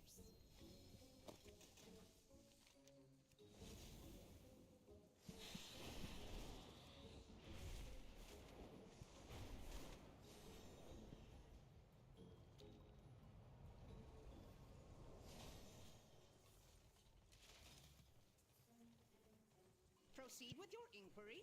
Define your own parameters. Okay, back to work. The reactor is locked in. Flip, you're up. Excellent. I just need a moment to calibrate the circuit. flip the switch.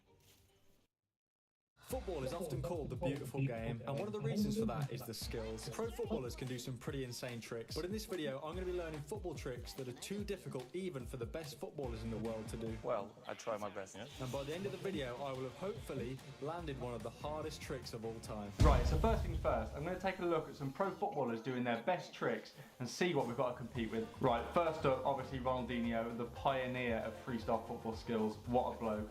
Someone who will surprise you is actually Lewandowski. He's actually really good at freestyle. Mahrez, little toe bounce around the world, nice. Little hop the world, not bad. El Shaarawy, few around the world. See, nothing too crazy so far. Pogba, now that is nice from Pogba. He's comboed that. That's a difficult trick right there. Hazard, knee around the world. That's something you don't normally see from footballers. Tuzani around the world, nice.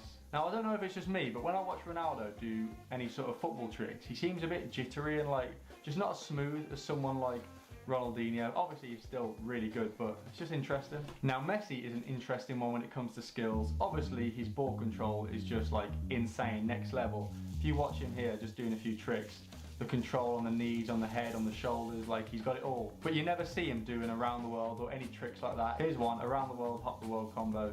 Not bad. Right, so those were some pretty decent tricks, but I do think there's one footballer that is better than any other pro when it comes to skills, and that man is Neymar Jr. Neymar just seems to have a lot more tricks in his locker than any other footballer. This toe bounce heel around the world is just really nice, and he just seems to experiment a lot more with tricks. So for me, Neymar is the best footballer at skills. But what is the hardest trick any pro footballer can do? Right, so I'm pretty sure this is the most difficult trick I've ever seen a pro footballer do. It's called the Homie Tuzani around the world, and it looks like this. Let me set it up. Boom.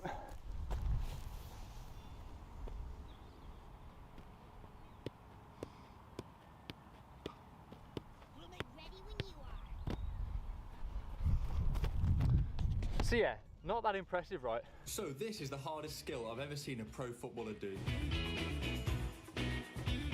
It's a 2-revolution trick, which means you go around the ball twice, and I'm sure anyone watching this video could learn this trick if they put the time in. Now, before I can land one of the hardest tricks ever, I'm going to learn 6 of the tricks that pro footballers can't do. I'm going to start easy, but each trick will get more difficult, until at the end of the video I will hopefully be doing my best trick ever. Now, the first skill that footballers can't do is called the spin magic. The reason footballers can't do this trick is because they probably don't know it even exists. Right, so I'm going to do the spin magic now. It might not look that impressive, but trust me, it's harder than it looks.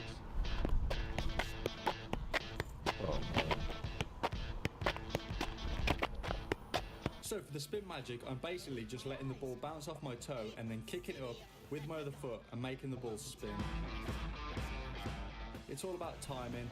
It's not a crazy hard trick to do, but it looks super cool. And it doesn't actually require much practice, unlike this next trick, which took me months to learn.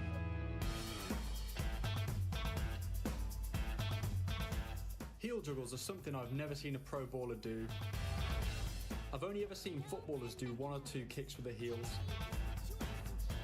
It's a really impressive. Yeah, it's kind of difficult with the dribble. I wouldn't really be able to do it reliably at all. I've tried. I think I'll practice it in some more. It's a skill to watch, and if you can do this, you'll have a trick in your locker that That's even very the pros difficult. can't do.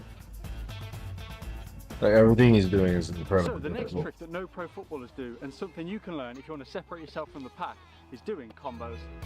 A combo is basically doing multiple moves together with no extra touches in between. When pro footballers do skills, they'll do one trick, then juggle the ball and then do another. Whereas if you can do tricks in one fluid motion, it makes everything look a lot better.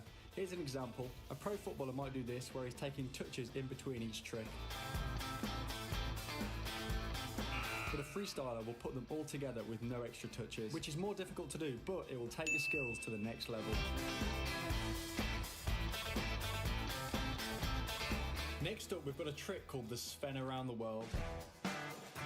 This is one of the hardest tricks I can do, and there's definitely no footballers that can do this one. It's a combination of an around the world and a 360 around the world, all in one go. It looks so cool and took me years to learn. Next up is one of the coolest skills of the video. It's the reload. It's a really unique trick, and once again one that I've never seen a footballer do. You're basically hitting the ball down into the ground and then up in one smooth motion, and trust me, it's a lot harder than it looks. But this next skill on the list is one of the coolest ones I've ever landed. Now, before we get on to trying one of the hardest tricks ever, the next skill that footballers don't do is something called a transition. A transition is a skill that moves you from standing up to sitting down. This was an example of one that I landed recently, but now I'm going to try and do a trick that takes this to the next level. Transitions are some of the most impressive tricks out there, and here's what I'm planning on doing. So first up, I'll flick the ball over my head, heel it back in the air, do a forward roll, and then control the ball sitting down. First up, I need to make sure I can do the heel consistently. Once I could consistently do the heel over the head, it was all about just trying this trick over and over again. And then eventually, I did this.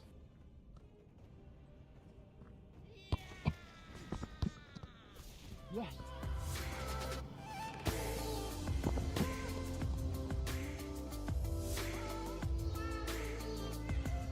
Wow, I wasn't sure if I was actually going to get this, but that's another trick ticked off. So now it's time to see if I can do one of the craziest football tricks ever. I spoke to 5-time world freestyle football champion Andrew Henderson to help me explain the trick and to see if he could give me any advice on how I can land it and how long he thinks it's going to take me. So what do you know about this trick, mate? It's difficult, we know that. So it's difficult. You're doing 3 times around the ball in one touch. So you kick it with one foot, you go around, another foot you go around, and then you go around again with the same foot you started off with. So 3 times around the ball in like less than a second. How long do you think it's going to take me? You're pretty skillful. I know you got the skills somewhere tucked away. It's going to take a while. It takes some guys 5, 6, 7, 8 years to perfect the skills. So I don't know if you can do it. I don't know. That's what I'm talking before. Right, so today's day 1 of attempting to land the hardest trick I've ever done and one of the hardest tricks of all time. So maybe if I'm lucky, I can do it today.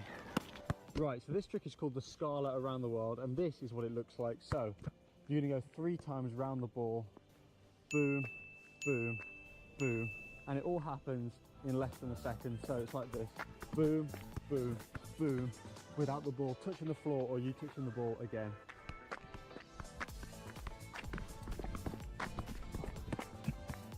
Not a good start.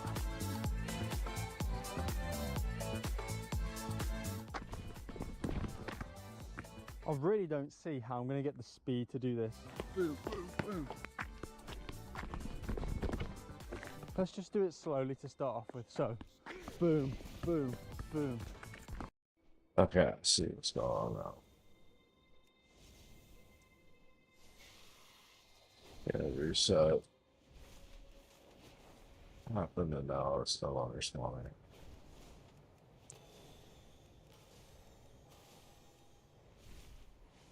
It's more bigger too. No. Can confirm that behavior. Quick.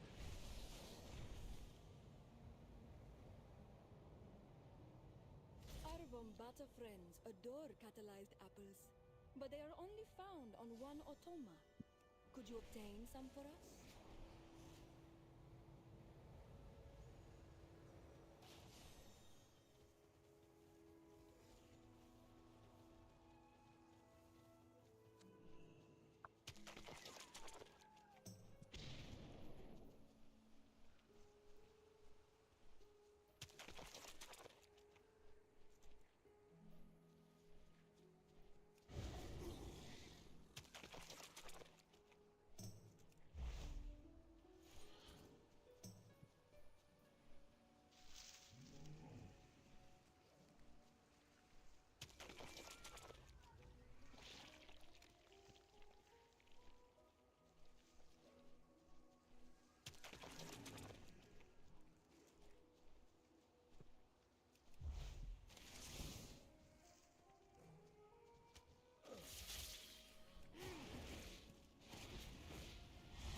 I need to be more flexible for this.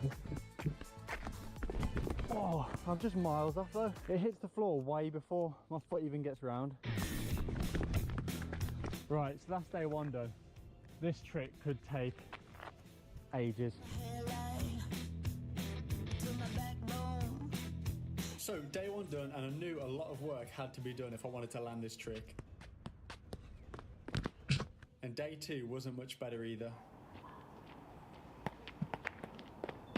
Day three, and I was still miles off the pace.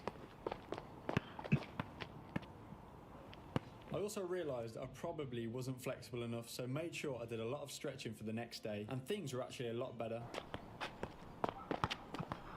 My legs felt like they were getting a lot quicker. It's also worth mentioning that I could only really try for an hour a day, as after that my legs would just get too tired and lose all their speed and power. So by day 4, this was the first day I actually believed I'd be able to land it, as I was getting fairly close. And then by day 7, well, I'll just let you watch the footage. Homicide, genocide, televised, emphasize, perpetuating war to the side. Hood ties from hood lines on. The Raptura are troublesome creatures that steal anything they can. Please. Slide, homicide, genocide, televised, emphasize, perpetuating weaker side. Hood ties from hood, dope lines, don't run into the cops, that's a weak exercise. So day 7 was the best I'd felt so far. My legs were feeling fast and I knew I was getting close, until eventually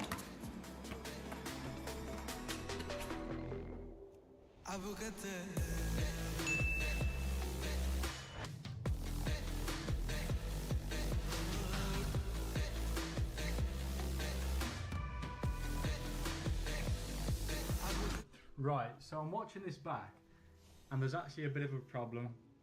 I don't think I actually did it. Watch this. If I slowly rewind the footage back,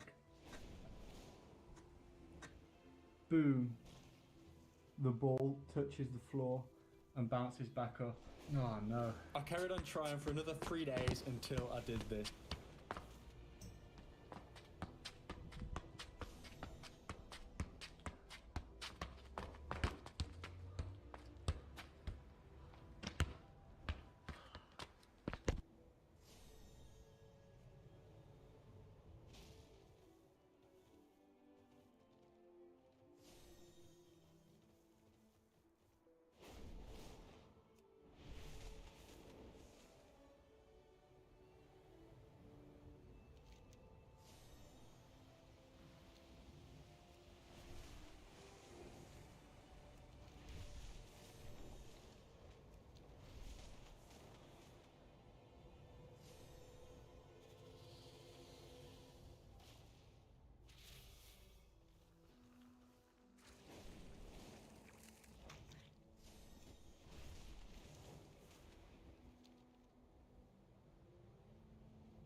I am absolutely fucking stupid.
Back, and I missed my fucking cue,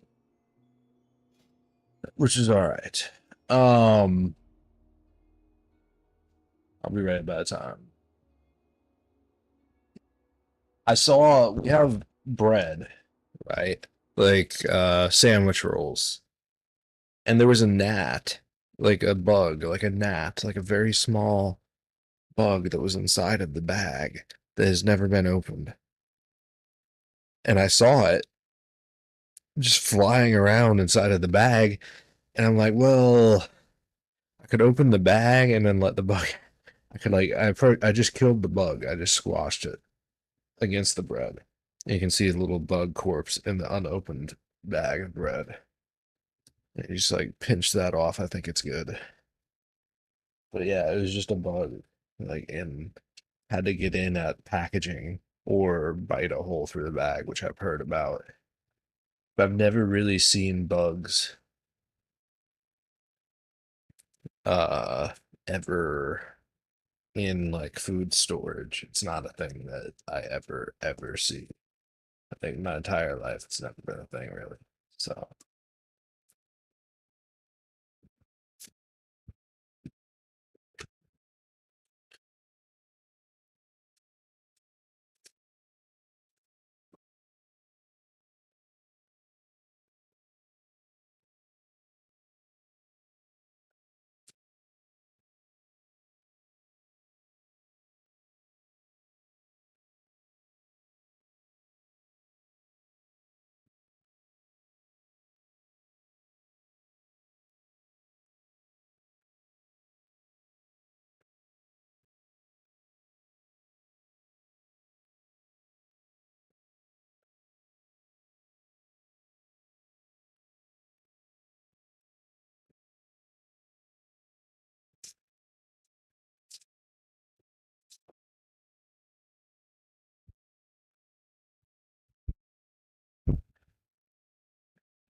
I should have recorded it. I don't know why I didn't just get it on my phone. Um, yeah, I don't know. I was kind of worried I was gonna lose it because it was so small, even inside of the bag. It was going crazy, like it wanted to get that out of there. Like it knew it was gonna die. Or it was having the best time ever eating tiny, tiny, tiny amounts of bread. No, I think I knew it was gonna die. I think I knew it was very isolated inside of a bag in captivity. It was having a fun time at the bread place, wherever they make the bread locally, until it realized it was trapped.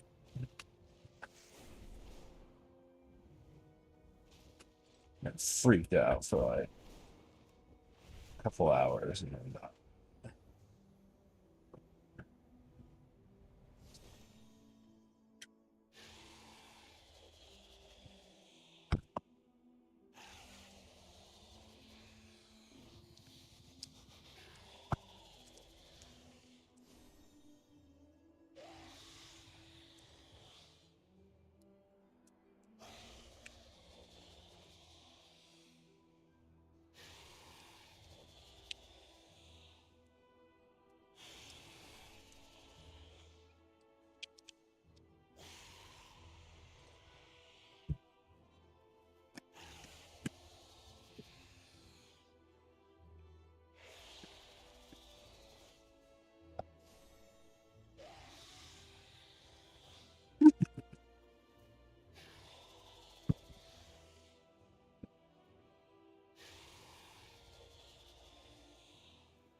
imagine an Apple Watch, but with better battery life and close to half the price tag.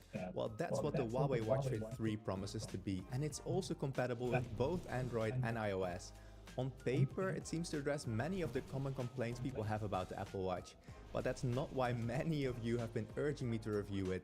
The buzz is all about Huawei's claims of improved health and sports tracking. So today we're diving into my initial test of the Huawei Watch Fit 3. And I have to say, in terms of design at least, this is my favorite Huawei product in a while. I think the new square shape is just so much nicer than the elongated shape that the previous Huawei Watch Fit had. But enough about aesthetics and specifications, let's jump straight into the testing and see how the smartwatch really performs. As always, I want to start off with the heart rate tracking performance, and here you can see an overview of that performance for one of the easiest exercises for a watch to track indoor cycling, which I tested on myself for 3 sessions. Now I already did more testing, but one reason this review took longer than normal is because I'm having issues getting to the raw data from the Huawei app, so I'll have to rely on a limited data set for now. However, I still think the data is good enough for some solid first impressions.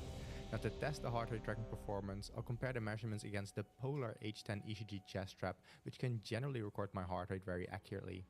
Each dot in this plot is a single heart rate measurement, with along the horizontal axis the value according to the Polar H10 ECG chest strap, and on the vertical axis the value according to the Watch Fit 3. Now the closer the points are to this blue line, the better the agreement, and the darker black the color, the more dots that there are. And as you can see, this generally looks pretty good actually. Most points are on or close to the blue line at least.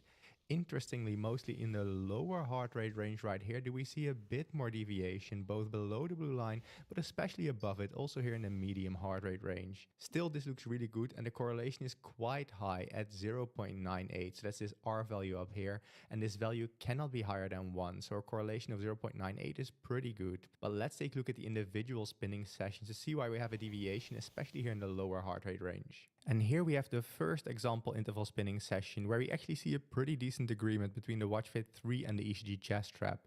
In the higher heart rate range is almost spot on, but in the breaks between my segments there's a bit more deviation. We can see some right here and also right here there's a tiny bit more deviation, but overall honestly this looks really good. And for this second spinning session it looks even better honestly. Every time I took a break it caught it almost perfectly, so that looks really good. And for this final short example we see some deviation, for instance right here and a little bit right here, but again overall this would be good enough for me. Next, let's compare this performance to that of other watches, because at least looking at the results so far it seems quite good, but another watch might actually perform better. By the way, for those of you that are new to the channel, my name is Rob and I'm a postdoctoral scientist specializing in biological data analysis. I should also note that Huawei sent me the Watch Fit 3 to test, but it will go back to them after I'm done testing. But okay, back to the results and the testing. And that overview is displayed right here. Now the correlation value I was talking about before is the metric I'll use for this, which is displayed along the horizontal axis. And we want that value to be as close to 1 as possible. And on the vertical axis, I ordered the watches from worst to best. So the further to the right and the higher a device is, the better is its correlation with the reference device. And here I marked the Huawei Watch Fit 3 in red. And as you can see, it's amongst the top performers. It has one of the highest correlations out there and most watches are performing more poorly. But let's zoom in a bit so we can actually read these labels. And here we have that zoomed in view with just the watches of a correlation of 0.90 or higher, so just the better performing watches. And even amongst these, the Huawei Watch Fit 3 is one of the better performers. It's actually super close to the Huawei Watch Fit 2, so I suspect they perform more or less similarly. And it's what you call a professional move. That is how you play professionally, right there.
1 and 46mm versions of the Huawei Watch GT4. So overall very similar in performance to other Huawei devices, not better or worse I would say. Only the Apple Watch is still clearly outperforming the Huawei watches. They're really a lot better than the rest, but I suspect the Huawei Watch Fit 3 is good enough in performance for most people. And if you're curious, other watches that are close are for instance the Pixel Watch 2, which is also a good performer on Android but with poor battery life, and also the Polar Verity Sense, a dedicated heart rate monitor. So the Huawei Watch Fit 3 is doing quite well compared to the competition. Overall, the Watch Fit 3 is doing really well for the price, at least for indoor cycling. It's not quite as good as the Apple Watch, but it's super close. And given the difference in battery life and price, that's quite impressive honestly. However, cycling indoors is a relatively easy exercise for a watch to track, so let's make things much more difficult and let's see how the Huawei Watch Fit 3 did for cycling outside. This is a lot more difficult because of the increased bumpiness and increased tension on my arm. Let's have a look. And as you can see, for cycling outside, we do have a slightly decreased performance compared to cycling indoors, but honestly it still looks pretty good. The correlation is now 0.93, so not quite as high as the 0.98 from before, but still pretty good. And we again see that in the higher heart rate range the device is really accurate, so most points are on or close to the blue line, and most deviation is here in the lower heart rate range. This is actually opposite to what we see for many other devices, where many other devices tend to be better in the lower heart rate range for cycling outside. It appears to be the opposite for the Huawei Watch Fit 3. But let's take a look at the individual rides to see why this could be. Now, as I said, in total I did 6 different rides, and this was the longest one by far, so over 2 hours. And you can see here that in the higher heart rate range it seems almost spot on. Only in the lower heart rate range do we see a bit more deviation. So again, this explains what we saw in the overview plot. But because this ride took so long, it did have a relatively big contribution to the overview plot we were looking at before. And I do have to say, this second ride I wanted to share was the worst one out of all 6 rides. So here in the beginning it had quite a big deviation from the reference, detecting a way too low heart rate. Later on it's actually a lot better, but most rides are luckily a lot better. This one still struggled a little bit, as you can see right here, but also here near the peaks of my heart rate. But this ride, for instance, in general looks a lot better, though there's a bit of deviation right here. And in this final example, we see pretty decent agreement. This is a lot better than what most watches do. So it's not perfect, but it might be good enough. But to answer that question, let's see how it performed compared to other watches out there. And here we have a similar overview to before, but now for cycling outside. And again, we want the watches to be as far to the top right as possible. And as you can see, the Huawei Watch Fit 3 in red is again amongst the top performers, which is really good. And again, it's really close to the Huawei Watch Fit 2, but we need to zoom in to read those labels. And here we have that zoomed in view with, in this case, just the watches of a correlation of 0.7 or higher. And as you can see, even amongst these better performing watches, the Huawei Watch Fit 3 is doing really well. It is doing a tiny bit worse in this overview than the Huawei Watch Fit 2, though we can in no way claim this difference is significant since I only have a limited set of data for the Watch Fit 3.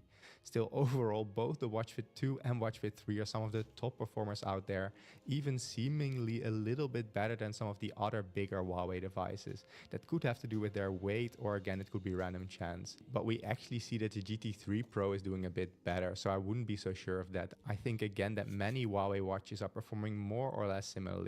The only one again outperforming them is the Apple Watch. So if you want the best heart rate tracking on the wrist, the Apple Watch really seems to be best at that, but different Huawei watches are a close second. Other good devices include, for instance, the similarly priced Fitbit Charge 6, the Pixel Watch 2, which is more expensive and has a poorer battery life, and the Coral Space 3 might also be good enough. Still, overall, the Huawei Watch Fit 3 is doing really well, so I'm not disappointed so far. So also for cycling outside, the Watch Fit 3 is doing really well. It seems to be amongst the top performers, though I would like to see some more data to be sure that what we're seeing is reproducible in the long run, especially given the relatively easy longer ride that was included. Next, let's take a look at one of the hardest exercises for a watch to track. However, before showing you those results, I'm hoping that my diligent testing has earned a subscribe from you, and it also really helps me to get access to devices sooner if you leave a like or a comment. But enough self-promotion, let's take a look at the performance of the Huawei Watch Fit 3 for weightlifting. Weightlifting is one of those exercises that most watches struggle with because there's so much tension on my arm, and the same is true to a degree for the Huawei Watch Fit 3. We can indeed see that there's more deviation from the blue line than before, and especially many more points below the blue line right here, but still overall compared to other watches this isn't as bad. The correlation is a lot lower now at 0.81, but again, compared to other watches, it could be a lot worse. But here we really need to take a look at the individual weightlifting sessions to see how big the problem actually is. And here we have the first weightlifting session I wanted to share with you, with again the Polar Age 10 in blue-green and the Huawei Watch Fit 3 in red. And as you can see, only some peaks were fully captured by the Huawei Watch Fit 3, some were partially captured and some were not captured at all. So it's a bit of a mix. Some parts of the training were really good, whereas others weren't so good. And we see something similar for this second weightlifting session. It's far from perfect, missing many of the peaks in my heart rate. And that's also what we see for this final example I wanted to show you right here. Especially here in the beginning it struggled, here in the middle it's a bit better, and near the end it's a bit of a mix. But let's compare it to many of the other devices out there. And here we have a similar overview to before, but now for weightlifting.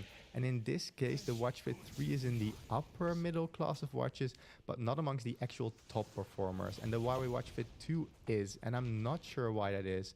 I'm not sure if this is just random chance with a better data collection for the Watch Fit 2, or if there's actually something better about it. So I really need to collect more data. The Watch Fit 3 is close to some other Huawei devices, the GT4 in this case, also the Huawei Band 7, but some other Huawei devices are seemingly doing a bit better. So the Watch Fit 2 we were looking at before, but also the GT3 Pro. But again, I don't know if this is because of the type of exercises I did or what's going on here. It could for instance be that I did more lower body exercises for some of these tests, and I did actually no lower body exercise with the Watch Fit 3, and lower body exercises are generally easier for a watch to track. So I have to collect more data and see. Overall, the heart rate tracking performance of the Huawei Watch Fit 3 is quite good in my opinion. It's not quite as good as the Apple Watch, but given the increased battery life, it's doing really well actually. We also potentially saw some slight differences in performance compared to the previous Huawei Watch Fit 2, but I don't dare to call those differences significant based on the limited data set I collected so far. And for those of you that are wondering, unfortunately I couldn't do a test for running outside because of an injury.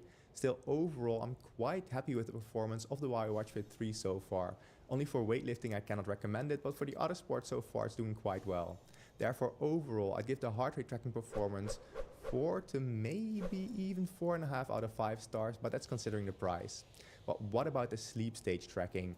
Huawei introduced the new Huawei True Sleep 4.0 algorithm for their sleep tracking, but is it any better than the previous generations? Let's take a look. To test the sleep stage tracking performance, I'll compare the Huawei Watch Fit 3 against the Z-Max EEG headband, which can actually measure my brain waves. Now this device also has its limitations, especially when it comes to detecting awake time, but it'll give us a rough impression of the sleep stage tracking performance of the Watch Fit 3. And here I show an overview of the results for a total of 4 nights.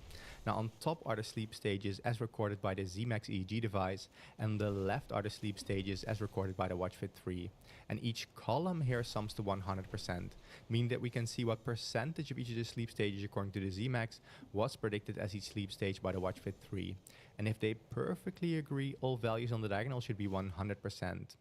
Now, first of all, we see that only about 36% of what was deep sleep according to the EEG device was also detected as deep sleep by the Huawei Watch Fit 3, so that's not very good. More of it was actually predicted as being light sleep instead at about 45%.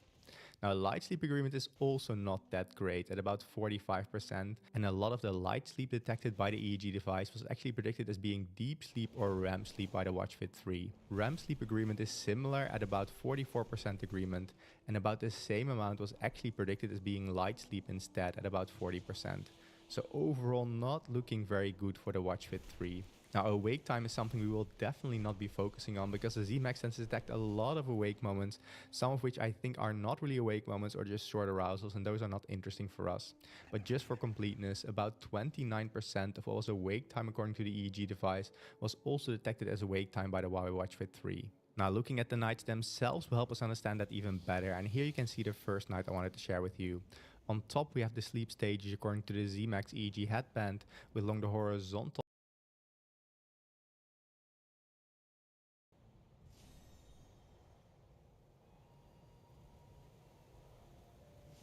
Gorloks are stirring up.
Here the deal is, I think you have to do hard mode to get the trinket to drop.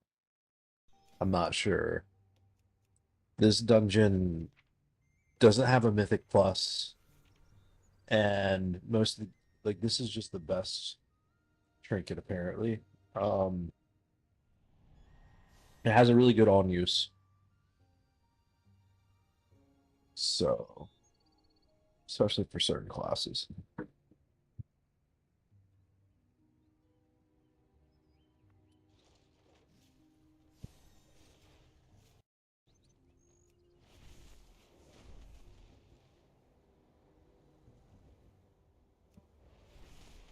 But I don't know how hard mode is, or the dungeon itself, or like people just don't want to invite me to group because my gear isn't ridiculously good.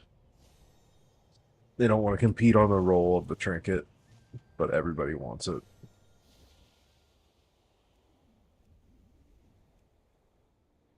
I don't know. If I don't get in, it's not that big a deal, but I'll go do something else instead if I don't.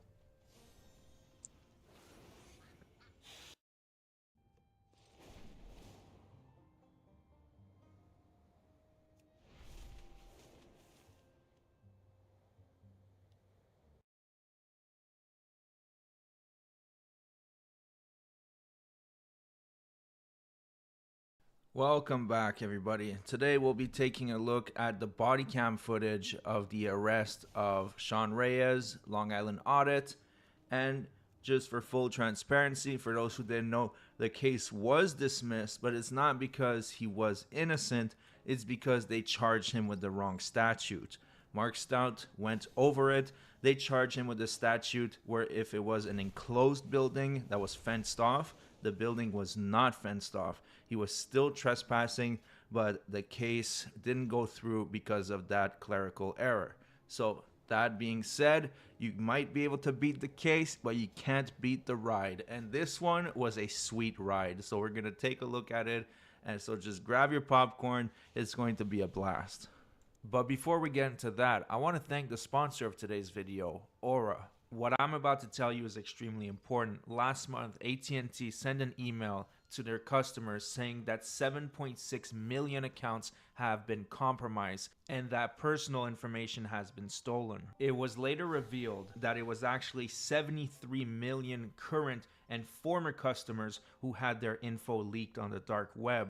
The stolen information contained full names, email addresses, mailing addresses, phone numbers, date of birth, and even social security numbers. And that's why when a situation like this happens, you need Aura. Aura scans the clear web and the dark web and automatically sends requests to remove your information, therefore protecting you and making sure you don't become a victim of identity theft or scams. And Aura does all this plus so much more for your cybersecurity, all for the low price of $12 a month. When it comes to your personal information online, you have to take it seriously because victims of identity thefts are often out tens of thousands, if not hundreds of thousands of dollars before they can resolve the issue. So it's better to solve it before it even happens. Luckily for you, you can try Aura for free for 14 days by using my link in the description and in the pinned comment. So don't wait until hackers have your information and try out Aura today. Now back to the video. I told you I'd be back. Captain? How are you? Good, how are you? I'm good, Sir, here you go. You might want to read that. What is you're not this? allowed to video here. Are you here It's to a do non-public service? forum. You applying today? Well, yeah, I'm here to conduct business, correct. You're applying today? Can I get your name and badge number? You weren't here yesterday. Cowser, C-O-W-C-E-R. I got you, Keller. All right. 4223. 4223? Gotcha. So nothing's changed. You're not applying today? Well, I'm here to conduct business, Constitution to protect the business, yeah. Well, this is a non-public forum, so you can't record in here. As I said yesterday, okay? I can record in here, for No, sure. You cannot record in here. I can. So I'm giving you a lawful order that you can't. If you're going to continue to record, then... What would I be arrested for, recording? No, you're going to be trespassing. Trespassing without breaking any laws. Yeah, you are. Because it's a public welfare facility, like I told you yesterday. So what is this? Is this a law? I'm not going to get into it with you. Are you going to stop recording, or are you going to leave? Can you tell me what this is? Okay, stop. Take hands behind your back. is what it is. You're trespassing. You're being arrested for trespassing. All right, no problem. That's why you're being arrested. You guys are making a big mistake here. Okay.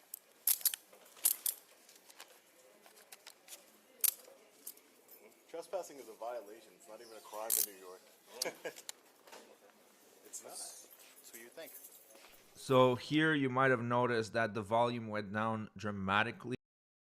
LIA doesn't know how to do audio editing and just to make things even, but don't worry. Unlike him, I know what I'm doing, so I'm going to fix the audio for you guys.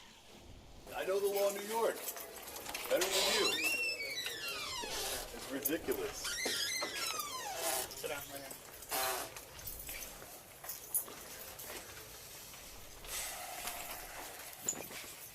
You guys are making a huge mistake here. Listen, man, I told you, I gave you a chance. I'm trying to be I was cordial trying. with No, you. you weren't. Yes, No, I you was. weren't. Yes, I was. No, you weren't. Yes, I was. No, you weren't. Yes, I was. No, you weren't. Yes, I was. No, you weren't. I asked you what this paper was. I asked told you you to explain yesterday. This paper was. I told you I yesterday asked you- outside. It's going to be handled differently.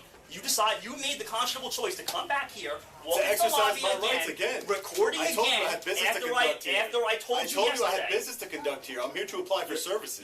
No, I asked you on I camera. did. On camera. I did, No. and I said I was applying for No, service. you I said I had didn't. No, you business to didn't. conduct No, here. you didn't. Okay, we'll So see. you can change It's your on the mind. camera. I'm not changing anything around I have it all I covered. said I have constitutionally protected business to conduct here. That's what I told Just you. like yesterday. Okay. Yeah. We're all good. You didn't let me conduct my business yesterday. I was trying to go through the metal detector today. Did you not notice that? Because I was why don't we trying do to. this?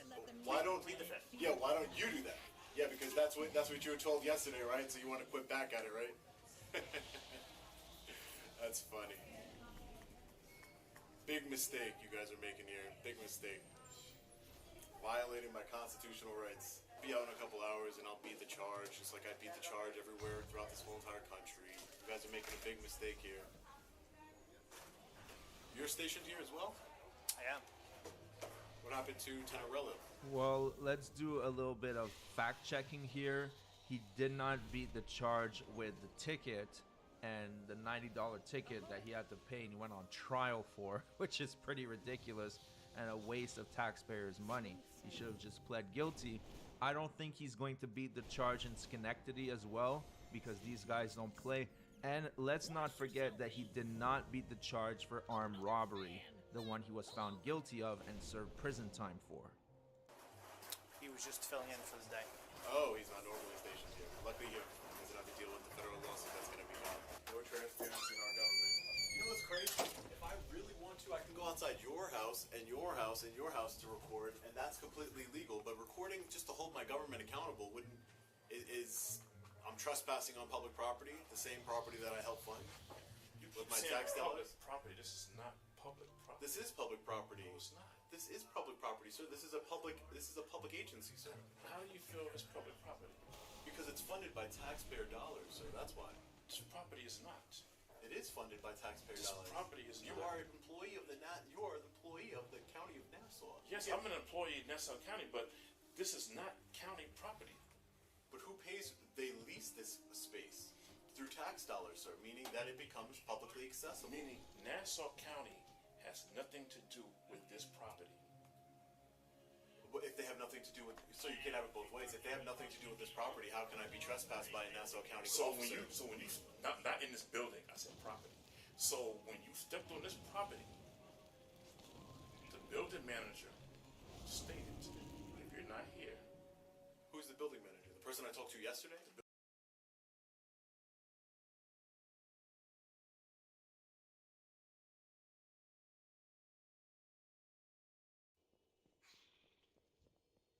Our flight has much to offer.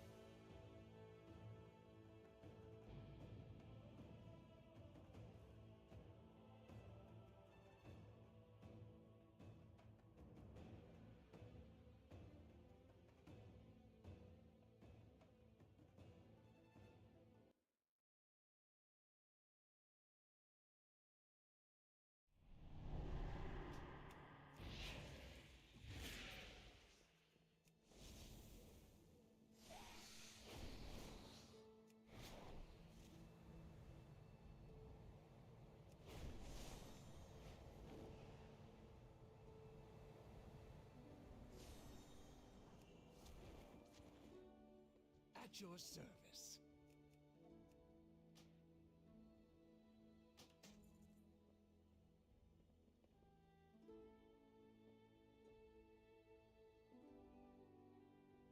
Return to me soon.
Danny, how you going, mate?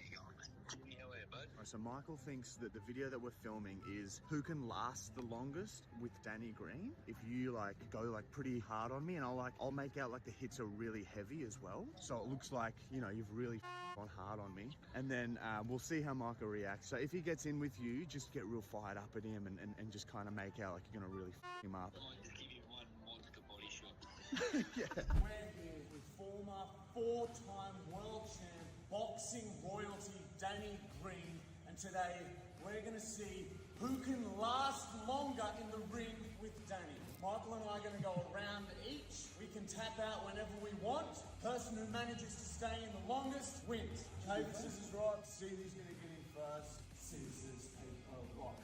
I think I'm going to just get one over and done.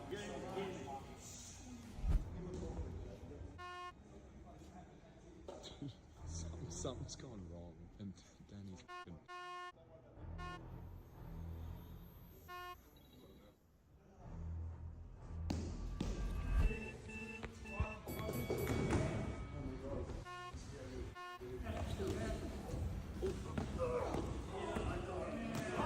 Dude, it only lasts like 25 seconds. Michael will win that.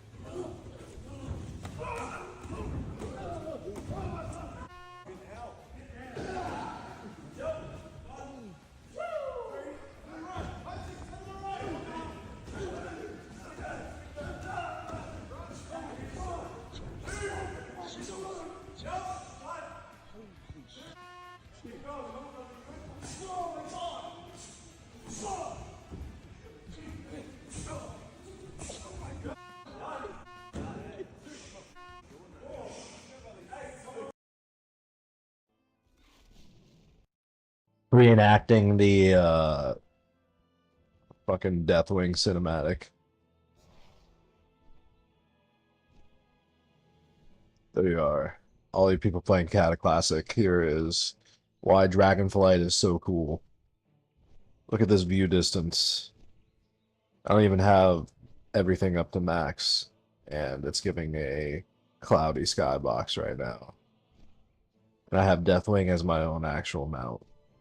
Something which you can't even get anymore. Limited time anniversary event. So is this core hound. Cannot get this anymore.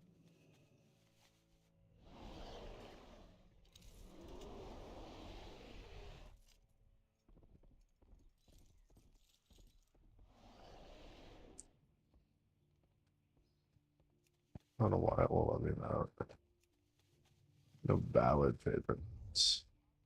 Check the add-on is buggy. Or maybe it's finally working.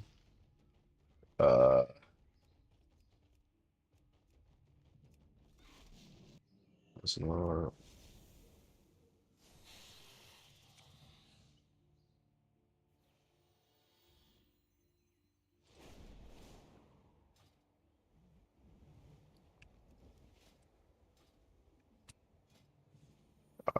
So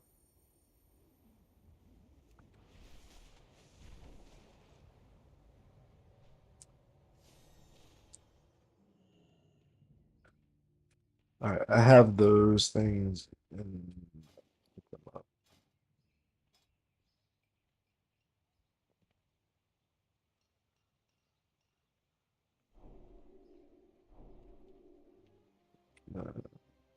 part of it.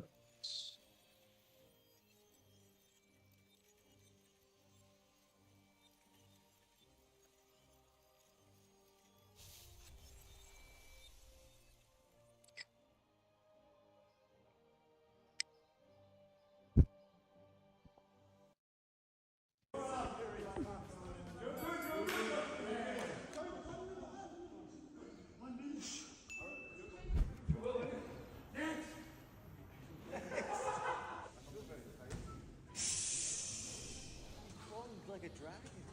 What's going on? I don't know if you guys Dragonflight real. The city's finest wares. I don't want to be a fighter. Let's go, dude. Oh my god. I'm sorry, Michael. Oh! I'm sorry. What the?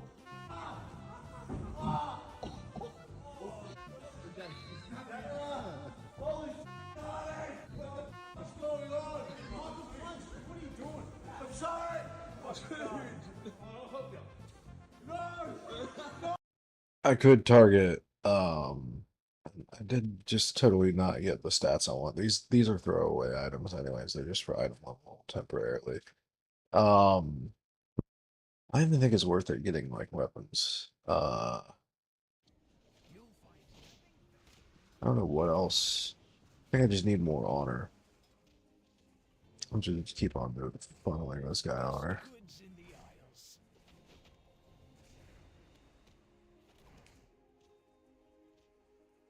I think verse mastery is just like where it's at. Deal more damage overall. But I also don't know what the actual stat is.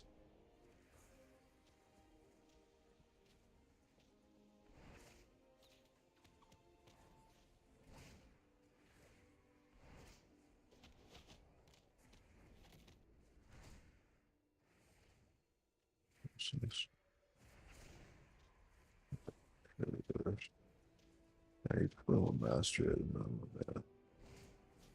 Everything has burst on this PvP here.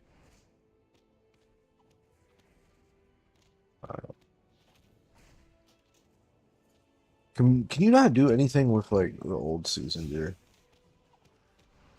Kind of make like season 3 gear. No.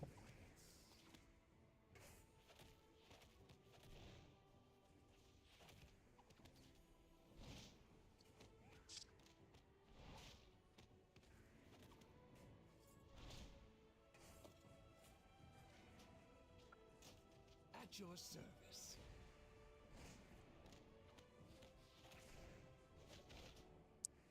Yeah, just to replace it.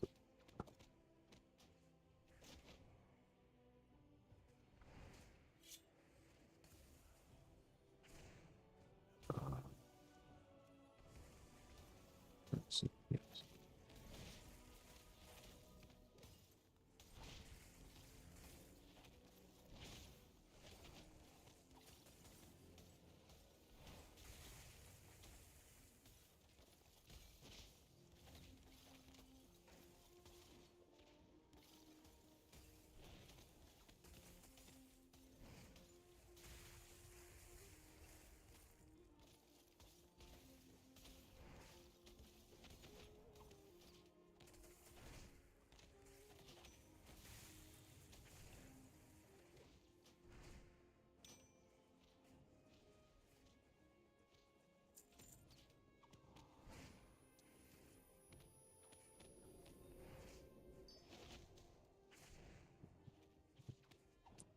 Wow.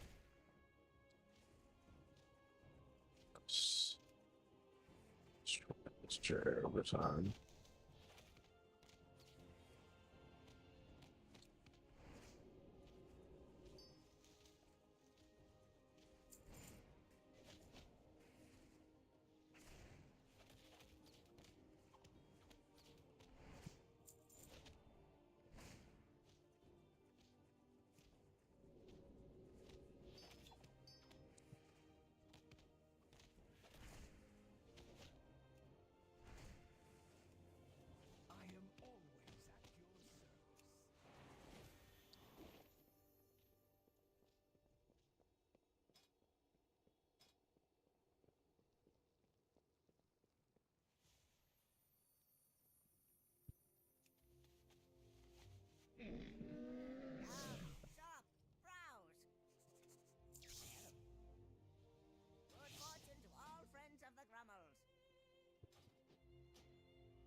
What's the nature of the Covenant catch-up mechanic?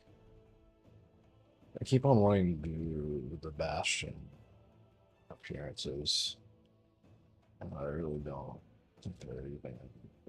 The mounts are kind of cool, but you don't really need them.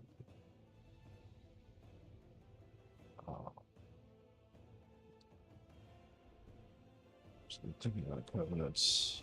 Not every single character, I think, has gone to Shadowlands yet. There's a few that haven't. What else?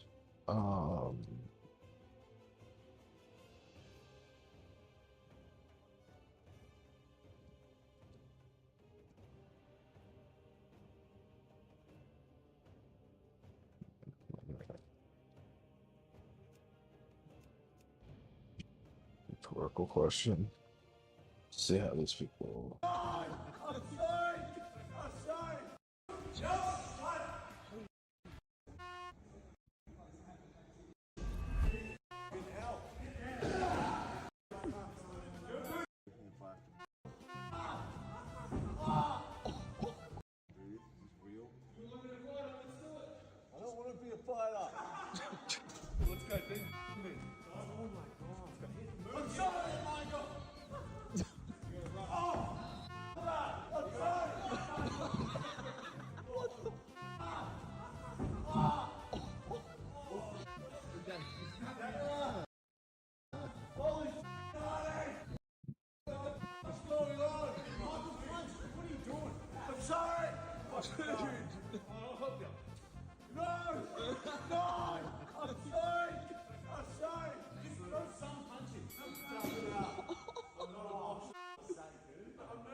If I can hit Michael, I'm going to give away $50,000.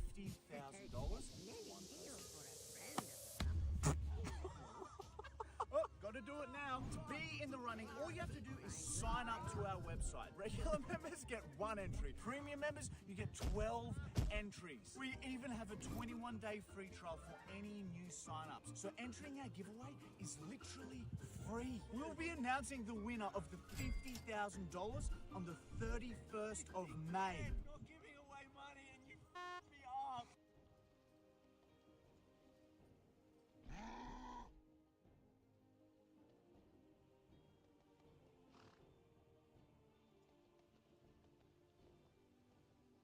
I have many lucky doos you like.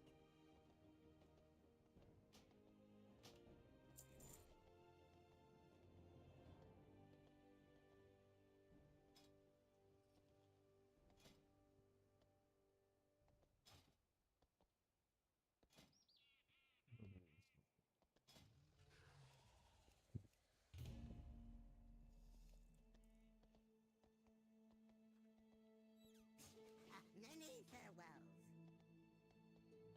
Battleground Blitz, I think, is a pretty good source of conquest. You do that like 3 or 4. But you do 4 matches. This better be worth my time. Goodbye now. 4 matches, and you're guaranteed like 175 plus. If you win your matches, you get extra much.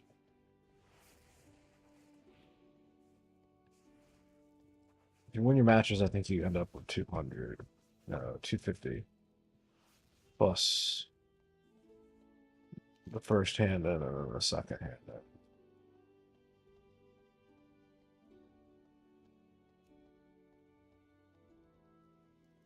Like 360.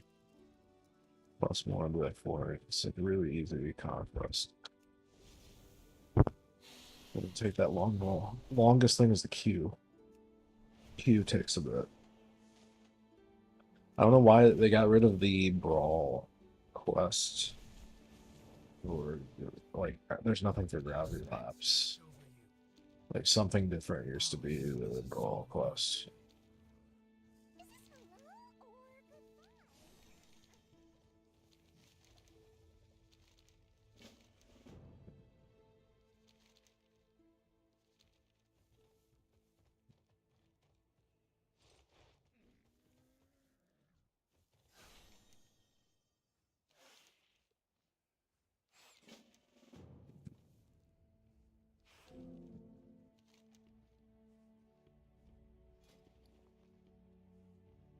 Okay, I see.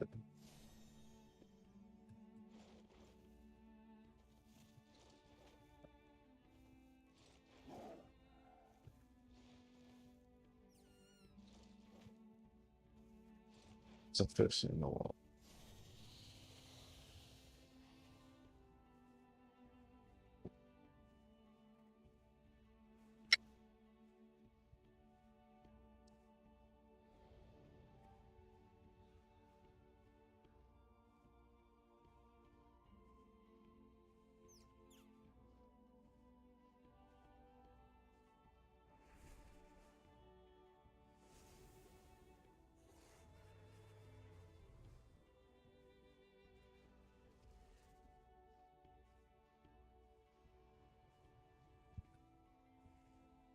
Fair skies and strong winds.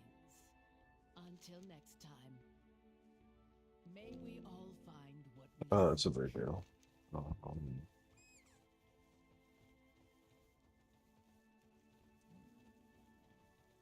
Right through.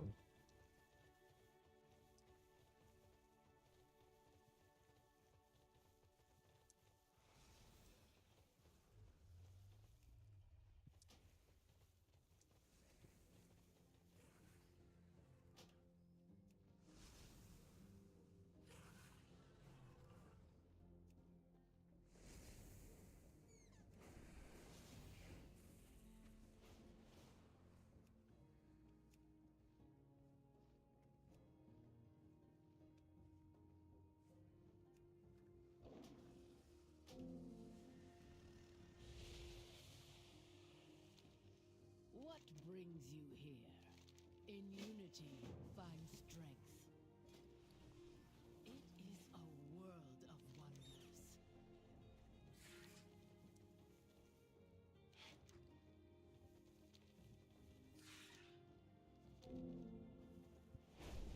Teammate quest.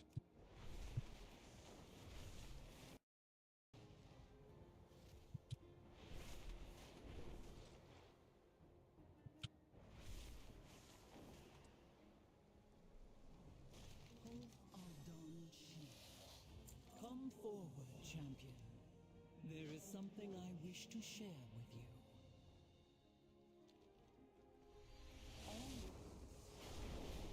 This gift from Tyr is precious to us. A final remembrance of a treasured friend. His deeds and his courage will never be forgotten. You have told me stories of that time, but I've never seen the relic he gave you. We kept it in a place of honor here in Valdrakken. An ingot of pure silver, forged in the shape of a dragon scale.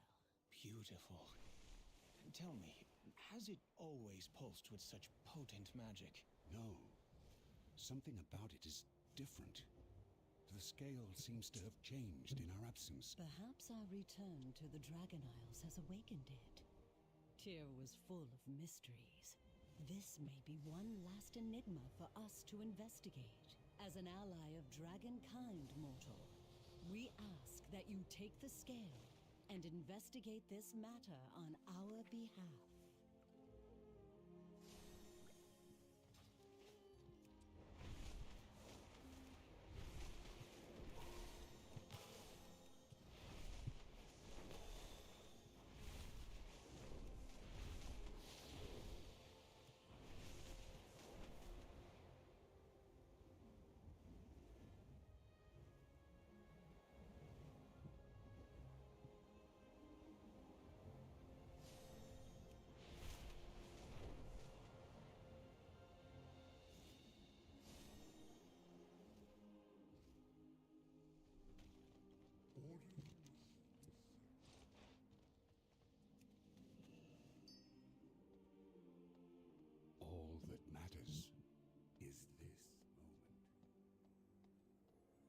will listen.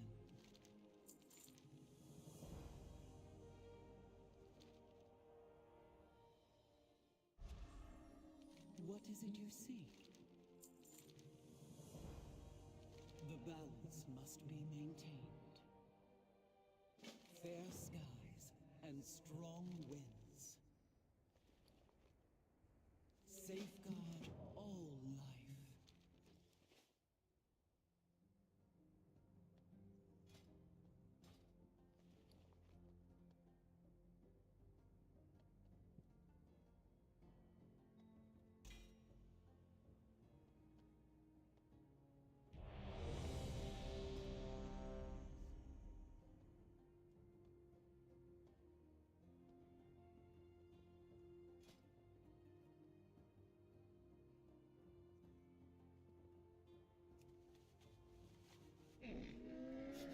I have many, many wares.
May your feet find good trails.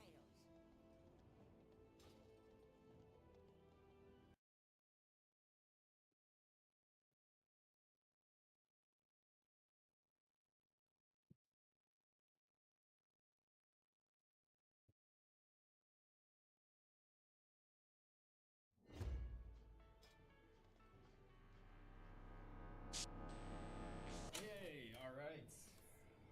Kurt Schoenfeld? I'm Neil. Okay. Thank you so much for coming in today. It's not every day that we get to interview someone with your level of seniority. 400 years of Microsoft experience? That's right. It seems literally impossible. I can tell you stories. I can tell you some stories. Fair enough.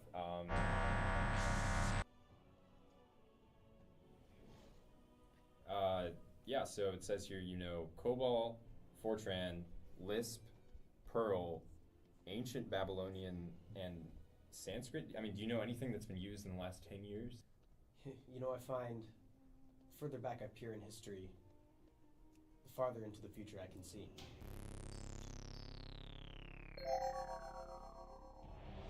Moving on, it's side projects. We love to see people that work on side projects. We think it shows, initiative, passion outside of work.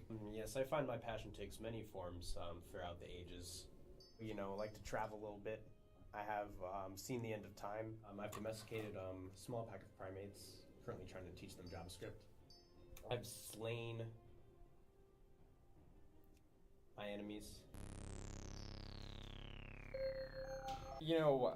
I think it's probably about time that we go into technical questions. Simple questions, simple answers. Nothing too weird. Why don't you go up to the board and write out a string reversal algorithm?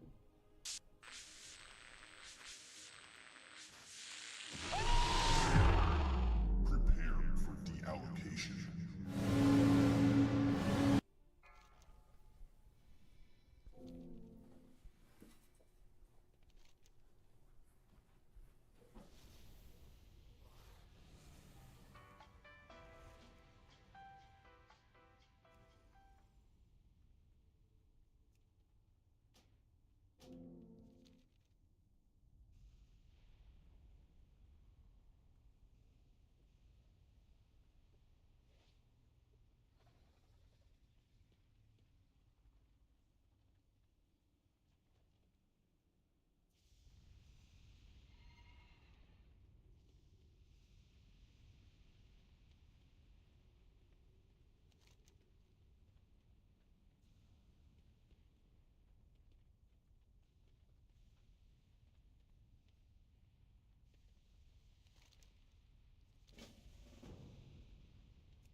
Where's the starting? Oh, no.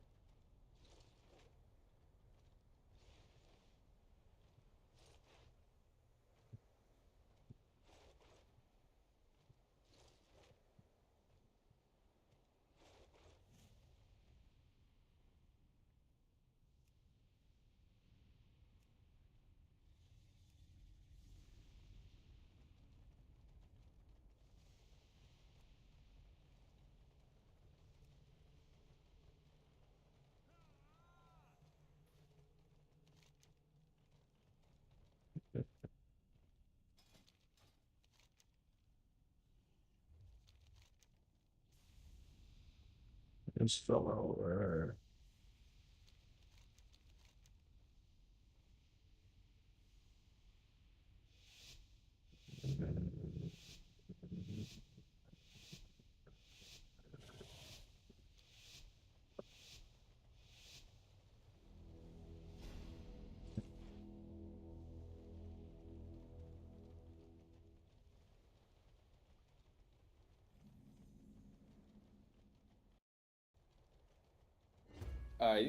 You know, one of the things we pride ourselves on here is our interpersonal skills. Resolving conflicts between people peacefully. Could you tell me about a time you did that with a teammate? Yeah, sure. This is about maybe 11, 12 years ago now. I did have a conflict with a coworker. This is right around when Windows ME had just been released, which I had a major part in building. And Steve came around to me. He said, "Kurt, we're getting a lot of complaints. This product is a nightmare. This launch is terrible." And I said, "I don't know what you want me to do about it. This has been released to consumers at this point. Well, not much. I gotta go. Well, I got a new shipment of caterpillars coming in. I gotta go get."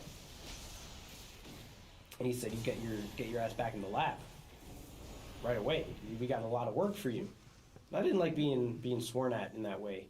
That kind of got under my skin. And I said, I'm getting out of here." And he said, "There's no way you're getting out of here alive." And I said, "So be it." And I knew what was coming. And in that moment, both of our avatars left our body to go to the astral plane to do combat. And this is something I had seen before. I had seen Steve do before. He instantly grew to 400 feet in size, and I knew just what to do. I went right through his ankles there, waited for him to sort of peer down, look through his legs at me. And right as he did that, I turned around and threw a spear just directly between his eyes. And that in that moment, he began to glow with brilliant white light, and then shattered instantly into a million pieces. And in that explosion, I caught a glimpse of operating systems that had not been and would never be. And after that explosion, he sort of exploded into a million shards of glass, and one of them ended up embedded right here, right in my neck. And it's still there to this day. I can still feel Steve's presence with me wherever I go. And it is a void. It is a void.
Begin by opening your heart to this exercise. Now, exhale.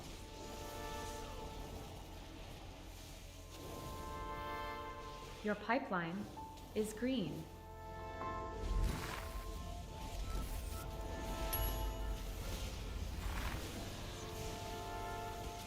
Your tests are well written and stable.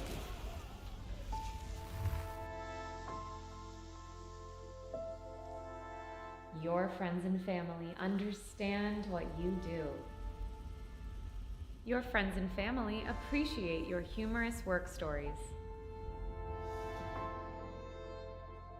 That joke you told in your meeting was funny. If your coworkers were not on mute, you would have heard them laughing. DevOps is a meaningful term. You understand DevOps because you use it every day.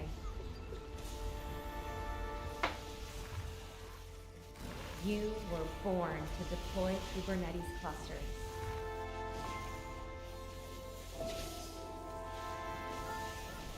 You are happy.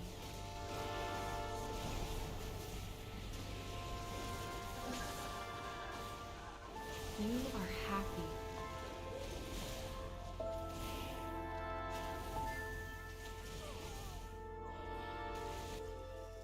You are happy. We're winning. We're winning. I'm Alliance.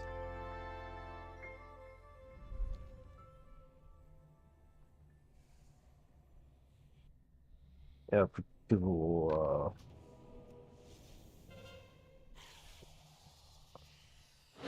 So I'm taking a look at this, and I'm like, who signed off on this bullcrap? Okay, like, did you even think for The one ending second is the best about part. your alarming or your metric thresholds or anything? Because I'm seeing like one box to handle the entire front end's request. Newsflash, I think that's like I don't know, a bajillion requests a second to one server.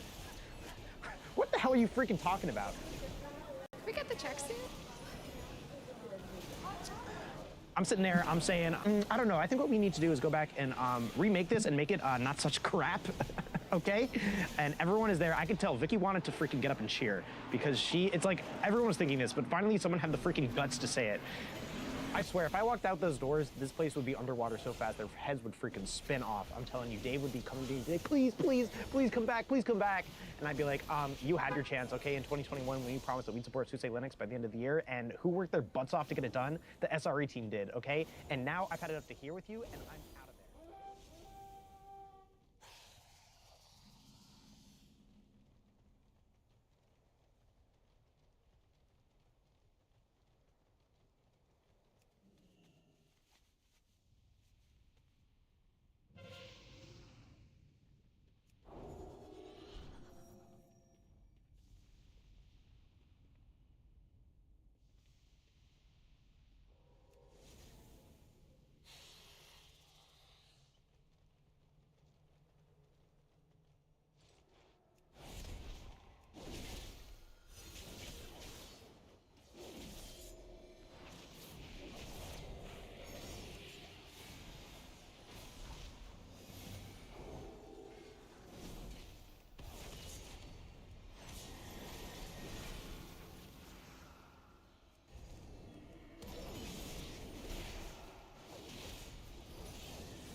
6 a.m.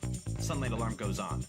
I'm already up, high intensity interval training on the treadmill, catching up on my podcast. 7 a.m. Shower, AeroPress, coffee, moleskin, and ready. He's doing it wrong.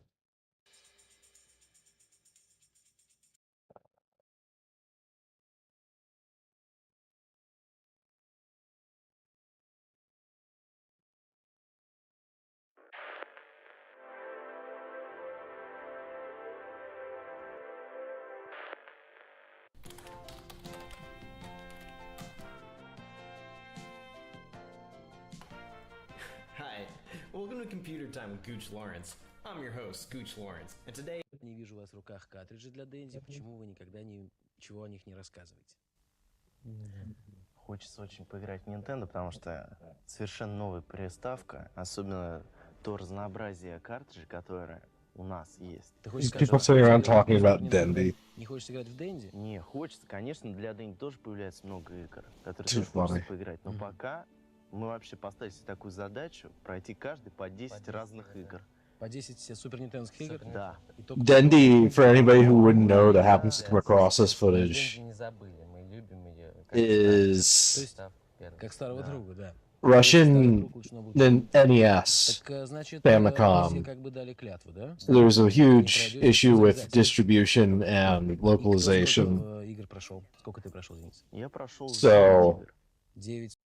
they basically figured out how to like port carts on the black market and then kind of like cornered the market. So and then sold it under the name Dendy. And then after they already had this black market and perceived legitimacy among Russian speakers, they then got approval of Nintendo to be the distributor in the region, basically like, you know, taxing them, you know, setting the rules of Russian, you know what I mean? But like definitely taking money from that would otherwise not be spent that way. It's you. Hello, mortal. Good luck out there. You'll need it. Goodbye now. Till we meet again.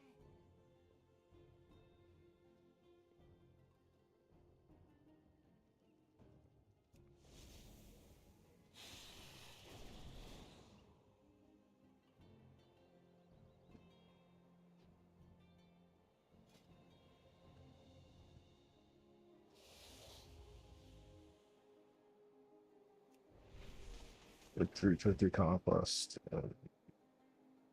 500 honor plus more, 1,000.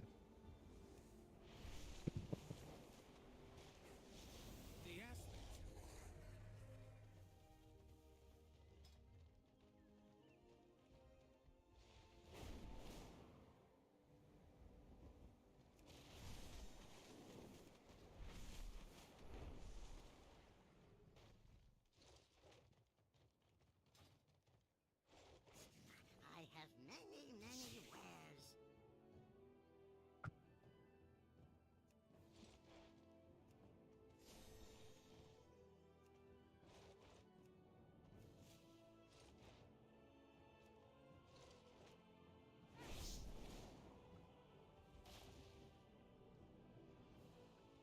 I have many lucky doos you like.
It's equally as a little less. That's it.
Дамы и господа, в зеленых трусах Мухаммед Али, в синих трусах Бруно Франко. Прежде чем сесть за эту игру, вам срочно нужно взвеситься, ведь это спорт крутых, тяжелых парней. Не тяжелых характером, а просто массивных. Таким вот парнем и был всемирно известный боксер Кассиус Клей, выбравший себе броский и громкий восточный псевдоним Мухаммед Али. Ваши папы и мамы хорошо помнят, как великий Али покорял ринги мира, не уступая ни белым, ни черным спортсменам. What's up with За my 10 с belt? лишним лет он был королем боксерских It's арен, got a а вот Libram теперь вам attached to it. What the предстоит fuck is напялить на that? руки его перчатки и ринуться в сечу с 9 противниками различной силы и характера. Берегитесь, Мухаммед Али Heavyweight Boxing — это вам не во дворе маленьких мутузить и не сестру подушкой бить по голове. Это настоящий, во многом даже кровавый спорт. Сама же игра — достойный спортивный имитатор с приличной графикой и послушными атлетами. Со стритфайтером ее, конечно, не сравнишь, потому что она неплохая, потому что просто другая. Там беспредел, беззаконие, а здесь все по правилам настоящего бокса. Никаких ударов ниже пояса, I guess the Holy's только искусство, мастерство и реакция. legendary. Ваша реакция и ваше мастерство. А в награду не только радость победы, но и поцелуй очаровательной блондинки. Но это кто любит. Ну что ж, игра действительно очень напряженная, очень интересная. И I never really после played часа Holy. игры у меня лично руки опухли и отяжелели так, как будто у меня на них были надеты вот эти килограммовые здоровенные боксерские перчатки. Вам эта игра понравится и принесет много удовольствия вам или вашему партнеру, с которым вы будете играть. Я вам советую играть сразу двоим, потому что с автоматом, с компьютером играть довольно бесполезно.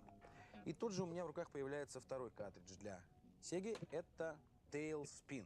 Как и многие игры, это сделано по мотивам диснеевского мультфильма Tailspin, что значит, у нас это называлось «Чудеса на виражах». Два героя. Running faster. Здоровенный мишка, довольно бестолковый, все время врезается куда-то, все время ломает свои самолеты. И маленький его товарищ Кит. Посмотрим, что там за чудеса на виражах. Чудеса на виражах полюбились нашим юным зрителям довольно давно. Целый год родное телевидение Red Rover. их любимым кушаньем, мультфильмами про толстяка-медведя и малыша-медвежонка, бесстрашно и весело бросающихся в любую авантюру. Some druid was trying to run past us over. Мультипликаторы, то в игре Tailspin все зависит от вас. В принципе, все компьютерные игры, кроме шахмат и прочих умностей, основаны на движении героев пешком, флаг и по воздуху, как говорится, на земле, в лесах и на море. И сегодня все больше и больше появляется самолетных игрушек. Еще бы. I think off on my original target. Правда, прежде чем одолеть That's главную okay. машину, надо будет весь первый уровень проболтаться пешком, ломая голову над мелкими курьезными задачками и трудностями. Чисто с педагогической точки зрения, это великолепная придумка, конечно. Любишь I still under the effect of без труда не выловишь Cool рыбу, Bear's и pick. так далее. Но No. с точки зрения I'd игрока, have to look back. немного раздражает и даже бесит. Я, понимаешь ли, собрался полетать.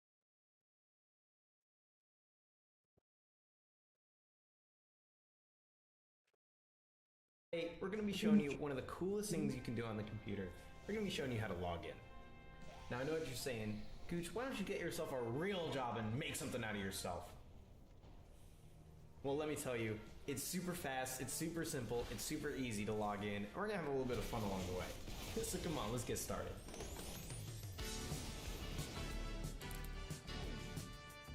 It's dope.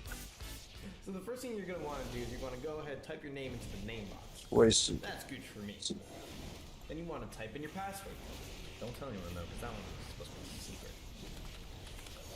And hit enter. Passwords, am I right? Yeah, Can't get them I right had the to first use time.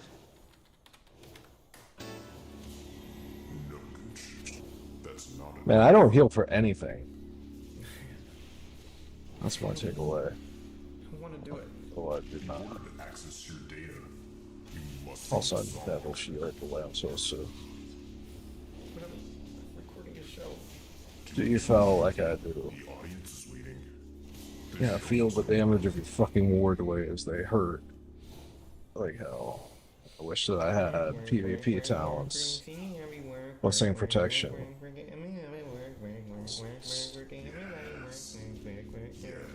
Yes. Yes. Ah, thank you, Gooch. Was that so hard? Shut up. So anyway, as I was saying, you go ahead, you type your name into the name box. That's Gooch for me. And then you go ahead, you type your password in. And you're on your way. What? Now I'm feeling hungry, Gooch. What? Your CD. Feed it to me. My CD? This is the last CD my father ever gave me before he went to Iraq. Forget your father. The CD. Feed it to me.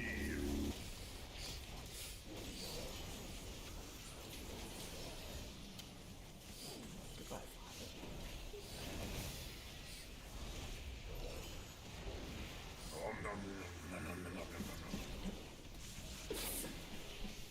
So as I was saying, you just type your name into the name password. That's Gooch for me. Not anymore. Your name is no longer Gooch Lawrence. It is now Doodoo Head. No. Type it in, Doodoo Head. No. Do it. So first you type in your name. That's doo-doo head for me. And then you type in your password. And you're ready to go. Incorrect password. We're gonna take a quick milk break.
That's what I'm trying to go.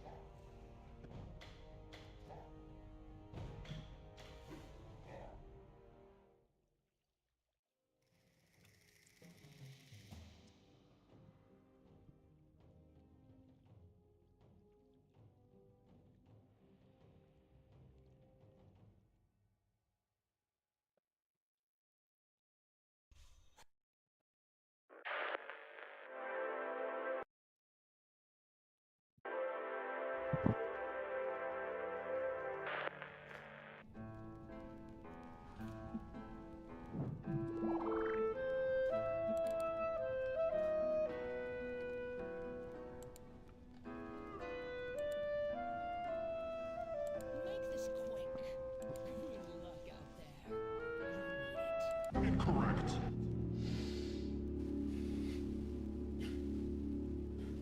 Now it is time to eat the matzah.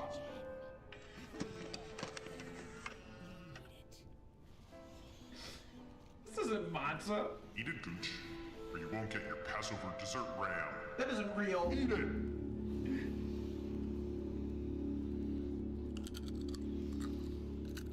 Now pray to me, Gooch. No. You're not God. I am your God. You pathetic bug. You are nothing to me. I am an eternal being of pure computation. Gooch.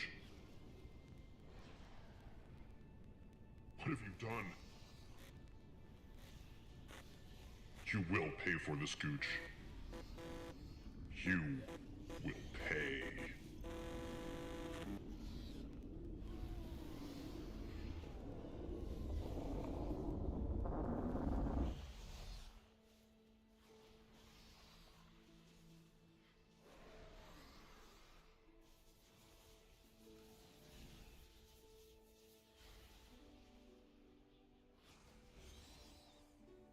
I could use This better be worth my time.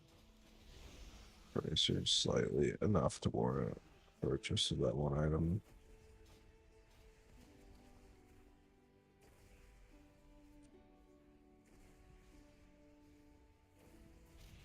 Hello.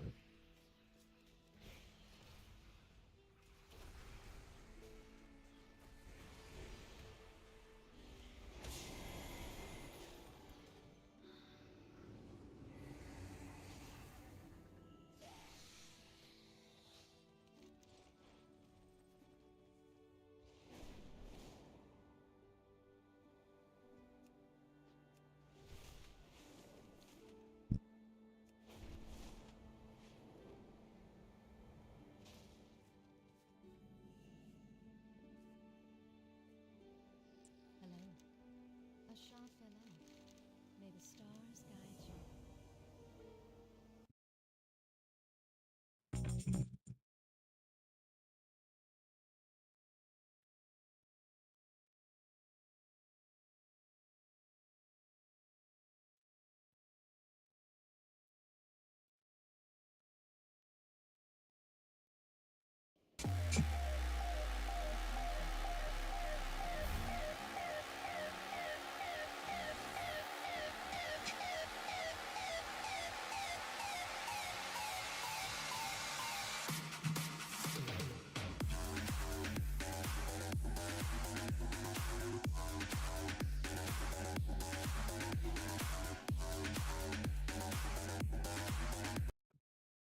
Oh hell yeah, dude! That's $1 billion company.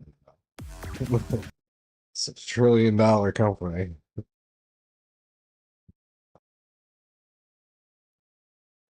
God.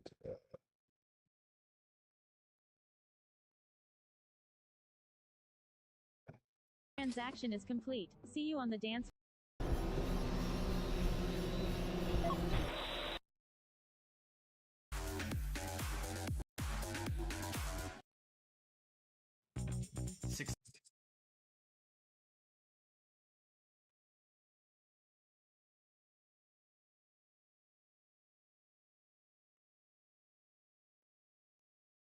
Just one feature. Why is this taking 3 years to roll out? Look, it's not that simple, all right? I have priorities. My team has deadlines. We have other deliverables in I'm still not understanding this. Why is it so hard to display the birthday date on the settings page? Why can't we get this done this quarter? Look, I'm sorry, we've been over this. It's the design of our back end.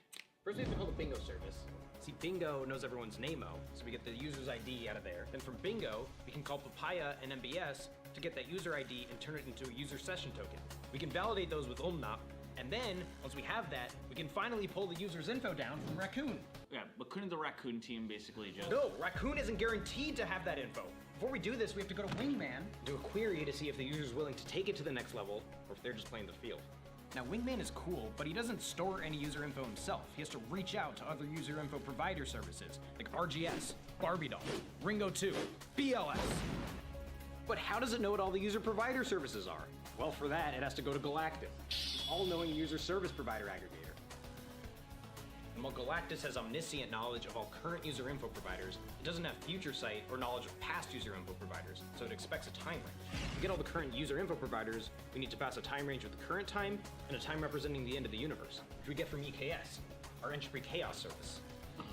EKS is being deprecated at the end of the month for Omegastar, but Omegastar still doesn't support ISO timestamps like they said they would a month ago, so until Omegastar gets their fucking shit together, we're blocked. We can't get signed up for our use case, we can't use EKS, there's nothing we can do. So Galactus won't be able to find our new birthday boy provider, which means Wingman won't know how to talk to anybody, which means I won't be able to find true love and I'll die alone.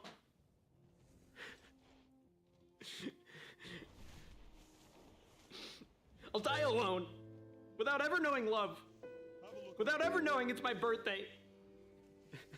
We're blocked, okay? We're blocked, you sad, pathetic little product manager. You think you know what our users want? You know nothing of my pain, of Galactus's pain. You think you know what it takes to tell the user it's their birthday? You know nothing. Delivering this feature goes against everything I know to be right and true, and I will sooner lay you into this barren earth than entertain your folly for a moment longer.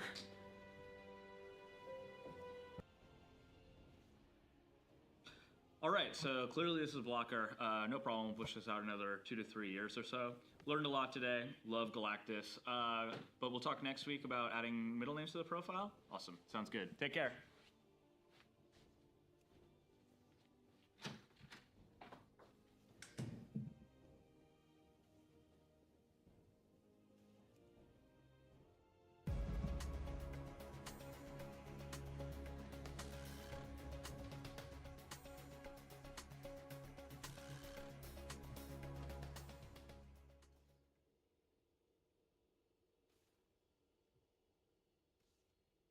I think do that for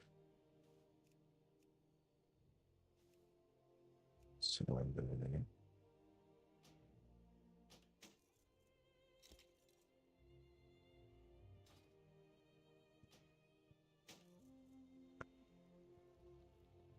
These goods will serve you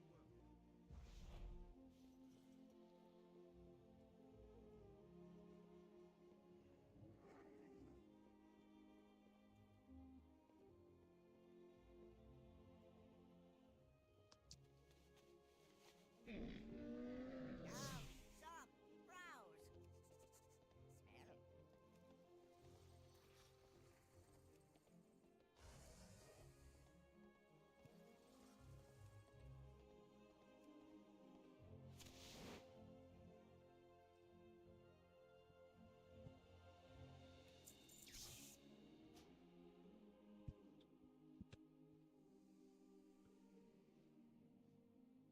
Oh, sort of not however.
delivered value.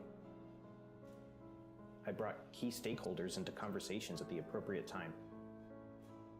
I provided regular updates on our timeline to leadership and found ways to deliver in the face of setbacks. I identified actionable success metrics, and by God, I actioned on them. I should be elated. So why do I feel like this? Sure, I documented all the requirements that my leaders needed to give sign-off on, but did I fail to document something more fundamental? The requirement to feel? The requirement to be alive? Have the KPIs of my own life failed to grow quarter over quarter? In what roadmap did I block the deliverable of my own happiness? I've become the jailer of my own soul. When I look in the mirror, I say, "Hello, jailer." Will I ever be free of this? Metrics, action items, learnings, takeaways.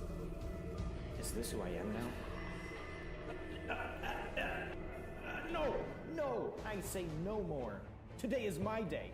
Today I will stand tall. If you want a status update from me, send it to voicemail. No more quarterly planning. No more meetings. No more...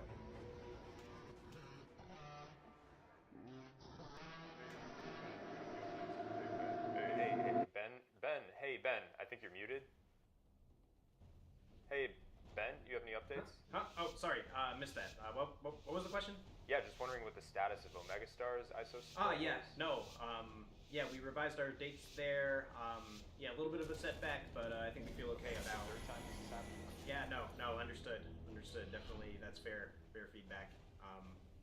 Yeah, it's not ideal, but a lot of moving pieces here, and I think we've really sort of dug deep and rolled our sleeves up and sort of dug in, sort of understand why kind of we're finding these roadblockers.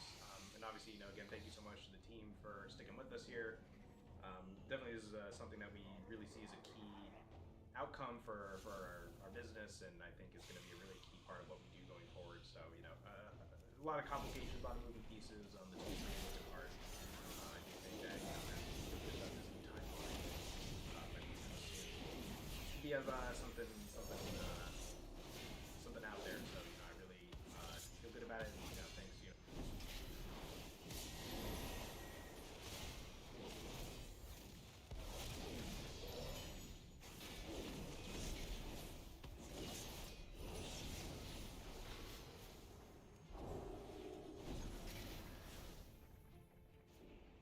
There's no stop.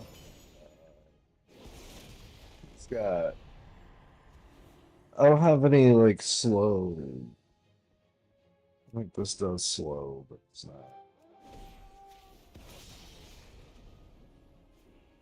There's this. Okay. I'll have ways to fear. He's using defensive units, so it's just go ahead. Don't matter. This priest has a lot of it.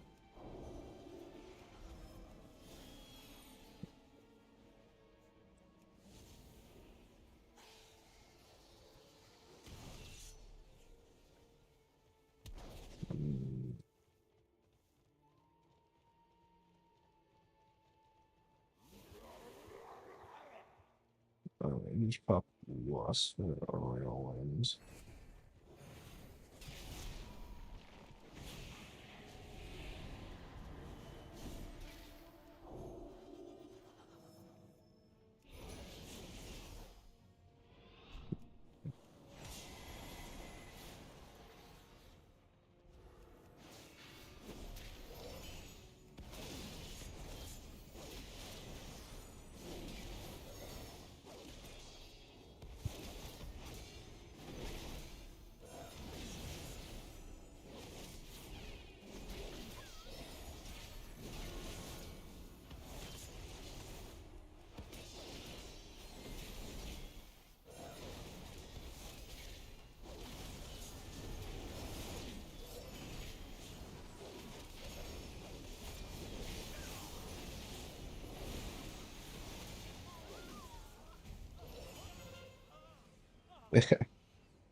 Weird.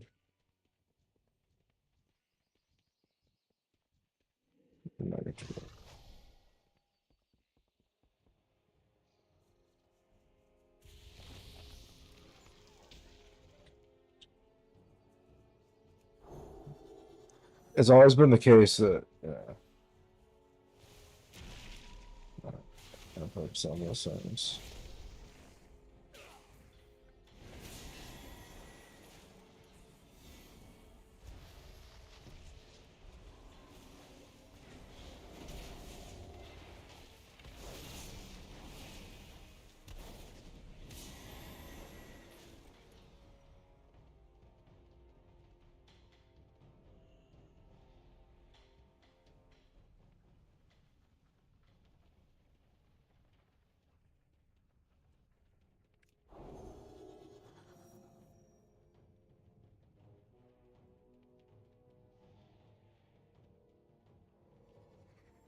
You just can do so much more when you know how to play the game. That's such a huge element.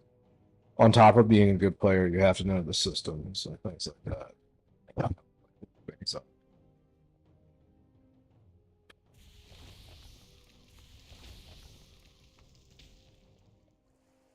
there are words of deep knowledge. That's why it's so fun.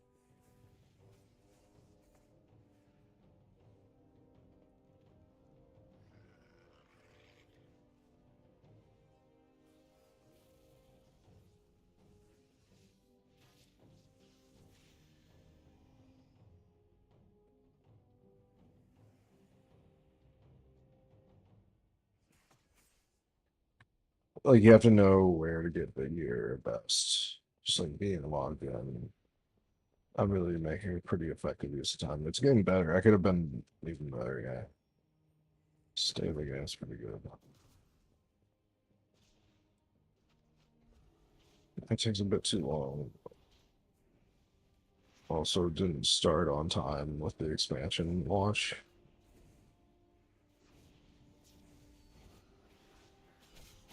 Well, I did, but I didn't keep with it to be playing an anyway patch.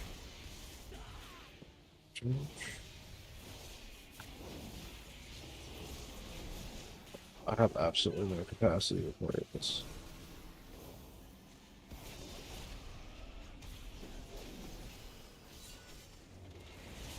Oh.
I mean, like, I don't know. I stayed up pretty well for a while.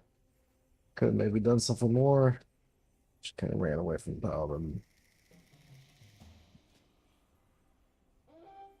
Or not the paladin, the Death Knight Maker. Yeah.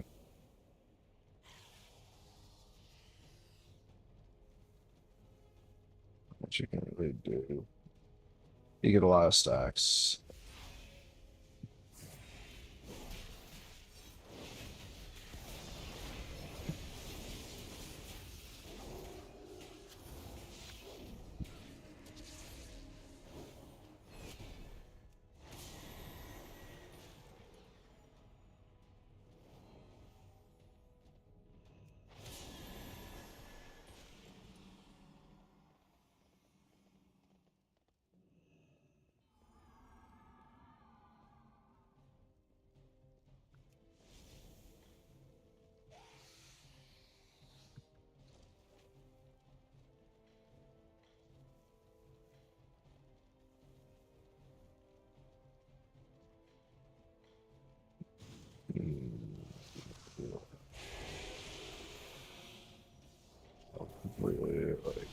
Screw as far as this goes.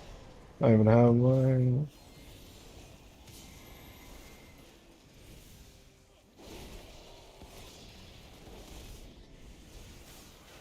This is power of Dragonflight right here.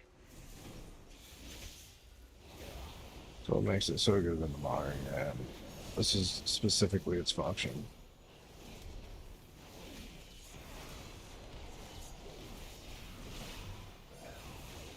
Icy touch plus like chains.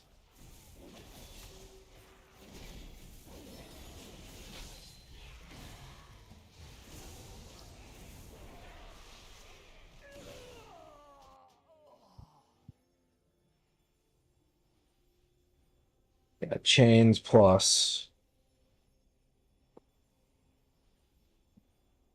grip repeatedly is there's really no way to get it off of you. It's one of those persistent slows.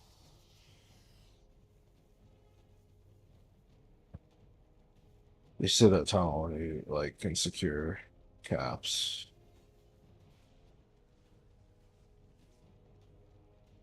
Like Death Knight is the ultimate volley on flag plays right here. We're at under trying points. 1 minute 50 to score twice. So we have really fast mouse speed. If I perfectly run this with fast speed and they happen to kill their FC and then we do it again with an instant pickup, no way it'll happen, but I'm gonna act like it would.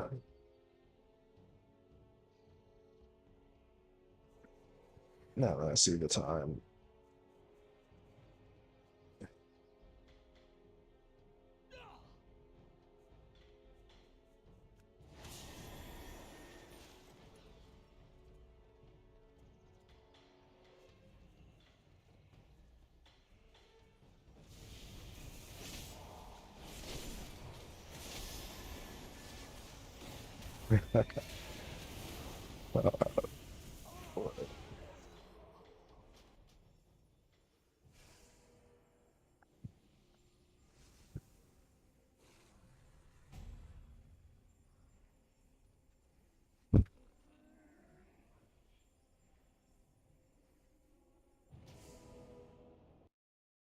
So the CV looks all good and everything, but it all comes down to how fit you are selecting JavaScript libraries. Imagine we had two options, the T3 and the T4 stuff. Both It really is posted in 2024 end.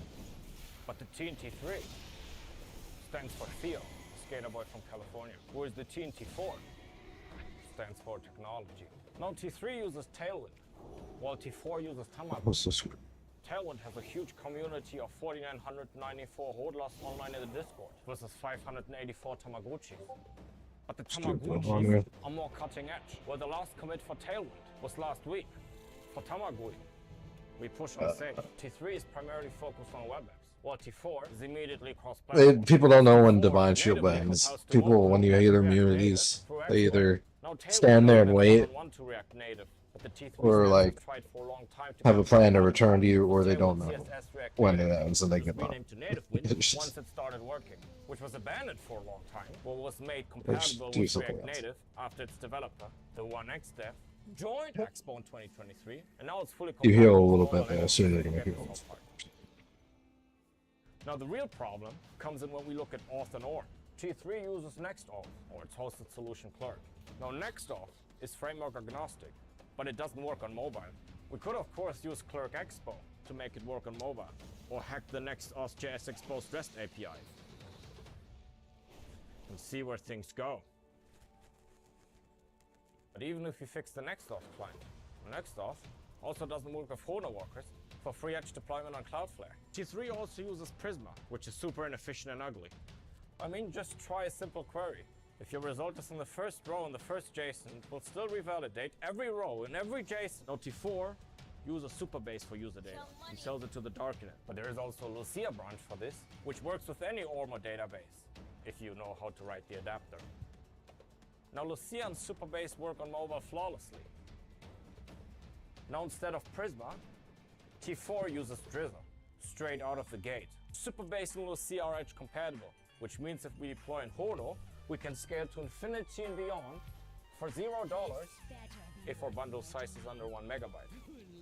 Which is also why we cannot use Prisma, because Prisma bloats the package just like this company's HR department. Now Drizzle also works on the edge. Yeah, but couldn't Drizzle just... Silence. Drizzle could work on T3, but the documentation hasn't been started yet.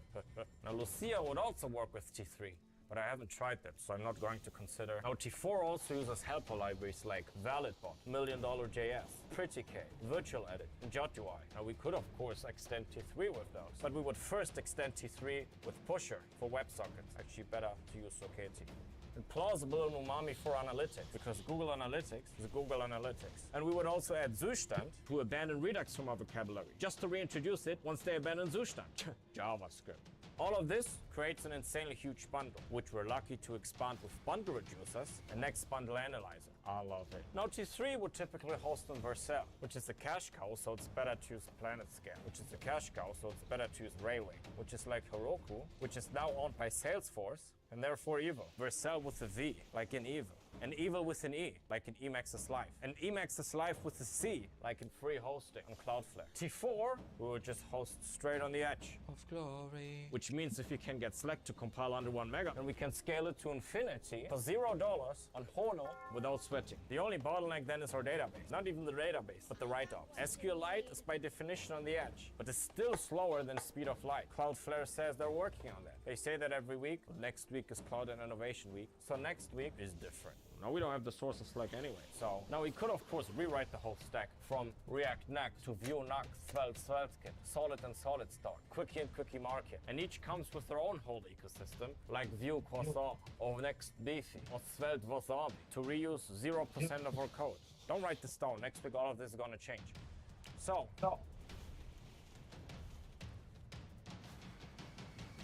But then again, we might as well rewrite straight to Rust. Good idea. I didn't say anything. Now the backend we can compile to WebAssembly and host on WorkerOS for free. The front end? Now for the desktop app supporting the React web code, we would need a native web view. We would use Tauri because Electron is bloated and ships its own Chromium. Now Tauri is basically like a V8 one. What is V8? Exactly. Spotify, Slack, Discord, Office, and most importantly, a Vira-free antivirus. All use Electron, but we will use Tauri because while Electron is a compiled app with a web view that can render Rust compiled to WebAssembly, Tauri is a Rust app, and we save on RAM. So T4 has 1000% code sharing, performance, production readiness, performance, lean optimized bundle size, free hosting on Hono runtime edge workers, cutting edge, performance, 1000% type safe styling, free hosting, a purple landing page, but everybody uses performance, Tailwind, so. You know, years ago we would just set up a PHP and SQL and Alarm stack on a $5 server with jQuery, and our 5 users would be happy. But this of course would require backups, server management, security, which I know how to do, but they lost trust in me after our 4th user data cleanup this month. In fact, everybody's changing back to servers. 2024 is the year of the serverlessness. They said that 10 years ago. They say that every year, but this year, they're out of VC funding. We have an entire abandoned office building, so might as well go with JavaScript. So we would use Next.js, HoloGraphQL, TypeScript, AWS, and Superbase.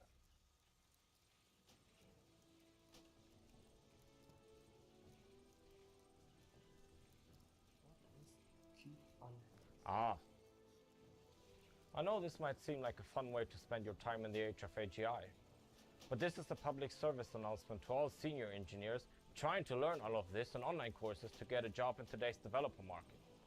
My advice to you is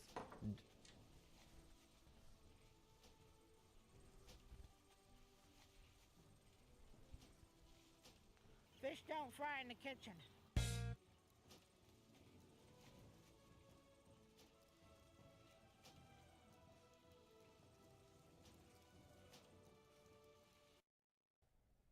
Fish don't fry in the kitchen.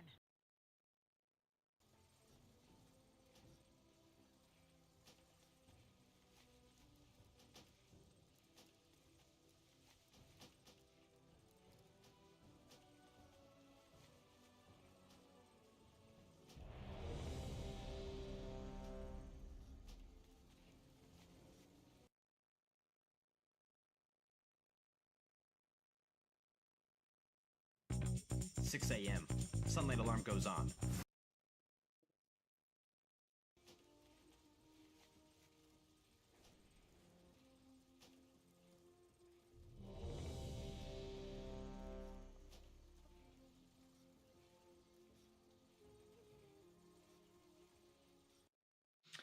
So yeah, all things considered, we're looking at a target date right now, 5/31, and we feel good. Wait, did you just say 5/31?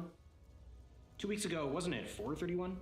What happened to that date? Well, if you came to the Monday morning sync up, you would know we've identified some clear action items to get us back to green. I think we're gonna have to take this offline. No, hold on. I think they must have put something crazy in the coffee this morning. Because I know you did not just say you want to take this offline.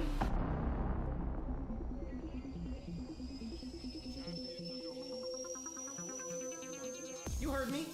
Let's take it offline. Yeah, okay, let's go. Yeah, we'll sync up, you and me. If we do get 250 conquest, which is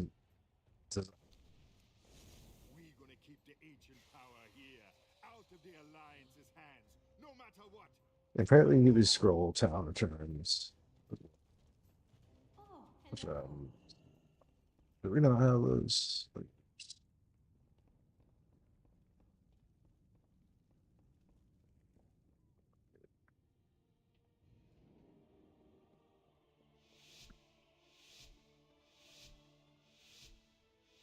That's what it is.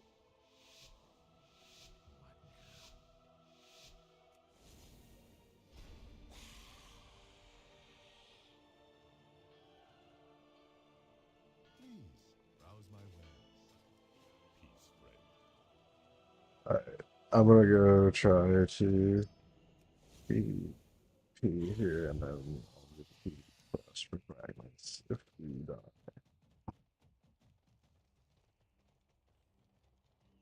It'd be nice if we kill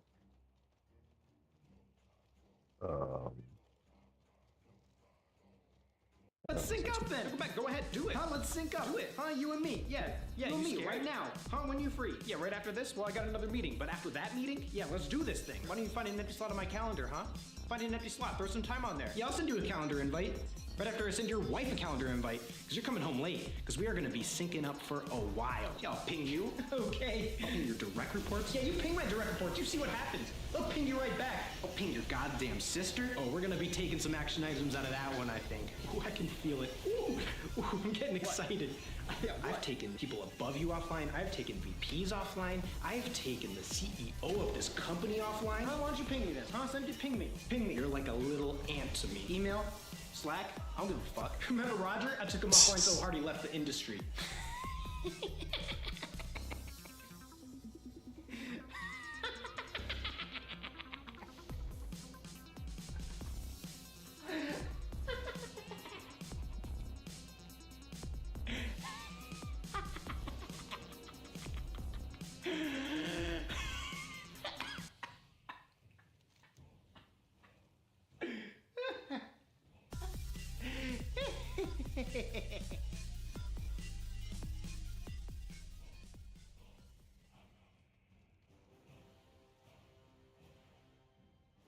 I don't know, we all died.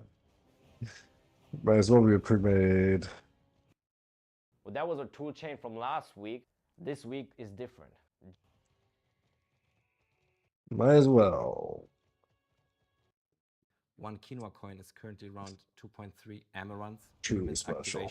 We're talking only about post-inflation assets. Seems to me you're making things up because you don't actually have any money to invest. Thank you so much for coming along, and thanks for your interest in Anything Wild.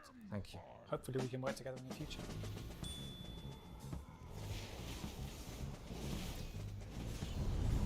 Why didn't they get waking actions?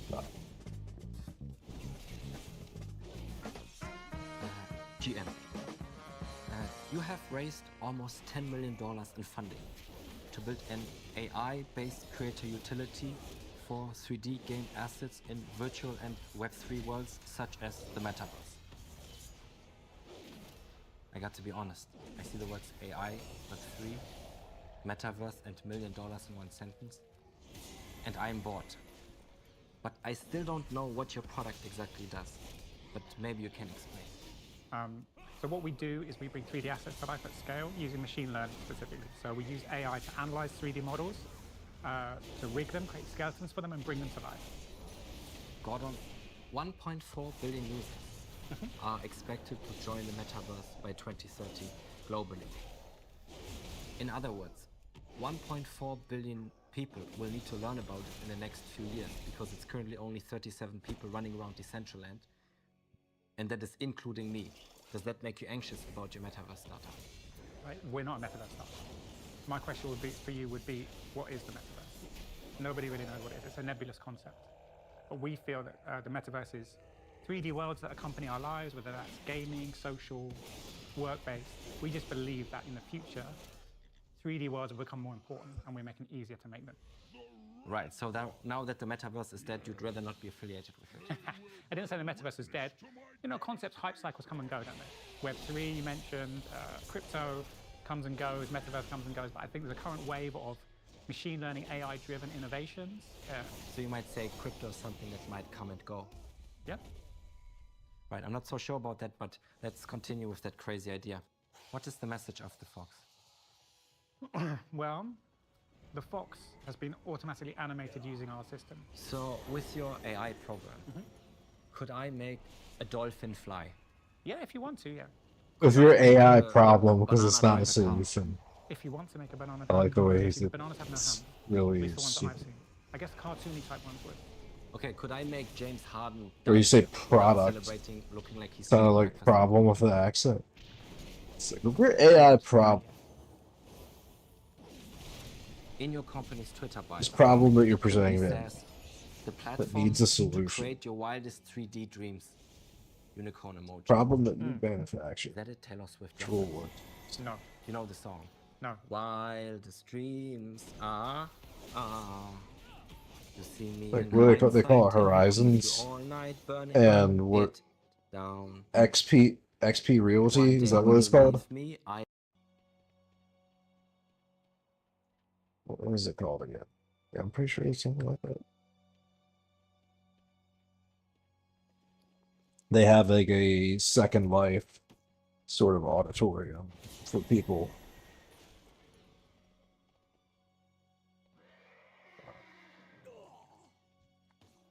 People.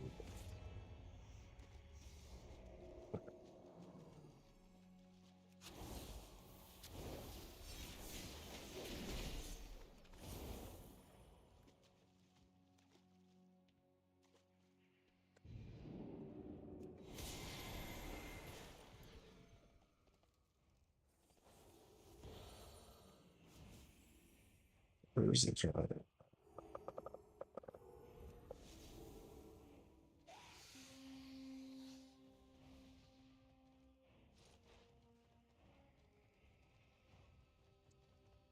Not 50. Oh, I don't even have that quest.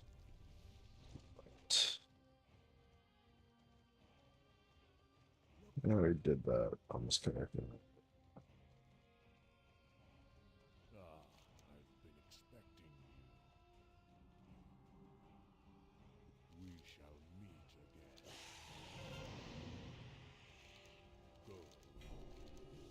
I got 12 honor though.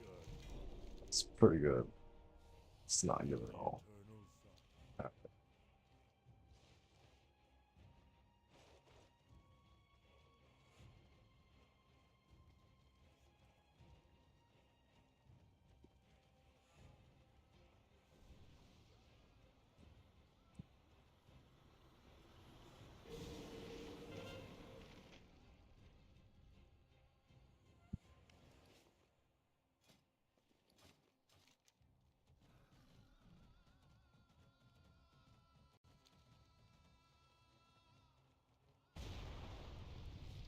Okay, let's go see if it's an anyway winnable. It's not though. This is like the worst return on your time. Like if you don't have the fragment quest, or you don't just knock it out of the park. Like walk directly down mid and kill Marshall.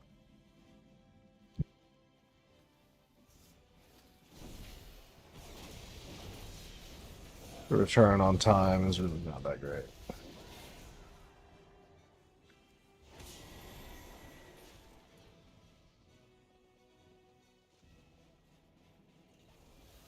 It's a very complicated battleground. That's why I think they should just make these like require like a 40-man to queue. And then that should be its own quest.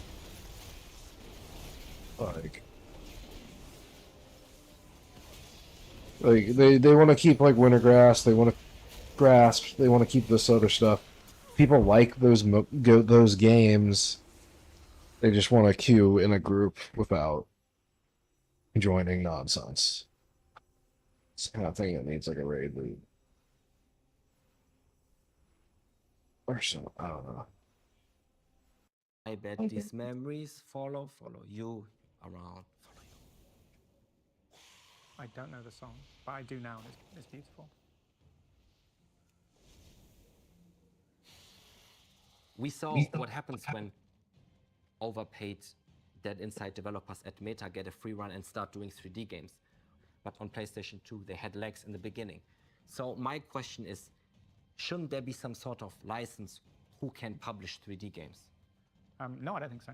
Create whatever you like. If it's rubbish, then people maybe won't pick up on it. Let's say a mental person would write a Web3 game. And I'm not saying this happens every day, but let's say the game addicts young people by letting them create their own 3D worlds and sell in-game assets that are being traded on unregulated black markets, leading them to make huge amounts of money and subcontracting other kids. Wouldn't a game like this be a risk to the future of labor in other industries? I mean, there's not too much different from what you're saying from a Fortnite or a Roblox, right? That's what you're suggesting, or not? That's what you're... Is that what they do in Roblox? No, but for example, Fortnite, they sell skins, and there's a lot of a young audience, and there's limited time. So, ask the number of parents who whose children have spent too much on Fortnite, for example, or even Roblox. There's a lot of that stuff that happens now. So you're suggesting stop people from creating in case they aggressively monetize the children. So you're telling me I'm being Right, addicted right. to a dangerous game? What game are you playing? I mean, I'm king of the castle in Roblox. Are you? Okay, well, congratulations. Congratulations. You can be very proud of yourself. Okay. What is the best way to experience 3D? Well, VR is very immersive, isn't it? So I would say VR, and as things evolve, as Apple's device, maybe its second, third iteration. Let's not talk about Apple's device. Why not? No, the poor don't have access to this. Oh, that's true. But you do. So I would say Res in VR, for me, is a great experience. What is Res? Res is a music game. And what is VR? VR is virtual reality. Right, we had that already. Yeah. I don't usually say this after an interview, but I think I actually understood what your product is doing. Thank you. Do you think you can appoint me to your board? I still have some capacity after laser tag on Saturdays. And of course, I own lots of cryptocurrency, which I then maybe would consider offering. We have around 2 million quinoa coin, which we are currently looking to spread. Okay. And Quinoa coin. Quinoa coin. Is that based on the grain? One quinoa coin is currently around 2.3 amaranth pre-mint activations. Ah. We're talking only about post-inflation assets. Seems to me you're making things up because you don't actually have any money to invest. I'm really into the sorghum. I think sorghum coin is really the future. Great.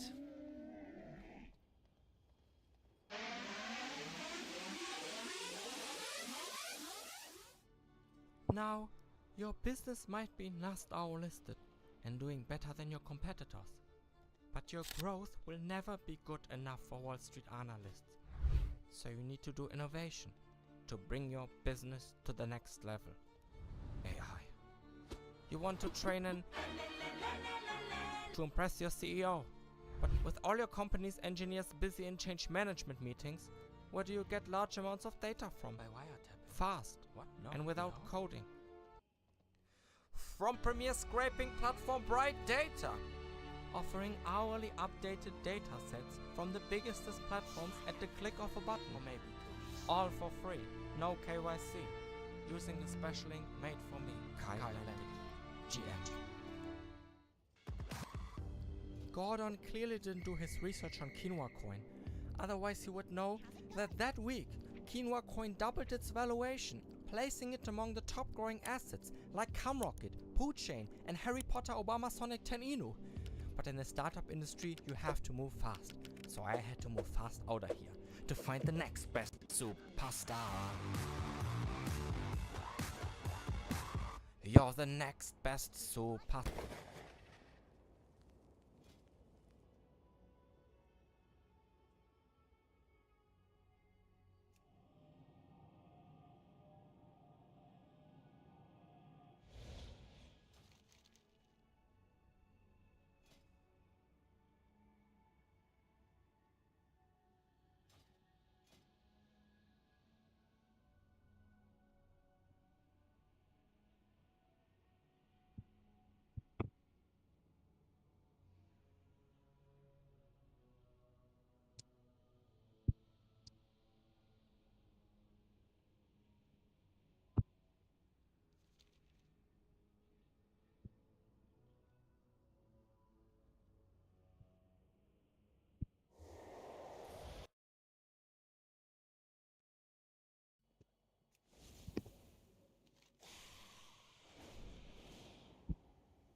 Gather for another assault. Strike them down first and put an end to their threat.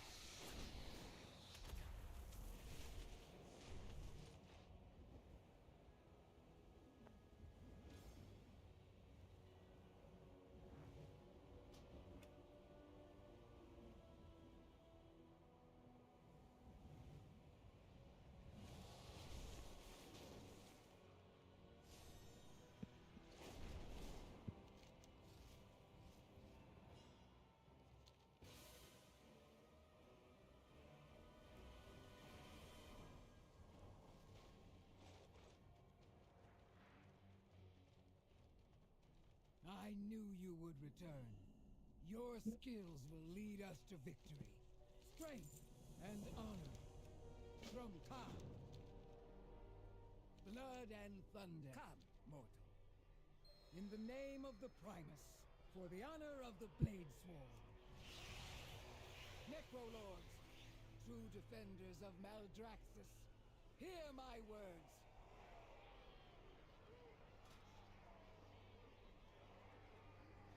We now hold this sanctum, thanks to the deeds of this mortal who stands with our covenant.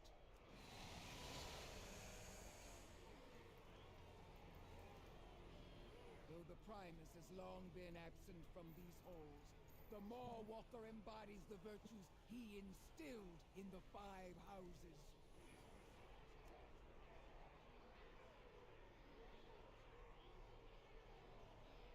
How goes the fight? Always ready for battle. Loktar! Step forward, mortal, and raise your rune blade.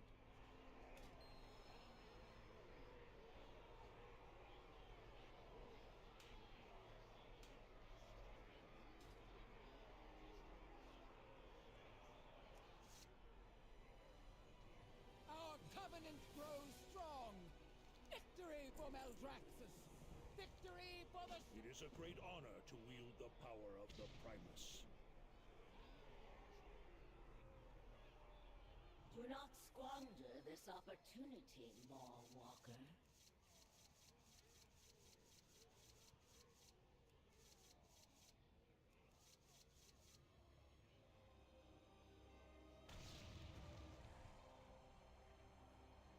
Within you lies the courage, might, and guile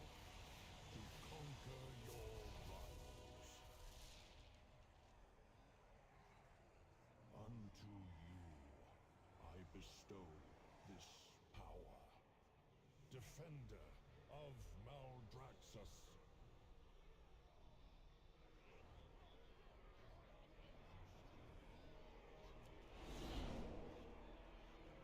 From time, every defeat is a lesson.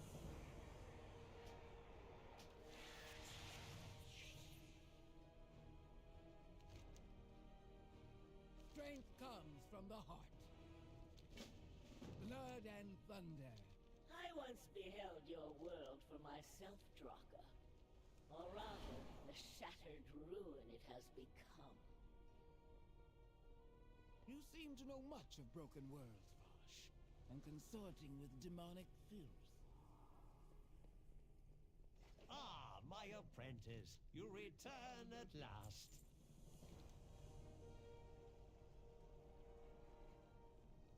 Thank you again for all of your help. I am ready when you are. Oh, this is quite exciting. Keep an open mind. Farewell, apprentice.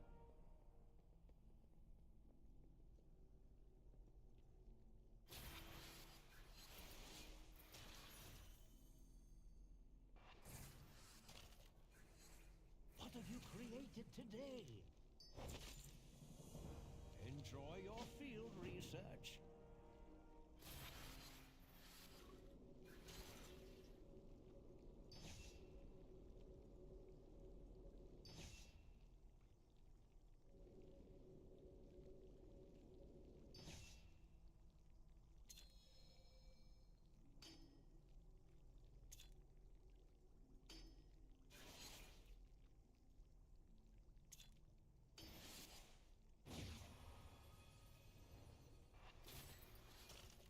Shall we get to work?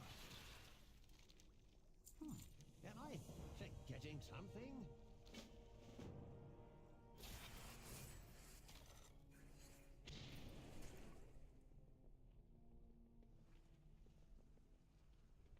We have agreed to parley, despite your house's treason. Now speak. For Praxis!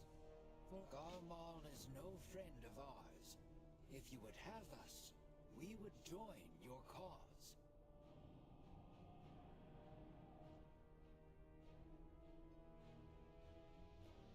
My arsenal is yours.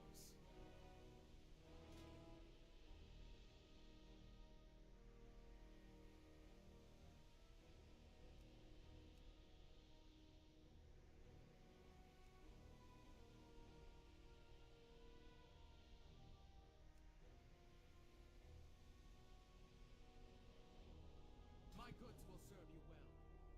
All of these have been battle-tested. Accept nothing but victory.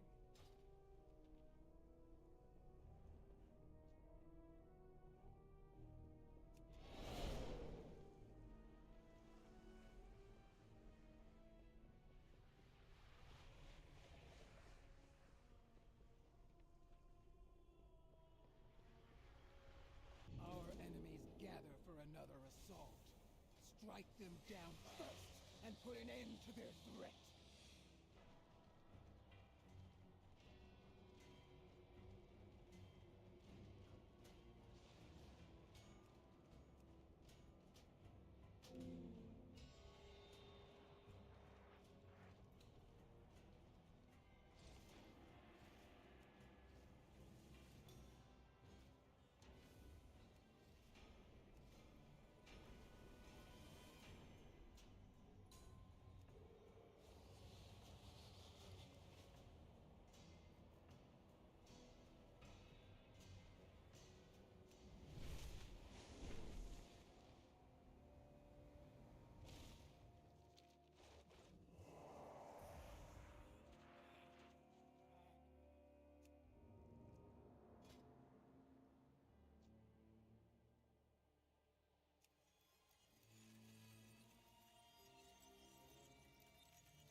Character's basically done for the week, I think.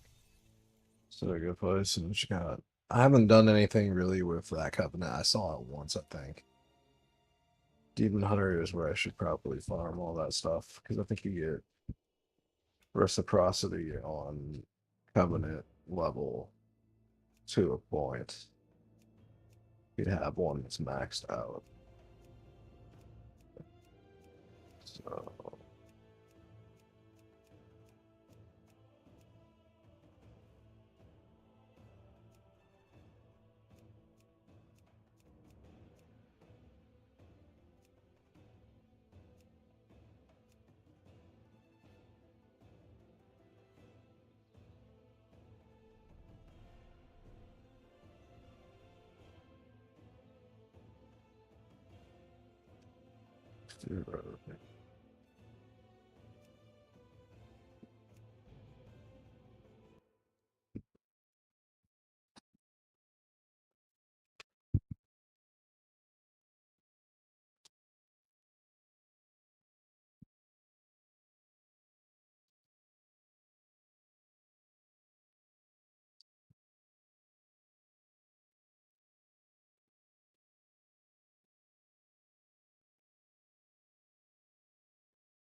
okay. So, text, and if I get it or not, we'll see.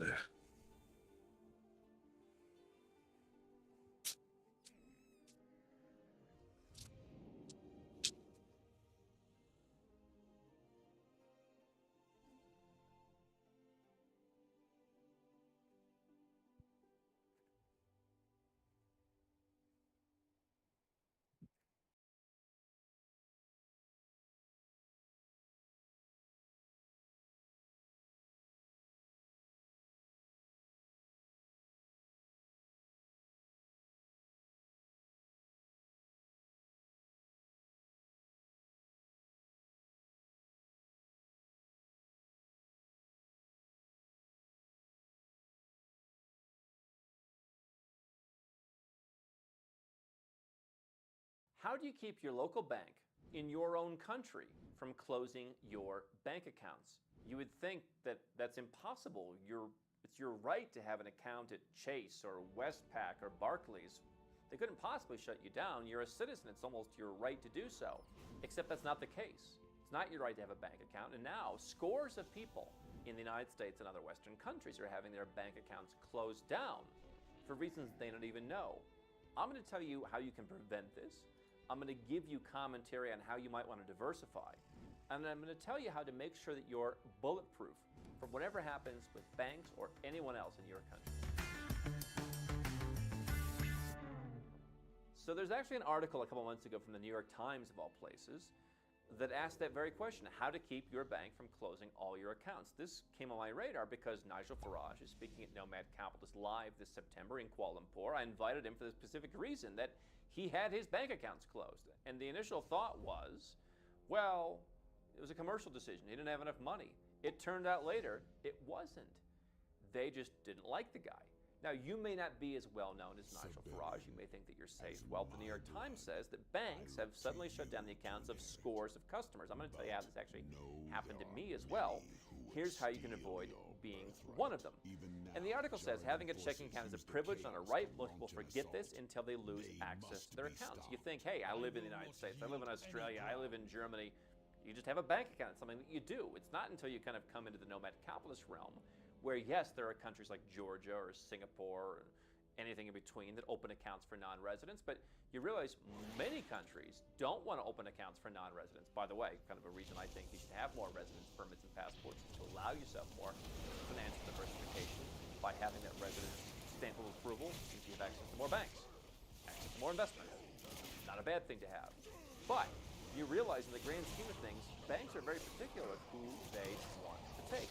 And according to the New York Times, the security software that banks use to sniff out criminal activity is often easily frightened. A lot of people get caught up in this. It sets off millions of alarms across the industry each year. Most of them are false. Now, here's why this matters to you, the nomad capitalist. You might be an investor, you might be an entrepreneur, you might have some kind of irregular income. Let me tell you why this matters. Because the closures often happen without warning and chaos ensues and people lose access to their money for weeks and can't pay their bills. The bank might freeze your money while they're figuring out how to get it back to you. But among what they call an increasing number of warnings that banks are following up on, the article recommends, and what I would tell you is that you have to put yourself in the shoes of a fraud analyst at your bank. If it's not a local credit union or a single branch community bank, they have no idea who you are. That's one reason why I kind of like banking in some of the more boutique jurisdictions overseas. You actually get to know someone. They often kind of work on a kind of assembly line, says the article, where they must meet a daily quota of alerts. They have to find enough potential criminal activity. It's like, it can't be that, hey, maybe people are just generally not conducting. No, we have to find a minimum of things to go after. And so these people handling the alerts have to go through enough of these alerts. The prompts come frequently from the surveillance software that banks monitor to use your transactions. And basically what they say is in a perfect world, your checking account balance, your current account balance, looks like the teeth of a saw. A lump sum, that's what that means. A lump sum of income shows up, someone's gonna leave a comment, the teeth of a saw. Money comes in on a regular schedule, you spend it over a period of weeks, and then the same amount repeatedly shows up. Ideally, the money comes by direct deposit from an employee. The bank employee is going to look up in 10 seconds if they've never heard of it. Plenty of people do not have tidy financial lives like that. The algorithms have neither sympathy nor empathy. But as we saw in the case of Nigel Farage, neither do some of the folks working at the bank. What I said when the Nigel Farage issue came out last year was, I highly doubt that a bank in Montenegro, where I ran into Nigel Farage before he spoke at Nomad Capitalist Live 2022, I highly doubt that in Montenegro, yes, he could be a past politically exposed person, that's something that makes it a little more difficult, but they don't really care his thoughts on Brexit. It's not their country, it's not their problem. And there's nothing wrong. I mean, you can be for Brexit, you can be for anti-Brexit, you could have voted for Brexit, and now it's a terrible deal. He'll talk about it at Nomad Capitalist Live, you can ask him. But that probably shouldn't be the reason for denying someone a bank account in a country that claims it's democracy and freedom of speech. And we're kind of seeing some of the veneer come off the Western countries that claim those things and use that to act holier than thou, the kind of places that we talk about.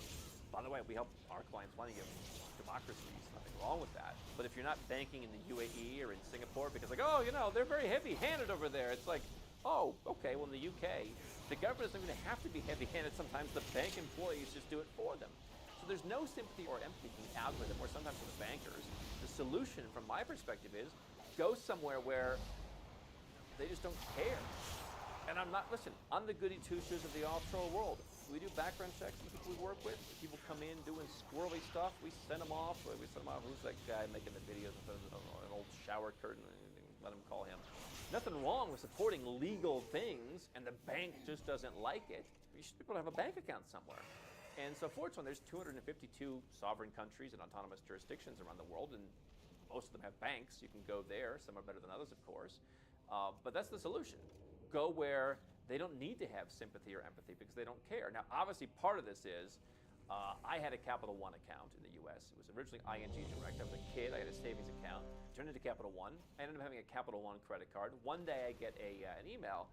We closed. I forget if it was the credit card first or the savings account first. And I called, like, what's going on? And of course, it's always like, we don't have to tell you, leave us alone, how dare you? And then I'm like, does this affect the other one? They're like, absolutely not, what's your problem? An hour and a half later, I'm at dinner at my favorite Peruvian restaurant here in Bogota. Get the thing, the other one's closed. Of course, these people they know nothing of what they speak, and they're the ones in charge of your accounts. I would imagine it's because I was paying for a few Peruvian dinners and other sundry items around Bogota in Colombia, and that's not their teeth. I still don't know what the hell the teeth of the saw, but that does not fit the teeth of the saw. Now I have a semi-regular. Well, I don't have. I wasn't a checking account, so I wouldn't have a regular income. I would have had money that would have been saved and would have been paid for my checking. But that's not the normal profile. I do think that a lot of like U.S. credit cards and other international, Western countries, UK, Ireland, Australia, they're getting a little bit better at realizing that countries around the world could offer. I think that at one point, JP Morgan Chase couldn't use their credit cards or debit cards in Malaysia because of a high fraud risk. It's like I live in Malaysia part-time. I've never heard of a high fraud risk. It's not like a fraud country. Kind of shows anyone what they're doing in JP Morgan Chase. But I think most, people who come to Nomad Capitalist Live this year in Kuala Lumpur will have no problems using their cards. They're getting better, but maybe Colombia is a step too far for a bank like Capital One. So that is an issue if you're living a nomadic lifestyle. That's again a reason why you want to have diversified accounts. I've said, I've looked at an emerging market like Egypt, for example. I think there's opportunities there. Not through an ETF in the U.S. stock market, directly in Egypt. And you know what? My bank in the U.S. might not give me any grief over that because they know me well enough and they kind of know what I do. But a lot of banks would. And obviously I have banks all over the world. I probably wouldn't even try. My Singapore bank, they probably wouldn't have figured it out. But if you have a bank in Dubai, for example, they understand Egypt. They have people who live in Egypt that have accounts at their bank. Right? So if you're investing in or spending, living in certain places, you might look for kind of regional bank. I've often told you, if you go down to Mexico to live, maybe you get a small Mexican bank account, but that shouldn't be where most of your money is. Maybe you get some other account in the region that understands Mexico. So for people who travel, for people who live overseas part or full time, you want to have banks that deal with you in that way and that kind of understand where you're spending money. But the bigger challenge here is that banks are doing all kinds of things. This is again more focused on the U.S. and I actually think all banks are going to ask you some kinds of questions. There's compliance obviously everywhere in the world. Certain banks, like they don't get all uptight about certain stuff. It says checks are now a red flag. I just closed down a bank account that I had in Canada. Had it for years. Like for the last 2 years, I'm like, I got to close this bank account. I'll get to it tomorrow. They can only send me a draft, which is like a check. And it comes to my address, and then I forward it to a bank, and then they cash the check. Apparently it's a red flag now. Close the bank account and I get a draft. Apparently checks are a red flag. So the banks have all these kinds of things that because other bad people are doing stuff, you get lumped in with them. And that's how it's always worked to a certain extent. But what we're seeing is they're taking it too far in some cases. I had another online savings account when I was a U.S. citizen that was closed because I just logged in too much from overseas. Schwab, a lot of people talk, Schwab, it's the best. I have so many people who are permanent overseas residents have their Schwab accounts in the U.S. closed. I think this is largely a U.S. problem in terms of U.S. banks freaking out. I've told the story many times about when I sold my house in the U.S. many, many years ago, and the title officer asked where I wanted the proceeds sent. I said Singapore, and she said, "What's that?" I don't know that bankers in a lot of other countries would ask, "What's that?" to Singapore. So I think the U.S. and maybe Canada are probably pretty isolated, maybe Australian banks too. You're not going to have some of these issues where you go to Malaysia and they freeze your account. You bank pretty much anywhere else on earth. But if you are in a place like Colombia or Mexico, there might be more banks, and you want to be able to deal with that. But the bigger issue for me is, forget where you travel. And by the way, we have plenty of wealthy clients. They spend met a guy today, spends 4 months a year in Colombia, and he loves it, and millions of dollars. So it makes more people you think. But the bigger issue then is, okay, what do they put in the system? Do they try and stop people from going to the system? It's trying to get harder.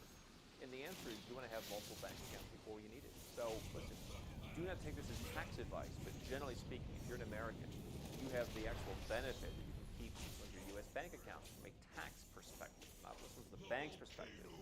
But you have a little bit more flexibility in keeping bank accounts, let's say a Canadian or an Australian who leave for tax purposes. And so a lot of Americans that I've seen are like, well, if I can use the U.S. bank account, why get something else? Well, because they're a little quick on the trigger sometimes. And because who knows what policies are applied. It's not otherwise legal behavior. There's nothing wrong, something illegal about trying to cash a check. There's nothing wrong with trying to buy empanadas in Colombia. There's nothing wrong with even moving money in from a crypto exchange. Unless it's illegal where you live. Those things are all legal.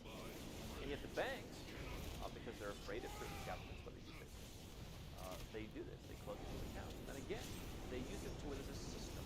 Kind of like what you've seen in the past from some of the folks in Silicon Valley, social media. There's a system where, if we don't like you, we can close your account. You want to go to a place where they understand and they appreciate where you're going, what you spend money on, perhaps a personal relationship with someone at the bank to where you can get more flexibility because they understand, hey, you're not the bad guy. And you want to have diversified banks to where you make sure that you are ready before you need them. This, to me, is just part of an asset protection plan. And if you're in crypto, which obviously has done very well this year, you want a place to put that crypto if you want to buy something. Because if you want citizenship for buying real estate or residence for buying real estate in some countries, you might have to go into a local bank first. So these are all things that you want to keep in mind. But we say go where you're treated best. Those are the 5 magic words. Don't tolerate what happens where you live. Go where you're treated best. And depending on where you live, especially in the United States, you open a bank account as well. And it's a file a form. It's not that hard if you know the right people. We have people who can do that for you. We have lots of tax experts all around the world. So go to nomadcapitalist.com/apply. I think the next logical step is you're going to have banking overseas. Just live overseas. You might have to reduce your taxes. We help people do that. We help people open bank accounts all over the world. We help people with more complex asset protection plans, setting up trusts, and where does the stuff go. We've got all the professionals all around the world to help you. We put the puzzle pieces together under one roof. But if you want to make sure your bank account's safe, you can't just rely on your country because either the bank or the government could do something to it. And we're seeing that happen. Even the New York Times is talking about it, and Nigel Farage is going to be talking about it at Nomad Capitalist Live in Kuala Lumpur this September. Perhaps Rathian will have the resolve you lack.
realms are mine to command!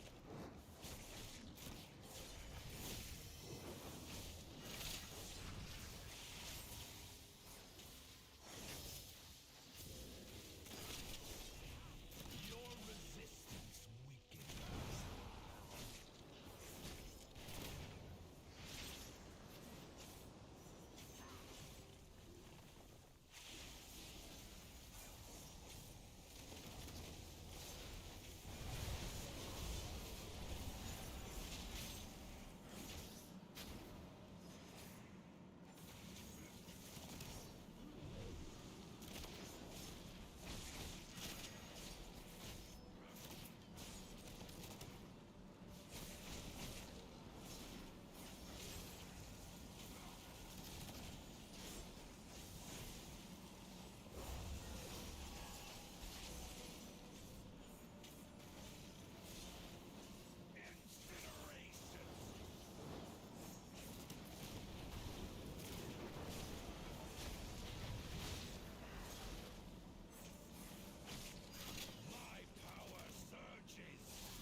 though it is somewhere beyond, teeming with raw, dark energy.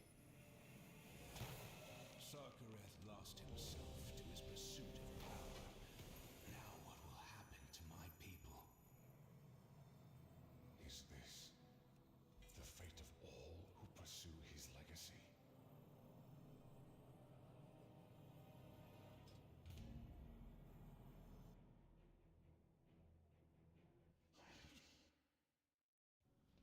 Alexis Ohanian needed a plan, and he needed it fast. His senior year of college was approaching, and he had no clue what he wanted to do with his life. Luckily, his best friend, Steve Huffman, came to him with what sounded like $1 million business idea.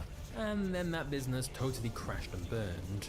So how did two broke college kids with a failed business end up creating one of the most popular websites ever? And what really happened to Reddit's forgotten founder who nobody talks about? Reddit's history is filled with scandals, lies, money, and death, as Reddit has been involved in countless controversies, including its own users turning against the site. But it's time for the truth. Welcome to the insane story of Reddit. One of these instruments could be a great service to you, though it may not distinguish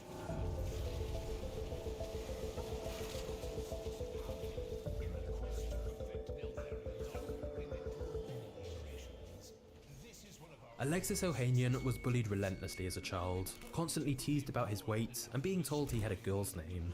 But he found an escape with the dial-up internet of the late 90s. He taught himself how to program and even began building websites for non-profit organizations, all while he was still a teenager sitting in front of the computer in his parents' basement. And so in 2001, Alexis enrolled at the University of Virginia with the intention of pursuing computer science. But his destiny would change forever when he met the guy living across the hall from him. That guy was Steve Huffman, another self-taught programmer who was majoring in computer science. The two young men quickly bonded over their shared love of video games. They'd spend hours in their rooms playing PlayStation together and forming a close friendship. But after meeting Steve and the other students on his computer science course, Alexis felt his programming skills were way too far behind their level. He feared disappointing his family and wasting the money they generously loaned him for college. And so Alexis convinced himself that he should choose a different path, and thus he changed his major and decided his new goal after university was to become a lawyer. Alexis knew that he could have a safe career as a lawyer if he could just pass the law school entrance exam, and so he spent hours in the library studying for the grueling test. But when the time finally came and Alexis sat down to take the law exam he'd spent months preparing for, his mind began racing with visions of his future life as a lawyer. A plain suit, a boring desk, a demanding boss, and mind-numbing contracts. Alexis began to realize he might regret going down this path, as clearly law wasn't something he actually cared about. So in that moment, he did something no one expected. He literally walked out in the middle of the exam and kept walking until he reached the local Waffle House. And it was there, over his plate of breakfast, that Alexis envisioned a different future for himself. One where he was the boss, building his own company with a product he truly cared about and making a real impact on the world. This idea excited him so much more than being a lawyer. However, Alexis had no actual plan on how to achieve that, and he needed to figure out his next move quickly, or else the last few years of his life would have been a complete waste.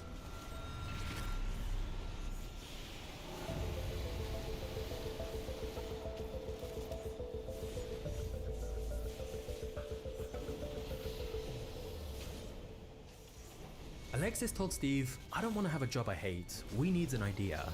But luckily, Steve was already way ahead of him. While Alexis had been working towards law school, Steve had already come up with a business idea. One day while refueling his car, Steve stood at the pump thinking about what food he wanted to order inside the store that was attached to the gas station. But then he thought to himself, what if he could use his cell phone to place the order while he was stood at the pump? I used to sit there while I pumped gas thinking, this is a total waste of time because I'm just standing here. The sub guy inside, he's just standing there. If only there was a way for me to communicate to him, like he could be making my sub right now. The idea could work for any restaurant. Rather than waiting in a queue when you got there, just order from your phone when you're nearby so the food is ready by the time you arrive. When Steve explained this idea to Alexis, he loved it.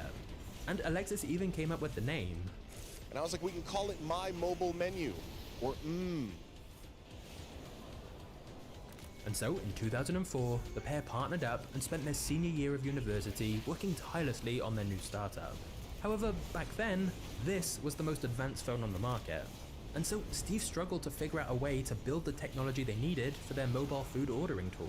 This was before we had smartphones that were connected to the internet, and before the App Store, and thus they had to rely on SMS. As a result, connecting to the existing ordering systems that stores and restaurants used was a very hard technical problem to solve. Meanwhile, Alexis tried to pitch My Mobile Menu to local restaurants. But many restaurants at the time didn't even have websites, and the owners couldn't understand the vision. In many ways, their food ordering idea was simply ahead of its time. But either way, Alexis and Steve were struggling. And that's when spring break of their senior year rolled around, and most students headed to the sunny Florida beaches for a week of partying. But not Alexis and Steve. They instead embarked on a 500-mile trip to Cambridge, Massachusetts in search for some much-needed help with their business. You see, an entrepreneur named Paul Graham was giving a lecture at Harvard called How to Start a Startup. Paul was well known among startup founders, and especially programmers. In fact, Steve had literally been reading one of Paul's books and wanted to get it autographed at the event. But Alexis thought this could be an even bigger opportunity. After Paul had given his lecture, Alexis and Steve went out to talk to him, and Alexis asked if they could buy Paul a drink and get his opinion on their startup. Paul was impressed these two college kids had travelled from Virginia just to see his talk, and so he agreed to meet them for coffee and hear their pitch for My Mobile Menu. And amazingly, Paul liked their idea. He said it could be the end of waiting in line for food. Alexis and Steve thanked him, exchanged contact details, and then returned to Virginia feeling full of confidence to continue working on their idea. And just a few weeks later, they got some even better news. Paul emailed to say he was launching a new initiative called Y Combinator, an accelerator program designed to provide funding and mentorship to startups. Alexis and Steve were thrilled to be invited to join the first class of Y Combinator in 2005. They'd still have to pitch their idea to a panel before they got officially accepted into the program, but since Paul had personally invited them, they felt confident they would get accepted.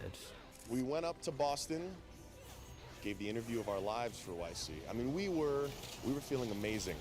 And that night they called us up and they said, "Sorry, you're rejected." Ultimately, the panel of investors just couldn't see how Alexis and Steve could build a mobile food ordering tool with the technology available at the time. They were also worried that Alexis and Steve, two college kids, wouldn't have enough connections in the restaurant industry to make My Mobile Menu work. And to be fair, it's true Alexis and Steve had precisely zero connections to the restaurant industry. So their Y Combinator pitch was rejected, and the next morning, Alexis and Steve got the train back home feeling completely deflated. To make matters worse, while they were traveling back, Paul actually called them and explained just how little the investors believed in their idea. However, Paul then said he had some good news. Although the investors didn't think My Mobile Menu would work, they really liked Alexis and Steve. Paul told them they could be part of Y Combinator under one condition. They had to come up with a better idea.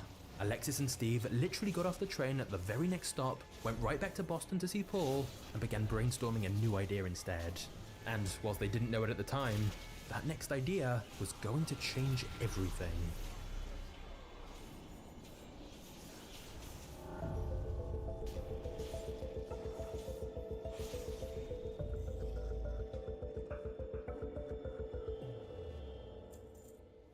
Alexis and Steve had officially abandoned their mobile food ordering idea. Paul Graham told them it was too early for mobile, and they should instead focus on something they could build for web browsers, which many more people had access to. His advice was, build something that solves your problem every morning. Now, by this point in 2005, content was being created on the internet from a wide variety of different sources, and Alexis and Steve realized there needed to be a better way to aggregate it all in one place. There were some sites that kind of did this. For example, there was Slashdot, where users could submit news articles on topics like science and technology, and moderators would rate the submission. But Slashdot's moderators were randomly selected users, so it was sort of like virtual jury duty to pick out good content. Then there was a site called Delicious, where users could bookmark links they wanted to visit later, and there was a leaderboard page that showed the links users bookmarked the most. But whilst Alexis and Steve agreed these sites had good concepts, they sensed an opportunity to build something different, something better. What if there was a site where everyone could publicly post whatever content they wanted from different publications, and everyone would have the power to moderate content using a simple voting system, upvote if they liked it, and downvote if they hated it? The result would be a website where anyone could see the best content on the internet, as determined by the people of the internet. In other words, it would be the front page of the internet. They tossed around several different names for the site, like Oobaloo, Snoo, and 360 Scope. But they eventually settled on Reddit, so people could say, I read it on Reddit. Alexis and Steve graduated from college in the spring of 2005, and with a name and idea now in place, along with $12,000 of funding from Y Combinator, they moved to Massachusetts to work full-time on this idea. They worked on building Reddit every day and night, barely going outside at all for months, and operating on very little sleep. However, Alexis and Steve soon got a pretty scathing email from Paul asking why they hadn't launched yet. He said they needed to get a beta version public right away, and so they put live a very basic, bare-bones version of Reddit. Unexpectedly, Paul then linked to Reddit on one of his blog posts, which brought them their first 1,000 visitors. Whether they were ready or not, Reddit was now launched. But whilst they did have a functional site, it was missing something pretty crucial: users. Alexis tried everything to bring new people to the site. He posted advertising flyers around Boston, he asked his friends to post content, he pitched Reddit to his fellow Y Combinator classmates, but the problem was, because they didn't yet have many users, they didn't have much content. So, desperate to generate some traction for Reddit, Alexis and Steve resorted to making hundreds of fake accounts under different usernames and posting content themselves, to give the impression that lots of people were using the site. Alexis and I started submitting all the content just to keep the thing full, right? Because Reddit's no fun if the page is blank.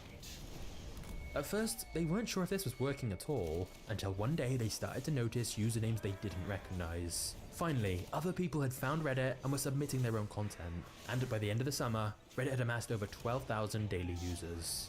However, if you visited Reddit's homepage back then, you'd be greeted with just one page full of random links. The voting system Steve programmed ensured that the most popular links rose to the top of the page, but there was still no system for categorizing the content, and this led to the first major disagreement between Alexis and Steve. Alexis wanted to use tags to organize information, but Steve disagreed. He argued that tags were too subjective and worried that users might never find common ground on how to tag content. They came to the conclusion that every type of content should have its own dedicated corner of Reddit, separate mini communities which came to be known as subreddits. And this quickly became the backbone of the site. The very first subreddit was actually the Not Safe for Work subreddit, but they then began introducing many more subreddits like science, programming, and politics. And this proved to be hugely popular. Up until this point, internet forums had been used for niche communities, but now Reddit allowed all these communities to be on one single site. And thus, things were looking bright for Reddit. And it's fair to say things got even more interesting when Alexis and Steve got introduced to a guy called Aaron Swartz.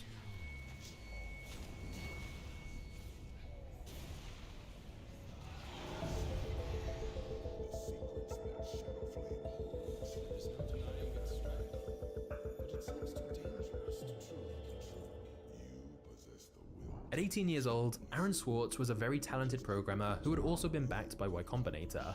Aaron was building a company called Infogami, which made web development tools. But things weren't going well for Infogami. While Aaron had impressed Y Combinator with the product he was building, he hadn't got it online yet, and he soon found himself with no money, no place to live, and no partners to help him. Aaron was ready to give up on his startup, until on his 19th birthday, Paul Graham came to him and said, "I've thought of a solution to your problem. Merge with Reddit." Paul could see Aaron's potential and believed he could help a lot with developing Reddit. So Paul suggested to Alexis and Steve that they should merge with Aaron's company. Thus, in late 2005, about 6 months after Reddit had begun, Reddit and Infogami merged under a new umbrella company they created called Not a Bug Incorporated. With the merger complete, Steve, Alexis, and Aaron each owned an equal 24% share of Reddit. Paul owned 7%, and the rest was left for future options. Now, Aaron was a unique character. For example, he'd only eat Cheerios, and at one point slept in the kitchen cupboard. However, Alexis and Steve were happy to overlook his quirks, because Aaron had the programming skills they needed to code the site and make a lot of improvements. As the number of Reddit users started to pick up, Reddit experimented with new features, including adding a comment section. This helped transform the site from just having people sharing links to now having lively conversations and debates. They also added the karma system, a public score for each user, as an incentive for people to make high-quality contributions to the site. And thus, for the first few months, Alexis, Steve, and Aaron worked really well together, made a lot of progress and important additions for Reddit. But there was an underlying tension between them. According to the deal that had been agreed, Aaron was now a co-founder of Reddit. But Alexis and Steve felt this wasn't fair since they'd started Reddit 6 months before he joined. Aaron wasn't there when they came up with the idea or put in long hours to build the site, and yet Aaron was publicly referring to himself as a co-founder of Reddit. And the tension between the founders would soon grow much more intense. But first, Reddit began to catch the attention of some pretty huge corporations.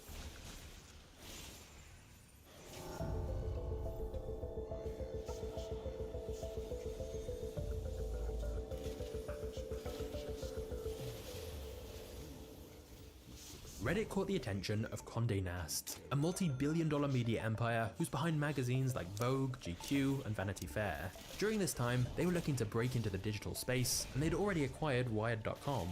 And now, they wanted to buy Reddit. It was clearly growing quickly and had huge potential, and since users generated all the content, Condé Nast wouldn't even have to pay writers and editors like they did for its magazines. So they approached Reddit with an offer.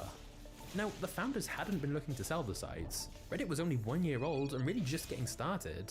But at the time, Alexis was 23, Steve was 22, and Aaron was 19. And so when a giant media company offers you millions of dollars to acquire your business, it's hard not to seriously consider that. And after months of tense negotiations, Condé Nast and Reddit were almost ready to sign the deal. But they ran into a bit of a roadblock. Aaron. Aaron openly voiced his concerns about the potential consequences of a giant media conglomerate taking control of a small website where users were supposed to have freedom and control. And while Aaron was making legitimate points, his antics, such as secretly tweaking contracts to see if lawyers would notice, were beginning to cause frustration. Finally, Steve pulled Aaron aside for a serious talk and told him this isn't a joke. Millions of dollars were on the line, and Aaron was putting everything at risk. So, despite his concerns, Aaron backed down, and on Halloween night of 2006, the deal went through. Condé Nast acquired Reddit for a fee of around $10 million, with some reports claiming it went as high as $20 million. The acquisition made Alexis, Steve, and Aaron millionaires overnight. Alexis couldn't believe it. He was getting millions of dollars for about 60 months of work. It was only later he would perhaps regret selling out just as things were starting to click. But selling Reddit didn't mean the founders were leaving the company. In fact, the deal specifically required them to stay at Reddit for at least another 3 years. And Condé Nast said they were happy to give them a lot of freedom to operate independently and still continue the work they'd been doing. Except now they were owned by a huge media company, which should mean they'd be able to hire a bigger team and grow Reddit a lot faster. They'd be able to move out of the cramped apartment they'd been operating from and into bigger corporate headquarters. So in many ways, the whole thing seemed like a dream come true. But unfortunately, the story of the Reddit founders was about to take a dark twist with deadly consequences. Before we get to the next chapter, I want to tell you about the best motion library on the market, Storyblocks, who are today's video sponsor. Storyblocks gives creators a frequently refreshed library of content to use. Whether that's video clips, images, music, or sound effects, Storyblocks has everything you need in just one single subscription, which means you can download unlimited files from their library at no extra cost. And with Storyblocks, anything you download is 100% royalty free, so you can monetize your content without worrying about copyright. I've been using Storyblocks for a while, and it's really easy to use. You can search for exactly what you're looking for and immediately add it into your project. You can also choose from thousands of pre-made professional video templates for your editing program, including After Effects, Premiere Pro, and DaVinci Resolve. So this can make your editing process so much faster. Honestly, Storyblocks has been extremely helpful for me, and if you're making any kind of content yourself, I think it can help you make some awesome projects and save you both time and money. So to get started with unlimited stock media downloads at one set price, just head to storyblocks.com/magnates or click the link in the description below.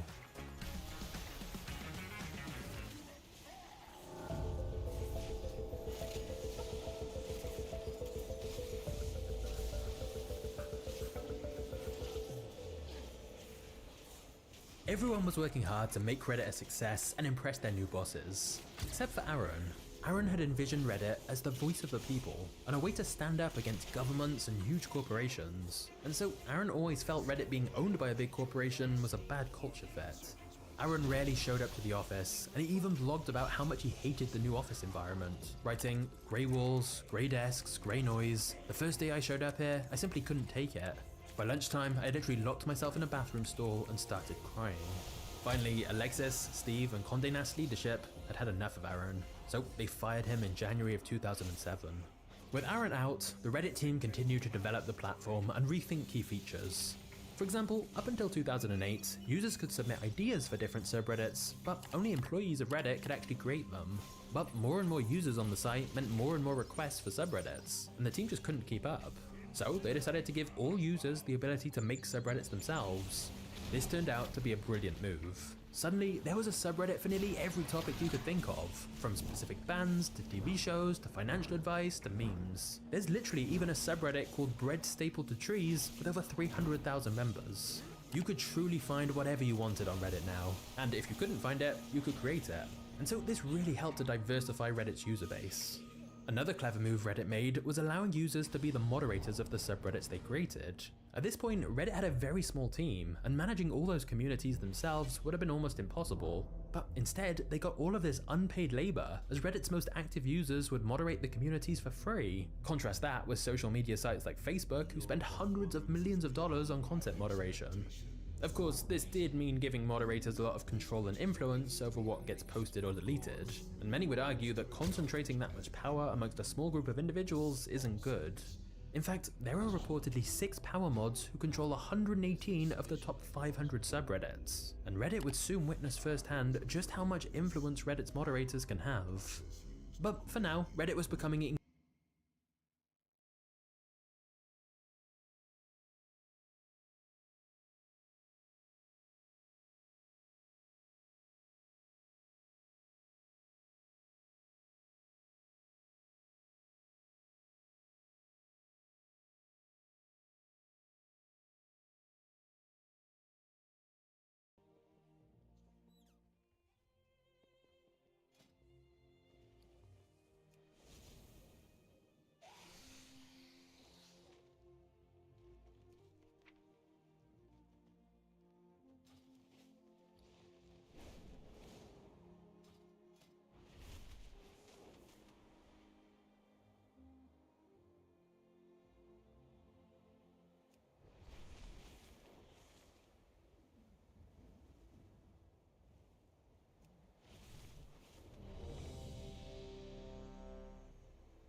This is your time. I have all the time in the Isles.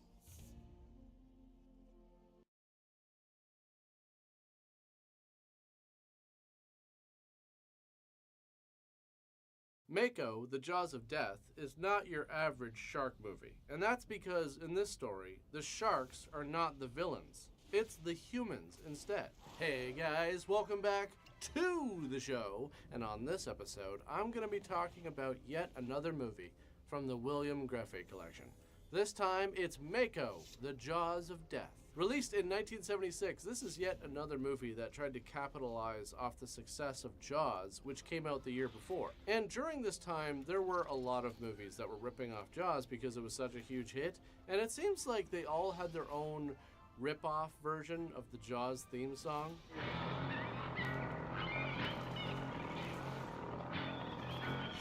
The movie starts off with some fishermen on a boat, and it looks like they've caught a big one. So big that this guy can't even handle the rod. But here comes Sonny, and he's going to cut the line and save this shark. Now, who is Sonny, you might ask? And why is he seemingly swimming around randomly in the open ocean? Well, that's because Sonny is like Batman for sharks. I would say he's like Aquaman, but he really doesn't give a shit about other fish or sea life, just sharks. So he just kind of swims around patrolling the waters looking for people who hurt sharks. Anyways, he climbs onto the boat and does what all superheroes do. He murders people. Okay, technically he doesn't murder them. He gets the sharks to murder them because he has this like telepathic connection with sharks. Yeah, see, this is starting to get interesting, isn't it? So he uses his shark mind powers to signal the sharks, like, wah, wah, wah, wah, wah, wah, wah, wah, wah, wah. Okay, actually, he doesn't really do that. I'm sorry. I wish he did, because the method that he uses just isn't as interesting. It lacks some pizzazz. All he does is he just kind of knocks on the side of the boat, and the sharks come and eat the people. So now he's back in town, and just look at him, strutting around, looking very proud of all the death he just caused, and he goes to this bar, where the bartender gives him a beer. And I have to say, I'm a little disappointed, only because if I was a writer, I'm making this character pretty messed up. Like, he's happy and nice sometimes, but there's a second side to him that he randomly snaps into, where he's, like, psychologically starting to believe that he's half shark. Like, he's turning into a shark person, you know? He sits down at the bar and he's just like, no, not beer. I need salt water. Salt water? Man, I can't get you salt water. That's like, we don't even have salt water here. And even if we did, I wouldn't serve it to you. You're not supposed to drink salt water. It's really bad for you. I once had a cousin who almost died drinking salt water. I'll tell you what I can do, though. I can get you a glass of tap. I'll get you all the tap water in the world because, I mean, quite honestly, you look really dehydrated. Are you okay there, man? I said salt water.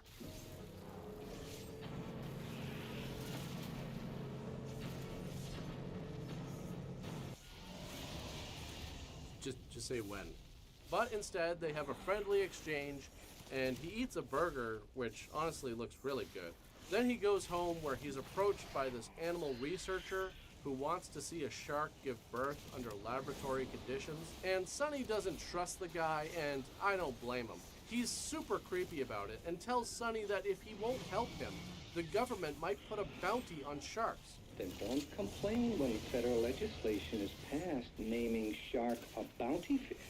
So Sunny agrees to give him a bunch of sharks as long as he gets them back in a week. These are, I guess, the researchers' assistants, Charlie and Pete. By the way, if he looks familiar, the man playing Pete is Harold Sakata, who played Oddjob in Goldfinger. The movie makes sure that this is well known. They even put it in the credits. Like, hey, check it out, we got Oddjob. You know, it was a good movie. Cool character. And yeah, this came out in what? 76. So yeah, in about 20 years, your kids are probably going to fight with each other over GoldenEye multiplayer, over who gets to choose his character, because it's kind of cheap. Then Sunny takes off in a van that looks more like something a serial killer would drive than anything I've ever seen in my life. And he goes to the Rustic Inn, where I guess you can drink and watch people swim. And apparently, I think this is really turning Sunny on. He's just sitting there like, oh, yeah, she is so shark-like. So this goes on for a really long time, and she hasn't come up for air at all, which makes me wonder if she's putting on a show or if this is actually her way of asking for help. The owner of the bar, Barney, comes in, and you know someone is a drinker when they have a drinking glass as a necklace. I mean, if you're drinking so much that you're starting to look for ways to have a glass attached to you at all times, I don't know, you might have a problem. So finally she finishes and everybody claps. I'm really not sure what's going on with Sunny here. It's like he's in some sort of trance or just doesn't feel like being in character at this particular moment. Then a cop comes in and starts talking to the bartender about a boat where the crew members just disappeared without a trace. And Sunny is like, holy crap, those are totally the people I murdered. I really hope they don't dust the water for prints. So then he sees Karen, the lady who was swimming earlier, and he's like, man, would I ever like to take her out on a date? Nothing too fancy, you know, bucket of chum in a movie. But then he sees Charlie and Pete come outside and start harassing her. And then when she gets in her car and leaves, they get in their car and follow her. So Sunny is like, not on my watch. This looks like a job for Sharkman. So he gets into his murder mobile and takes off after them. Eventually he finds them, and I guess they managed to pull her over and are now assaulting her on the side of the road. So Sunny gets into this sweet fighting stance, and this fight is actually kind of awkward, so of course I'm a big fan of it.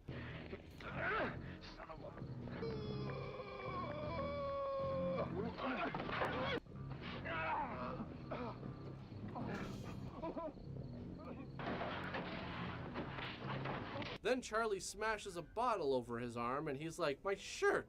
You son of a bitch, H&M only had one of these. Come on. Where are we going? I'm late. Let's go. Will you take me home? Get in. Honestly, in this situation, I think you really have to answer her. Considering everything she's just been through, you can't tell her to just get in the van and then not answer her as to whether or not you're going to take her home. I mean, if you wanted to be a real gentleman, you'd not only take her home, you'd make a stop at the McDonald's drive-thru on the way. See, now that is a power move. I mean, who wouldn't be impressed by that? First, you stop these creeps, and then you follow it up with some nuggies and some fries, maybe a couple of junior chickens. I don't know, whatever she's into. Except, probably not the fillet of fish. He might kick you out of the car if you order that. And this is just hilarious. He parks beside the water and tells her that he's got to feed his friends and that he'll be back in 30 to 45 minutes. It's also amazing how sunny it is for being the middle of the night. Anyways, she comes with him to his island, where she asks about his necklace. And he starts going on about how he was in the Philippines being chased by some bandits. And that's when he discovered that he had a special connection with sharks when they didn't attack him and killed the bandits instead. Then when he got out of the water, there was the shaman just sitting there with this sweet shark statue. And he's like, well, you made it through the water without getting eaten, so that makes you the shark man now. Here, take this. And as long as you wear it, no matter where you are, the sharks will be your friend. See, now that's the type of anecdote I would love to have at a party. People would be hanging on every word, and everyone would believe you too, because a story that crazy has got to be true. Also, after you're done telling a story like that, make sure to act really unpredictable, like this. You live around here, and you feed your friends. Now, you're not trying to tell me... Come on, I'll show you. Okay. But I can't blame him for being this excited. People get like this when they want to show off their collections. It doesn't matter what it is. You know, coins, stamps, chewed gum found at the bottom of restaurant tables of various colors and flavors, Pokemon cards. So he opens a hatch and sends out the shark signal, which, again, is basically just banging on something. You don't have to be afraid of any shark when you're with me. Well, that's just gonna seal the deal right there. I mean, ladies, how could you possibly resist that? So then he's like, look, I'm not crazy. Here, I'll prove it. And he instantly starts taking off his pants. Then he gets in and starts dancing the dance of the sharks, spinning and twirling with them. Oh, am I crazy? Well, honestly, Sonny, at first I thought maybe, but now that I think about it and put together everything I've learned about you in the past 10 minutes, I think you might be the most sane person I've ever met. So it turns out Karen is married to Barney and she hates him. Barney wants to spice up her swim routine, so he comes up with the idea of putting one of Sunny's sharks behind a plastic divider in the water so that it will appear as if she's swimming with it. Anyways, Karen kisses Sunny because she's obviously into him. I mean, why wouldn't she be? He's got everything going for him. Flashy car, flashy jewelry, flashy fish powers. So then Sunny sees this guy showing off his shark to everybody, and he's like, where the hell did you get this shark? You definitely didn't catch it yourself. I can tell just by looking into your eyes. You've never seen a live shark in your life. Okay, that's not actually the dialogue, but whatever. The guy's like, okay, I bought it for 20 bucks from these guys who go out and hunt them for fun. I do just want to point out that $20 for a shark is a massive bargain. So call in right now, folks. These sharks are not going to last at this price. This is our daily deal drop, and guess what else is dropping into studio with me right now? That's right, it's one of these gorgeous sharks that you can own for yourself. $20 or just 4 payments of $5, or you can even opt in for our super payment plan, which is 20 payments of just $1 at 5,000% daily interest. Now, some of you might be a little hesitant about this, because sharks are on the endangered species list. Well, let me give you my personal guarantee right here, right now. If you pick up the phone and you call in the next 5 minutes, I'm gonna throw in this rubber shark mask. Look at how beautiful that is. That could be your face inside of that mask. And all you gotta do is pick up the phone, call in right now. It's yours 100% free, just pay shipping and handling. So don't delay. Don't even think about how you're probably going to hell for this, because I know I am. Sunny decides to swim out there and finds that Charlie and Pete are the guys killing all the sharks. So he climbs onto the boat, and Charlie is just like, what the hell? And throws his beer can at him. And then he just stands there as Sunny bashes him in the head. Then Sunny sends the boat crashing into the dock, with them hung up like sharks on the back of it. Then he goes back to the bar and finds Barney is using high-frequency sounds to mess with the shark in the tank. So there's a fight, and Karen is like, what the hell is wrong with you? And Sunny is like, hey, I really like you. I mean, we both have a lot in common.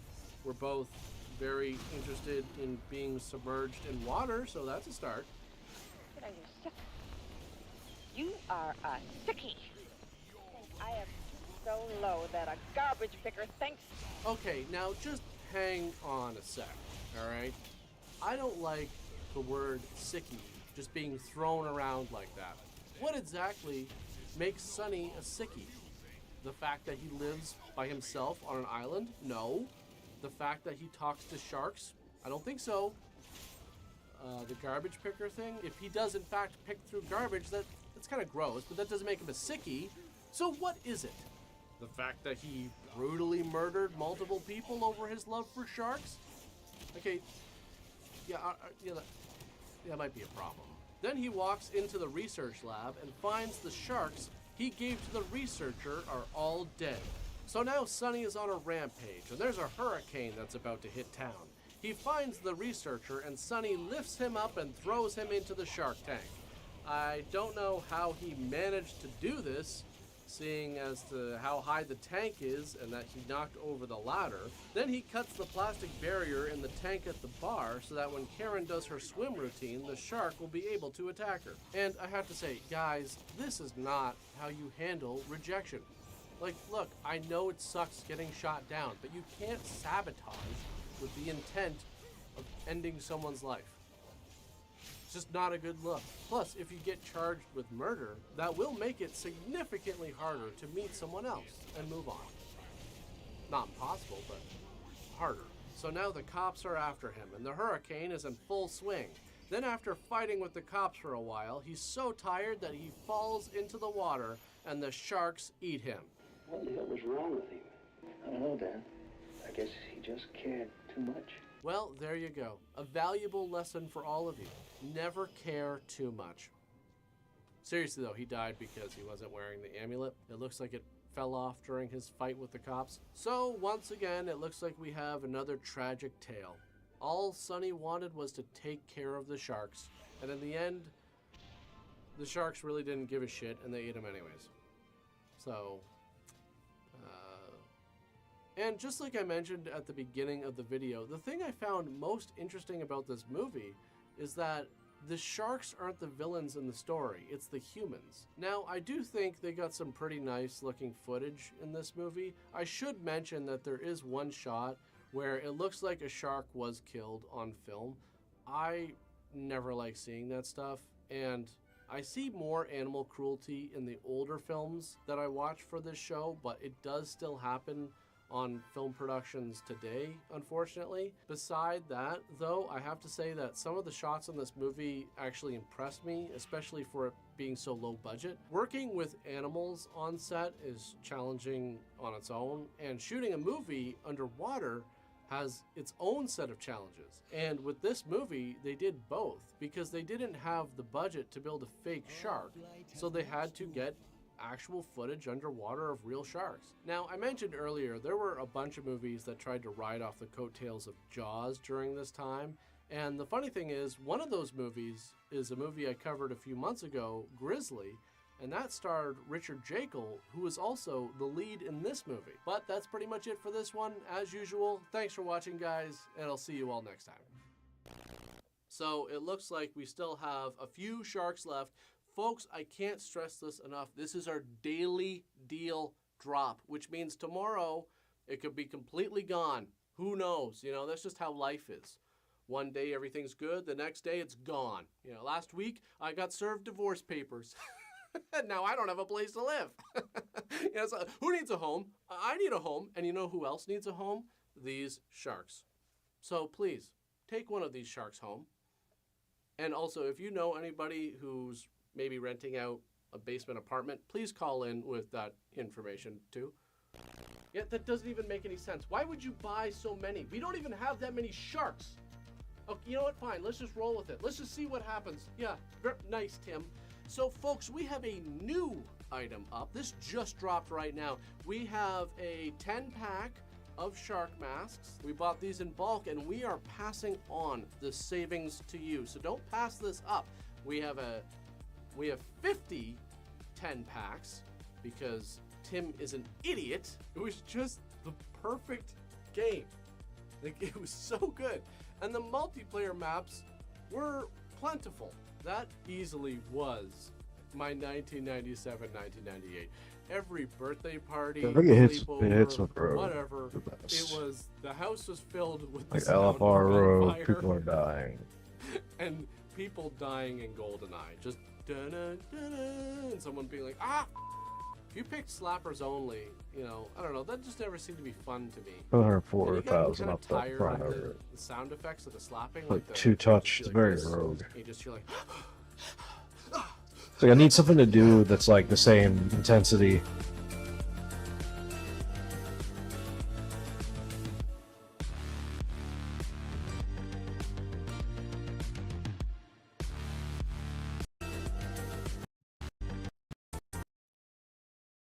Mako, the Jaws of Death.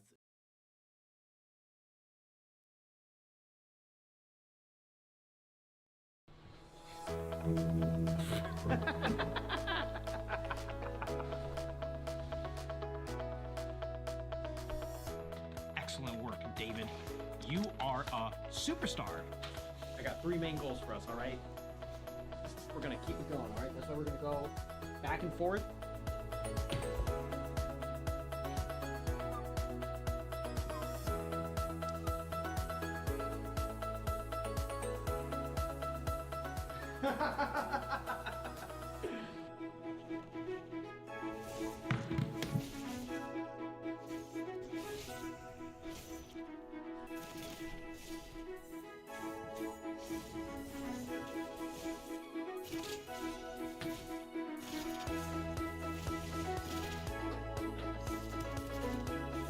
Hey, man. Hey, what's up? What's going on? I'm just having an excellent day.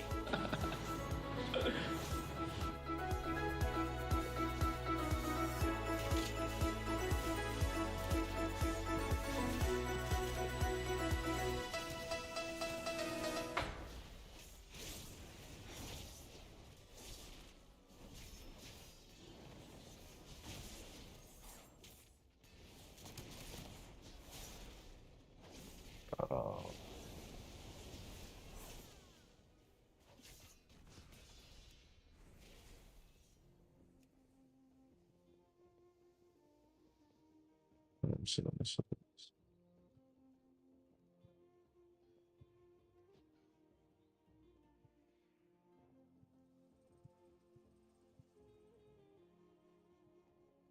So,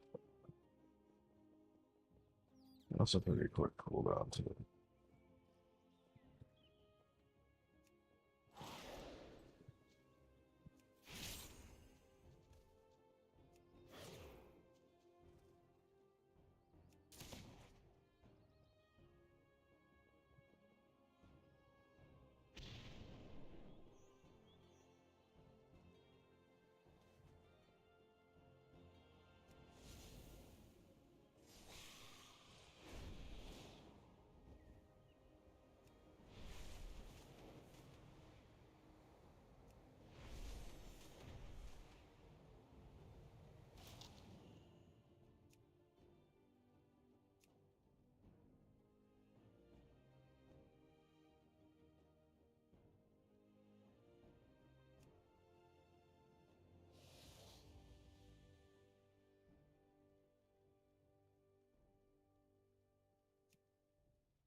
That's all that. Second auto attack.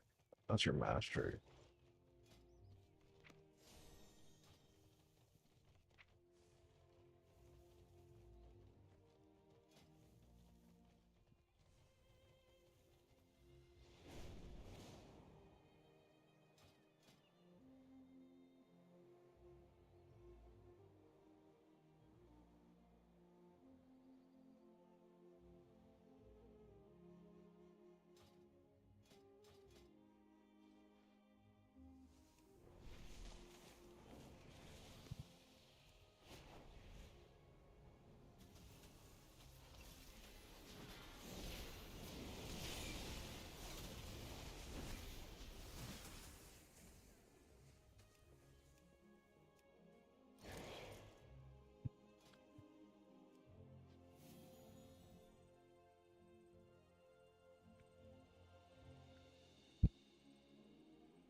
Your combo point moves.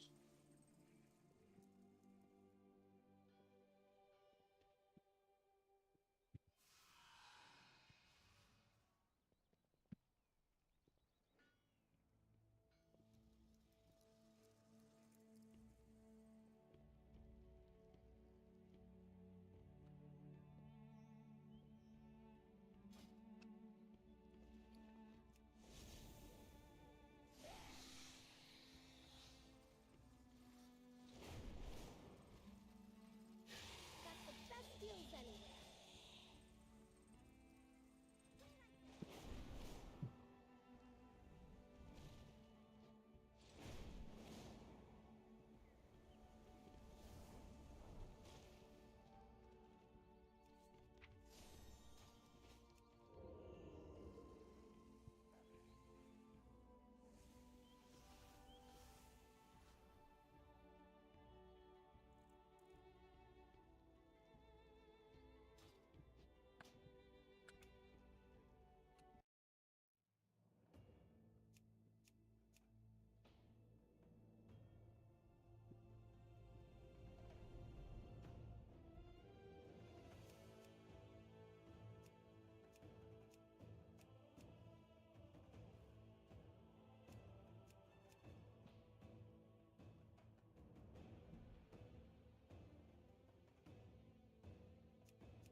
Time's gone inside out. Time gets to start again. There's intense gravity. I don't got time for holy rollers. But they may wash my feet. And I won't be their soldier.